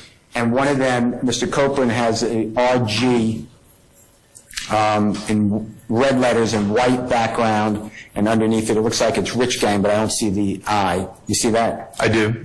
And then Mr. Williams has, it appears to be, it's not fully there, but the RG in white saying Rich Gang, it looks like, but not all letters there, and then stars, 5 stars. You see that underneath it? I do. And the sweatshirt, though, itself is red background, right? Yes. Okay. And is that, if you know, at the time of this photograph, is that merchandise from Rich Gang? I believe so, yes. Okay. And merchandise is where people in entertainment make some money. Not necessarily all of it, but they make some money off merchandise, right? They do. And other people make money off merchandise, right? Other vendors. Sure. Okay. And what is illegal about wearing the Rich Gang attire? There is nothing illegal about wearing the Rich Gang attire. And what is illegal about wearing the Rich Gang attire along with a hand that you described, I'm going to use Mr. Williams' hand, left hand, as YSL. You see those letters? Yes. Okay. And would you do me a favor, just show the jurors how you get the YSL, just a Mr. Williams photo if it helps you? It's this hand sign right here. Yeah, but just do the Y first, please.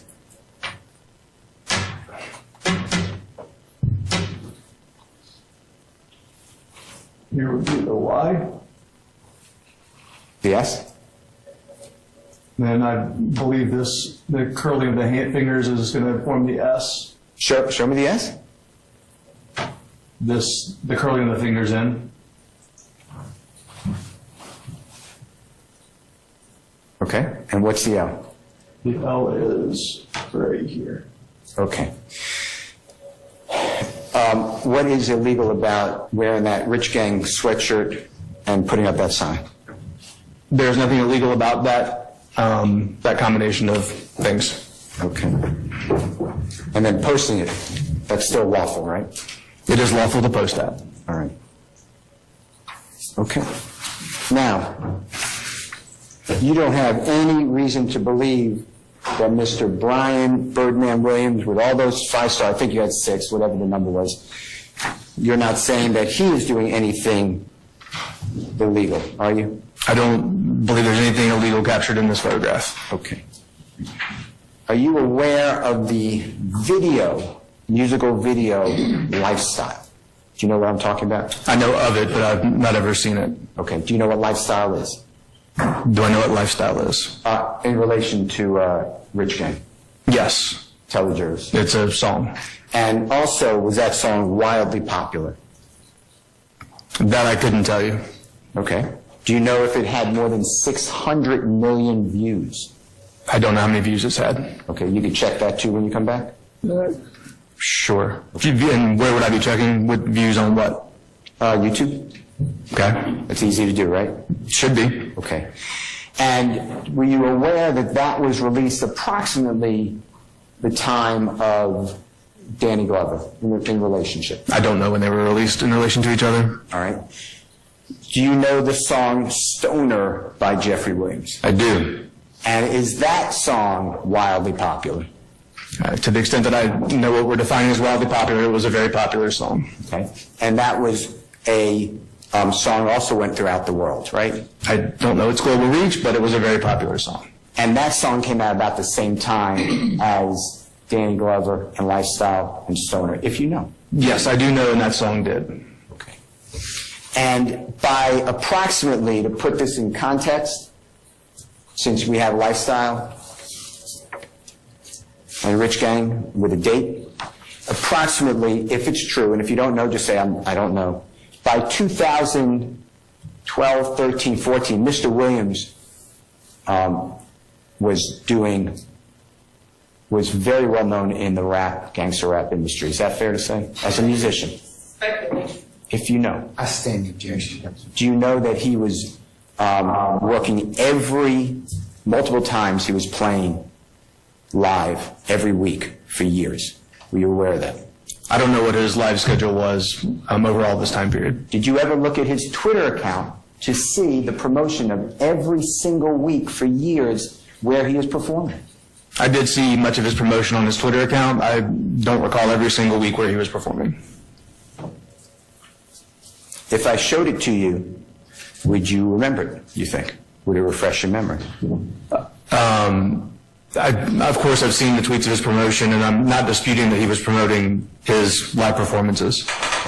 So, would you agree that by 2012, 13, 14, he is traveling all over the country and the world? Objection.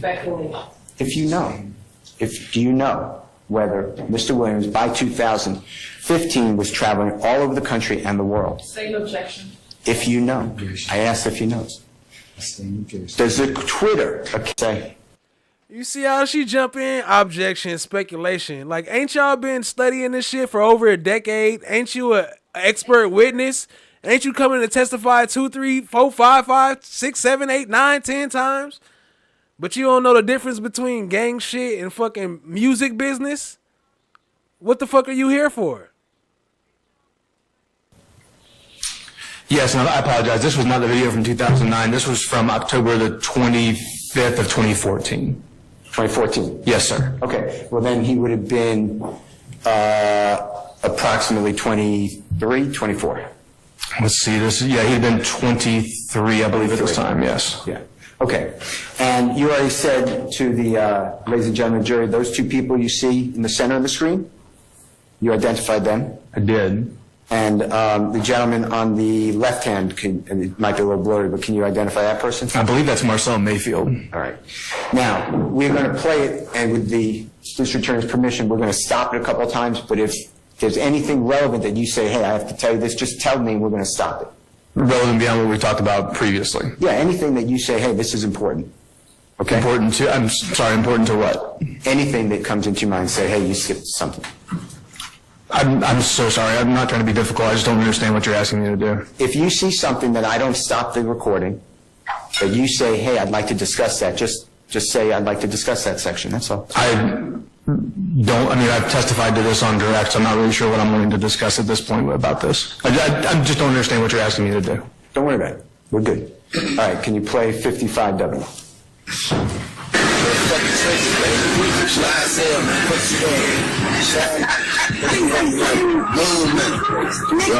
That's a social lifestyle. Oh, yeah.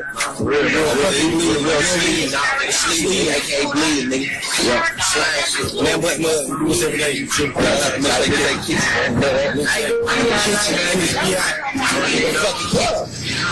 gonna talk, gonna put you on the camera.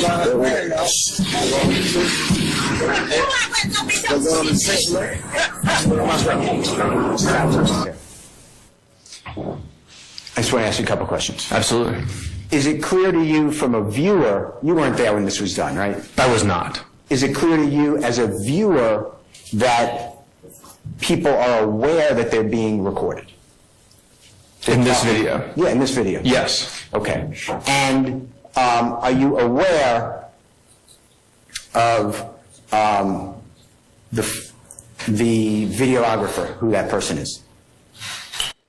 So what he pointing out, what he trying to say is, this is a video music shoot, but you acting like this like gang activity, but this is B-roll footage for a music video. No, I don't believe so. Okay. Are you aware that this video was placed on public domain, Twitter? I don't recall specifically knowing this video was posted to Twitter. That's fine. But it was put in the public domain on a account, right? Sure. It was uploaded, whatever the right word is, right? Yes. Where anybody can get on it who is interested, right? Sure. All right. And this says, "Where's my strap?" Right? It does. And that wasn't put there by you, right? It was not. And for all you know, and I'm not saying you know definitively, but for all you know, that was part of this video. As far as I know, it's part of the video. Okay, so somebody wanted to stress the fact that they were looking for the gun, right? Well, is a strap a gun? It is a slang term for a gun. Okay. So somebody wanted to stress the fact that, hey, don't miss these words where it's a strap. Objection, Your Honor, these speculations to why the person put it, where's my strap? I sustain the objection. Well, that's what it says, right? It does say that. All right. If you could continue. And then Mr. Williams, that's Mr. Williams, right? It is. All right, and then he's going to go back into the house and come out with a gun. Is that fair to say? Yes. All right, if you don't mind playing that.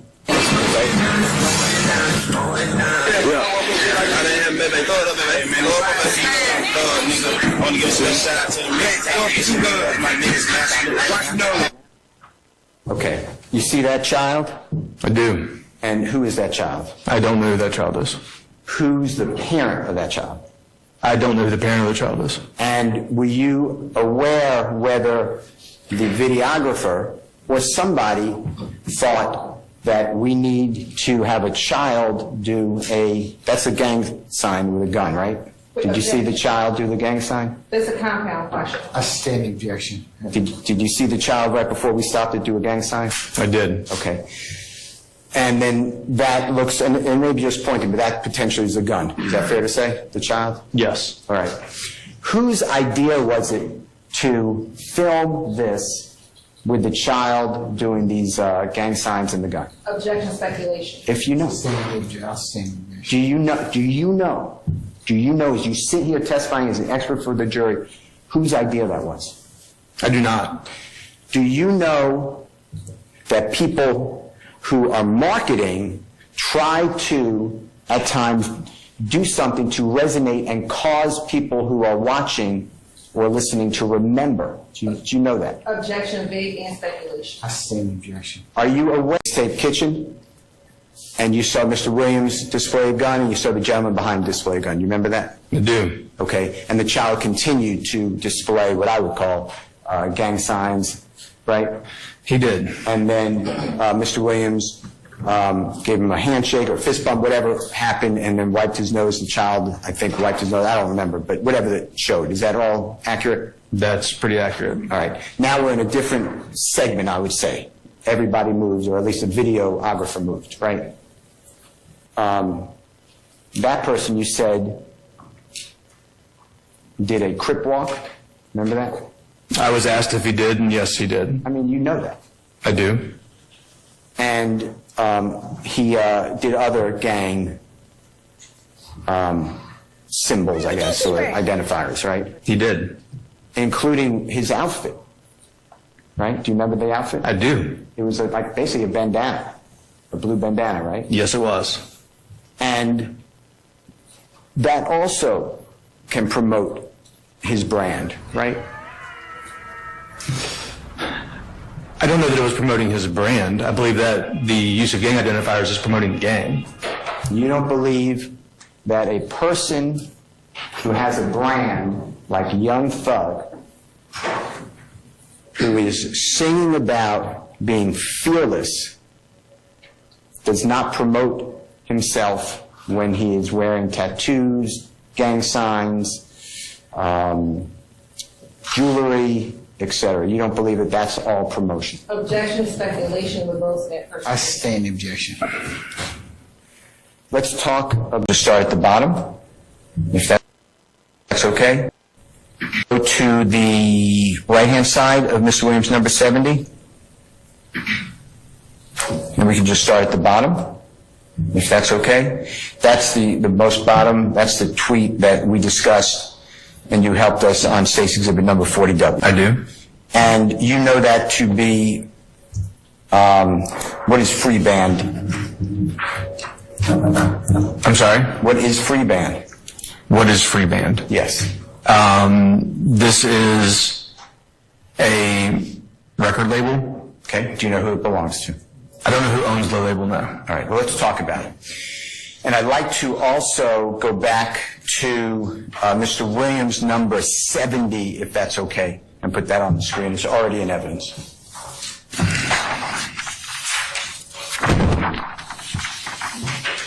Mixed tape, but it drew your attention, fair to say? Yes. And you see the green, there might be other colors, but basically green snake in that cover, mixtape cover? I do. And then you see the bird, right? Yes. And show the ladies and gentlemen jury, if you can, just the outline of the snake and the bird with the pointer, if you don't mind. About Future's symbol for his free band record label. Objection relevant to human fact finding evidence. I stand the objection. Did you know when you testified this bird, did you know that Future's record label free band symbol is the eagle? I have seen their logo and it is not this. I'm going to show you some photographs, okay? Sure. Okay, let's show them to the state first. In State's Exhibit number 42W, Free Bands Gang, right? Correct. And in the center of that, I'm calling it an emblem, but it looks like a depiction of an eagle to me. If that's wrong, just correct me. Yes, it does. Okay. And it has the... So when you state that the eagle is not represented whatsoever on the Super Slimy mixtape cover, besides your opinion, what document can you share with the jury to show that that artwork is not representative of free bands? So what I have observed and what I believe the jury will also be seeing in the future is that it wasn't only this image, the response images from the rival gang, where they would post pictures of an eagle with a snake in its claws. So we saw this back and forth of the same imagery, and in this case the snake is crawling through the skull of a dead bird, which is not indicative of the same, what we're seeing here in the logo for free bands. You agree that that's an eagle on the cover of Super Slimy with the snake? I don't know that that's an eagle's skull or not compared to some other bird. You just don't know, do you? I wouldn't say that. It is clearly a dead bird's skull. I'm asking you, do you know if it's an eagle? I don't know if it's an eagle or a hawk or some other bird.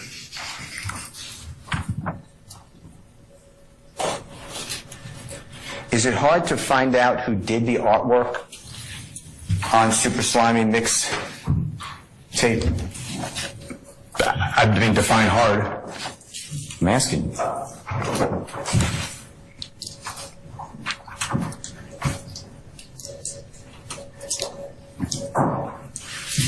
I don't understand the question. Well,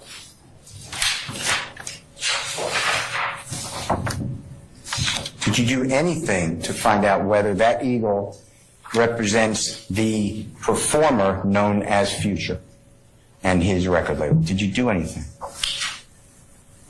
When we discussed this in terms of the context, I provided the context of what I and other investigators observed at this time, and given what was going on the street outside of just these tweets and this music, was that we were almost 3 years into a gang war between those two rival gangs. And as I've stated, seeing similar artwork in reverse with a dead snake and the claws of an eagle, I think it provides additional context to this image that's on the front of this mixtape.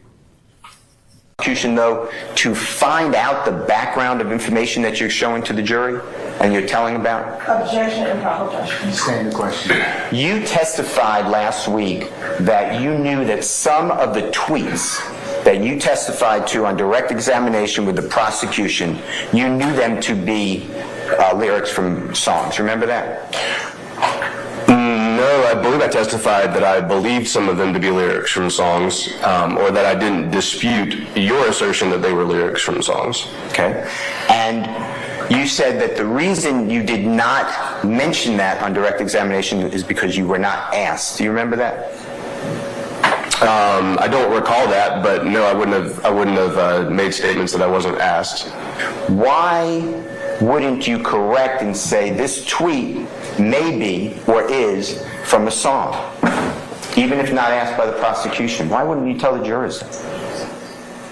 Well, I can't answer things that aren't asked by the prosecution under direct examination. On Mr. Williams' number 70, I did not ask you about that image. You brought that up and said there's something else I want to say. Well, to your point, you brought this image up. I did not. The state did not. You brought this image up, and you asked for context around these images and around these tweets. What I wanted to share with the jury was that it was of note to us when we saw this, given context outside of just what was happening on Twitter or on an album cover at that time. I don't believe that I said Mr. Williams' name, and that was the extent of my testimony to this, given that context around this. When I was under direct examination, I wasn't asked to give context for any of the tweets that I read into the record.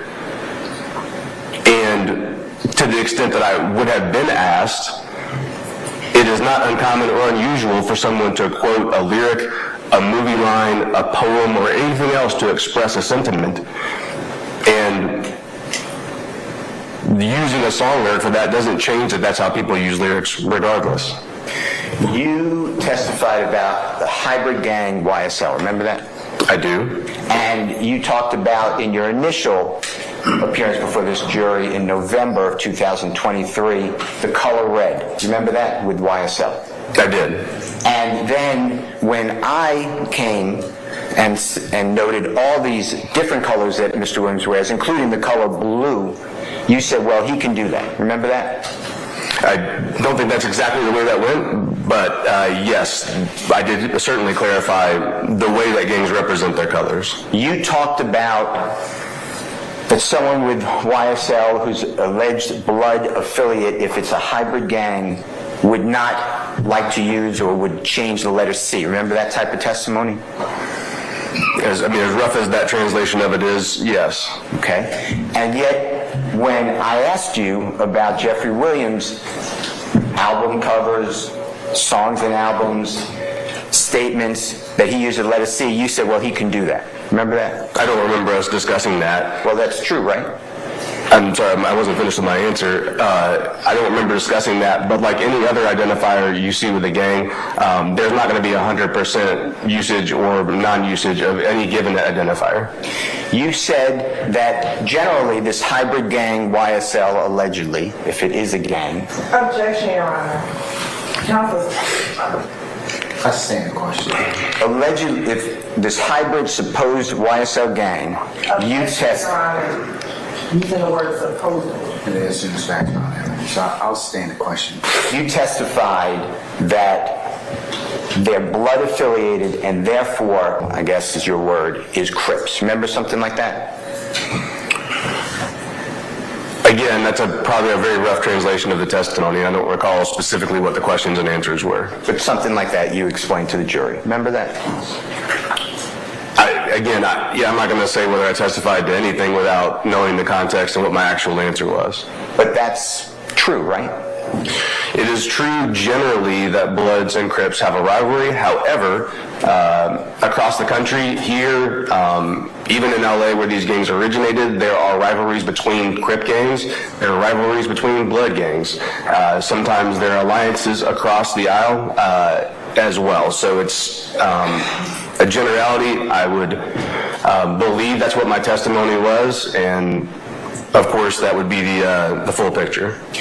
But you explained to the jurors that Sergio Kitchens, according to you, is identified with a Crip gang. Remember that?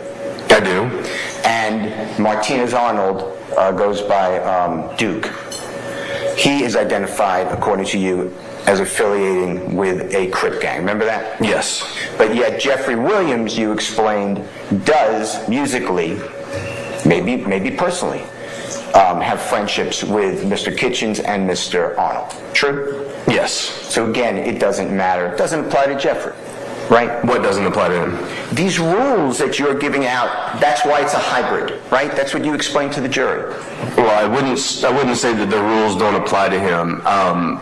What I found in my experience and what the research has found across several decades is that gangs have rules, and as ardent as they may appear to be about their rules, some rules are loosely enforced. That's not just here, that's in Chicago, some research out of Chicago, research out of Los Angeles as well. Additionally, Atlanta is unique in that we did not have these traditional gangs here for many decades after much of the country actually had an influx of traditional style gangs. So many people have friendships or relationships that predated their association with a traditional gang. So in Atlanta specifically, this is not unusual for us to see someone affiliated with a blood set, still associating with or having friendship or working with musically someone who's associated with a Crip set. What is the date that Jeffrey Williams became friends or associates with Mr. Sergio Kitchens, performer known as Gunner? I don't know when their relationship began. Now, this hybrid supposed YSL gang. Objection, Your Honor, with the supposed. No rules to enter, you told the jury, right? I don't believe that I said that. Again, I don't recall what my specific question or answer was for that. No rules to exit the supposed gang, right? Objection, Your Honor, with supposed. That's the same question. How is she objecting to him saying suppose? It's not proven. It's not a fact.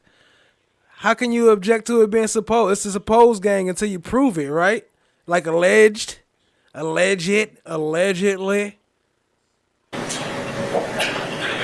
Sure. I think there was an objection to your question.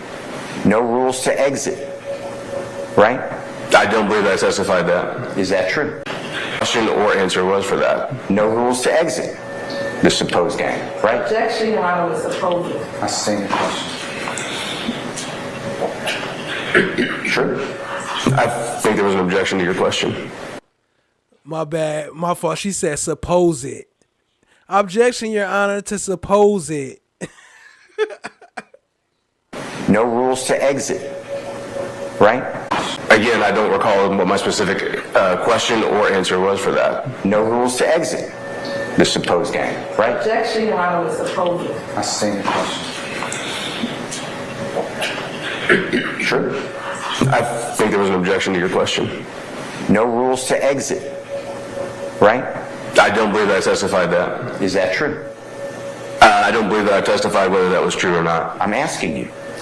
Not that I'm aware of. I don't believe I testified that they have a codified set of rules such as a traditional gang would have. So it's fluid based upon how you, like that album cover, mixtape cover, view the evidence. Is that right? Is what fluid? This supposed gang. Objection to supposed. Mr. Williams. Same objection. Mr. Williams. Supposed gang affiliation.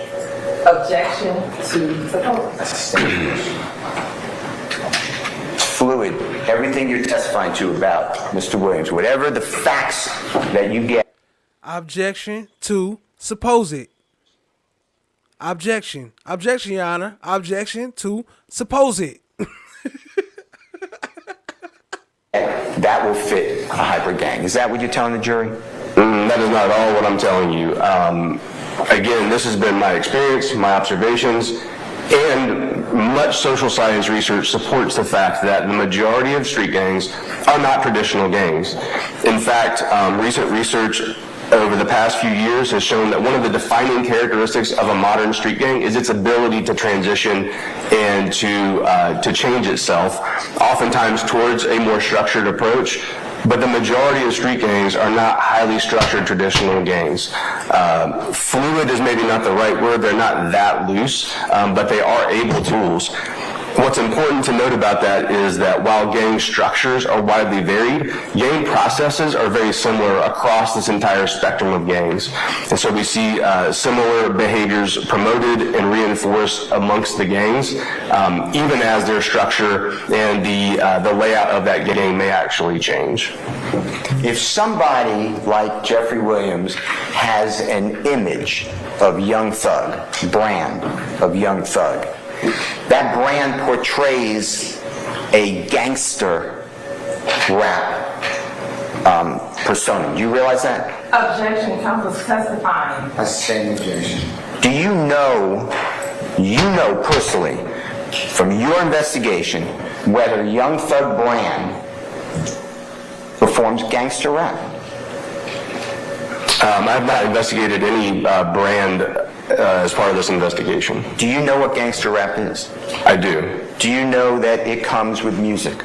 Objection, counsel's testifying. I sustain the objection. I'm asking a question. Do you know if it comes with music? Do I know if what comes with music? Gangster rap produces music. I'm asking you that question. If gangster rap produces music? Yeah. Is it involved in music? Gangster rap, that term. It is a musical genre, yes. And does it also, if you know, promote music videos? I'm trying to, I feel like I'm making up your question for you. Does Young Thug brand have music videos? Objection, Your Honor, to Young Thug brand that's testifying. I sustain the objection. It's based out of the evidence. Does the performer Young Thug participate in music videos? Yes, he does. And during those music videos, how long has he been doing that? I don't know when he started making music videos. And videos, when Mr. Williams, let's go back to 2010, 11, 12. Are you familiar with any videos from that approximate time frame that involved Mr. Williams? Are you talking about music videos? I'm talking about any videos. I am aware of videos of Mr. Williams from that time period. And during that time period, tell the ladies and gentlemen jury how you know that if a video is released, let's say on the social media, how you know whether that video was intended to be used by Mr. Williams to promote Young Thug brand or otherwise. Tell the jurors how you would know if you weren't there. Objection is a compound question. I stand the question. Taking any video from any time, but Jeffrey Williams in the video, how would you know to the jurors, tell the jurors, whether he was promoting his brand, Young Thug? To the extent that I know what his intent is ever, I wouldn't know that necessarily. However, my interest would not be if he's promoting his music, but what connection that promotion, even if it is of music, has to do with criminal gang activity. That would be my only interest in any video of Mr. Williams. And that's like what you saw of the album cover that's on the screen. You just look at everything through your vision of gangs, right? No, that's not true at all. As I said, I certainly talk to other people in law enforcement, other people that I work with, but we routinely interview gang members themselves, members of these gangs that are associated with this case, members of rival gangs, citizens who are not involved in gang activity at all. All of those things help to inform the context, our understanding of our investigations. Did you ever interview the videographers or managers for Jeffrey Williams, performer known as Young Thug? Objection, excellent answer. It's the same. I don't believe that was asked or answered. Mr. Steele. Who did you interview who was associated with the business end of Young Thug? Objection, that was excellent answer. Outstanding question. All right, let me ask you this. Remember Mr. Walter Murphy, we talked about him a lot on tweets? Yes, sir. And his handle is something like cartel with a K _DK, you remember that? Yes. Okay. And is it fair to say, if you know, and if you don't know, just say I don't know, that Walter Murphy committed crimes, including violent crimes, prior to the year and including the year 2015? Would you say that that's true? I would. All right. And did you know, if you do know, that he was heavily addicted to drugs during that time? If you know. Objection, relevant. That's the same question. I want you to tell, and this is the same person who was promoting through the tweets Jeffrey Williams' music, right? Remember that? I'm so sorry. Could you repeat your question? All right. This is the same person, the cartel_DK, Walter Murphy, just for the jurors' memory, who was also promoting Jeffrey Williams going to the Stop the Violence concert, showing his mixtapes. You remember all that? I'm sorry, that was all over the place. What was the question? This is the same person, DK, cartel_DK, Walter Murphy, who was also promoting Jeffrey Williams' music on the tweets that we discussed with the jurors. Yes, I believe some of the tweets he was mentioning Mr. Williams' music.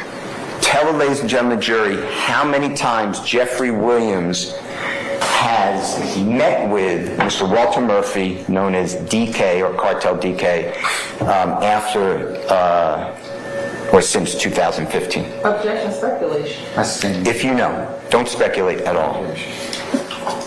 Do you know how many times Jeffrey Williams ever met with Mr. Walter Murphy after year 2015?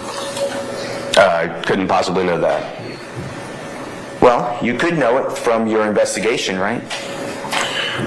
I don't know that the information is available to find out every time that they met since 2015. Tell the ladies and gentlemen of the jury then how many times Mr. Williams spoke. Social media, telephone, Instagram chat, whatever, with Walter Murphy after year 2015. I wouldn't have. Speculation, relevant. If you know, I'm not answering. Okay, don't speculate. Tell the jurors how many times the two of them have spoken through any mechanism. I don't know.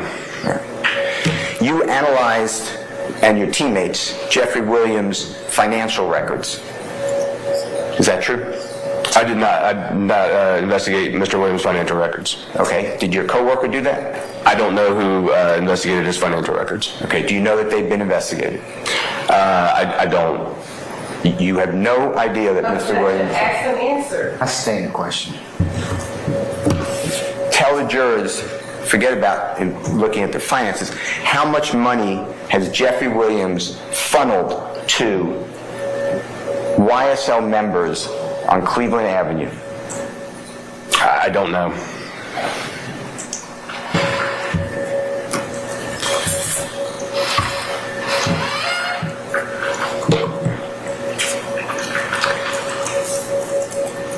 I'd like to go back to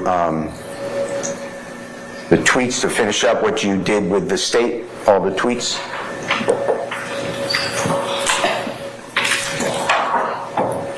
And I believe, because we told the jurors we'd go through them all, I believe that we were up to State's Exhibit number 42W, I think.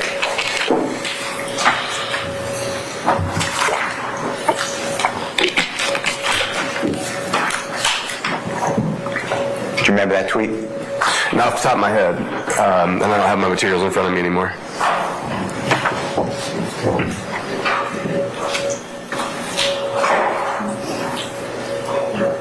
Chris, can you show 42W? Yeah, I can, yes, sir. Thank you, sir. Judge, maybe you should close your ears. Right. Thank you, sir. Yeah, this looks like them. What number were you looking for? 42W? Let's see if I can find it.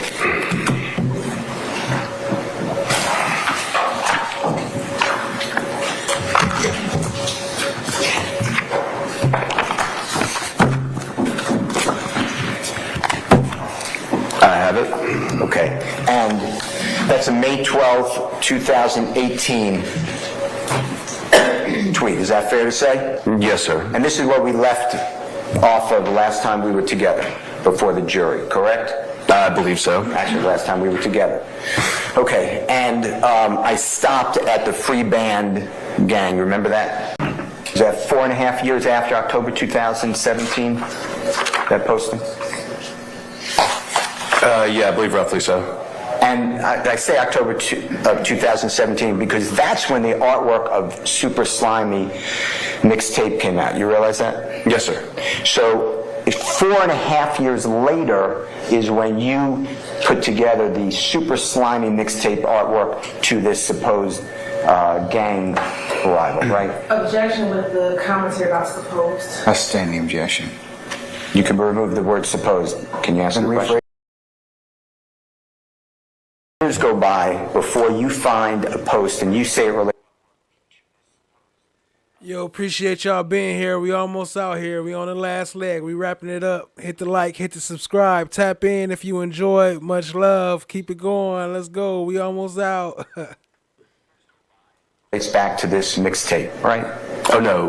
We certainly saw examples prior to that as well. Do you have them here? Well, we've got one right here from August 26th of 2021. Well, hold on. Is that, instead of saying right here, is that State's Exhibit 62W? Yes, sir. We're going to get to that in 1 minute. Well, it's earlier than the one previously mentioned. And there were other earlier ones as well, not that are in evidence. Do you have them here? I don't have them here. All right. Let's talk about 62W, which I believe is in front of you, but the jurors saw it. But just to refresh memory, that seems to me, I'm not saying it is, but it seems to be a tattoo. It is a tattoo. Okay. And I think you helped us understand it's similar. It's a tattoo with an eagle, I think, holding a snake. Is that fair to say? It is. And then it has an S and a K, a slap kill or something to that effect. Correct. On the upper right-hand side, I'm not looking, but upper right-hand side approximately. Is that true? That is correct. All right. And October 26th, excuse me, I'm wrong. August 26th, 2021 was when that's posted, right? Yes, sir. So that's approximately just under 4 years from the Super Slimy artwork, right? Yes. All right.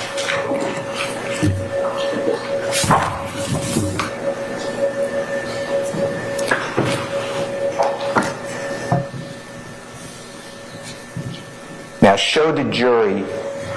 We're going to hit that Fani Willis 5 on it one more time before we roll out too.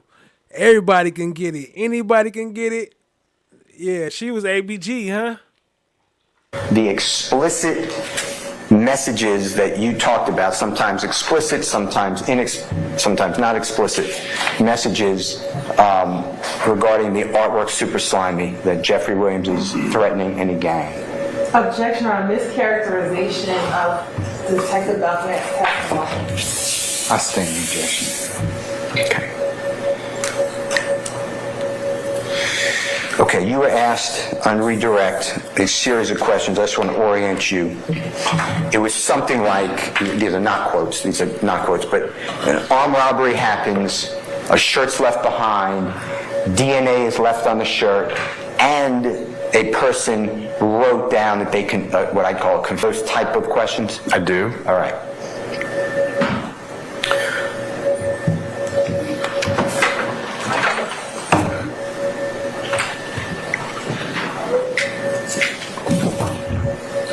There, you're putting together a real crime, armed robbery. That's the hypothetical asked to you by the district attorney, right? Yes, sir. With evidence found at the scene, including a written confession and DNA, right? Yes, if I recall the hypothetical correctly, yes.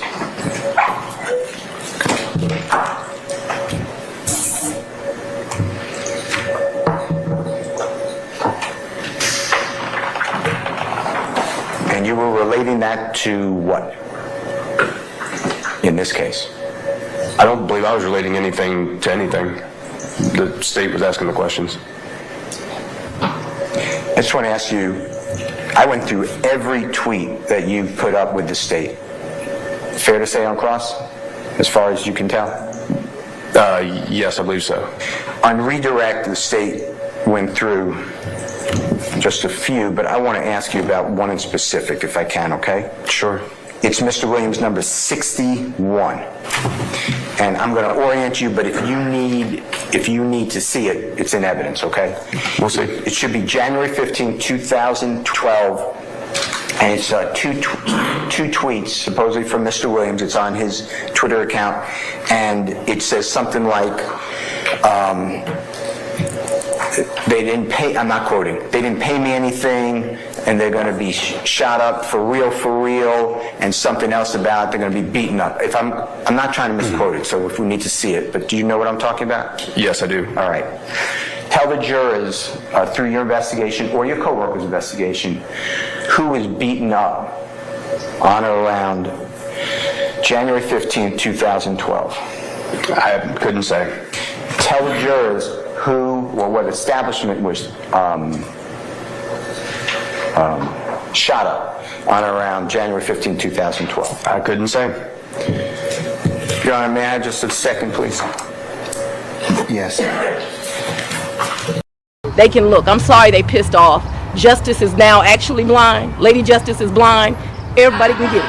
Minimizing disruptions in court, how many witnesses there are to go, and what you expect those witnesses to say. Everybody can get it.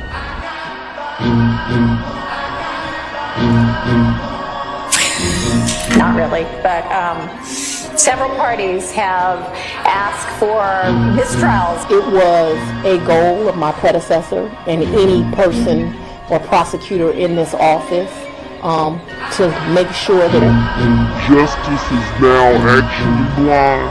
Lady Justice is blind.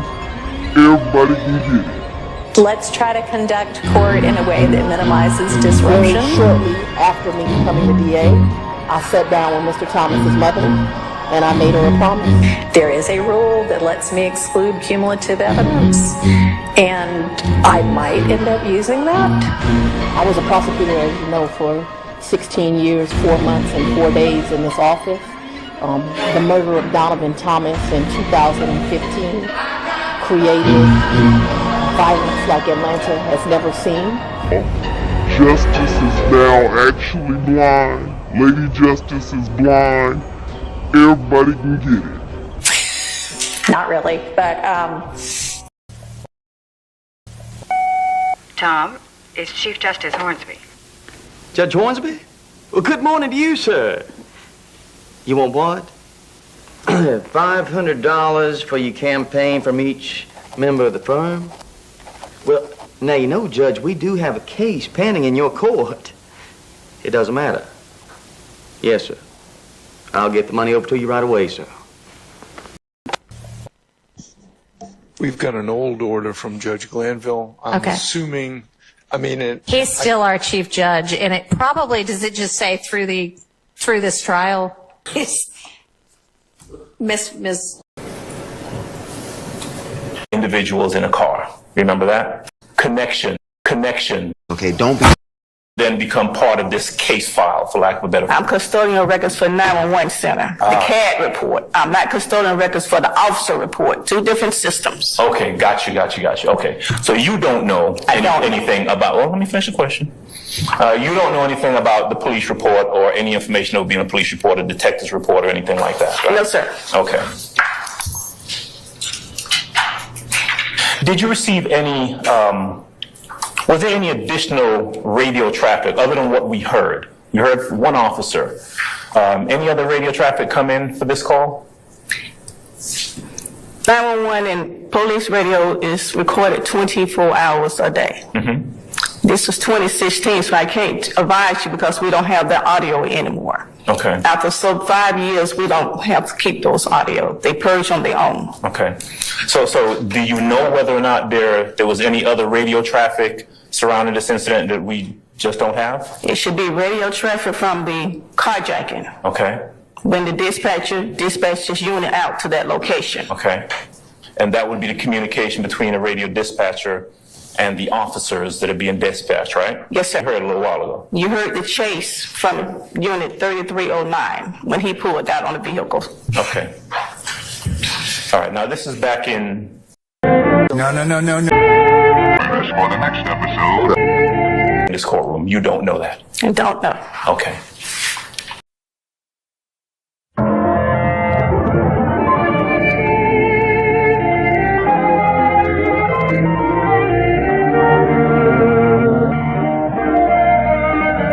to join us for the next episode of Days of Our Lives.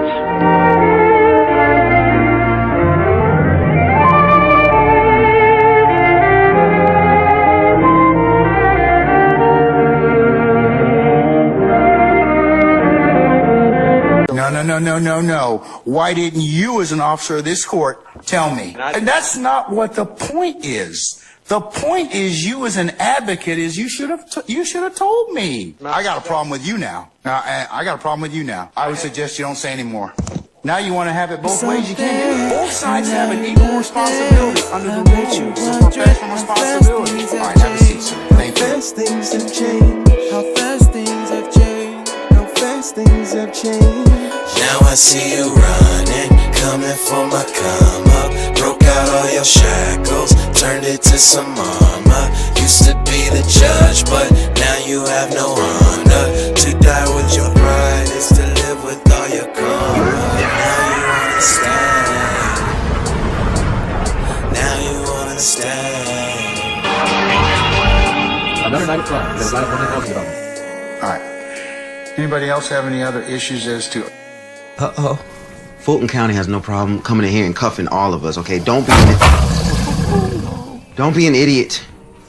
Are you trying to tell me about myself? You homeless, Ern. You don't even have a mirror to look at yourself. Here. So I know you all about your principles.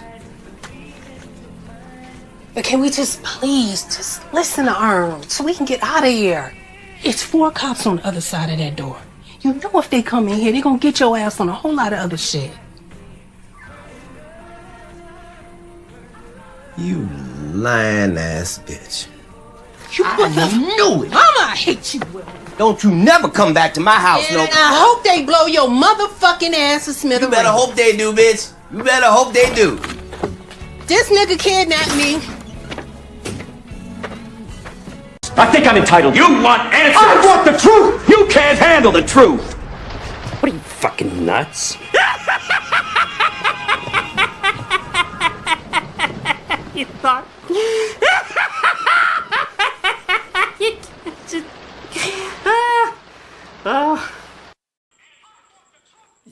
Yo, much love. Appreciate y'all for being here. Shout out to Shot Diggy. Shout out to Kels. Shout out to all y'all. It's all love, family. Till next time. See you next time, family. Tap in, hit the like, hit the subscribe, share with a friend.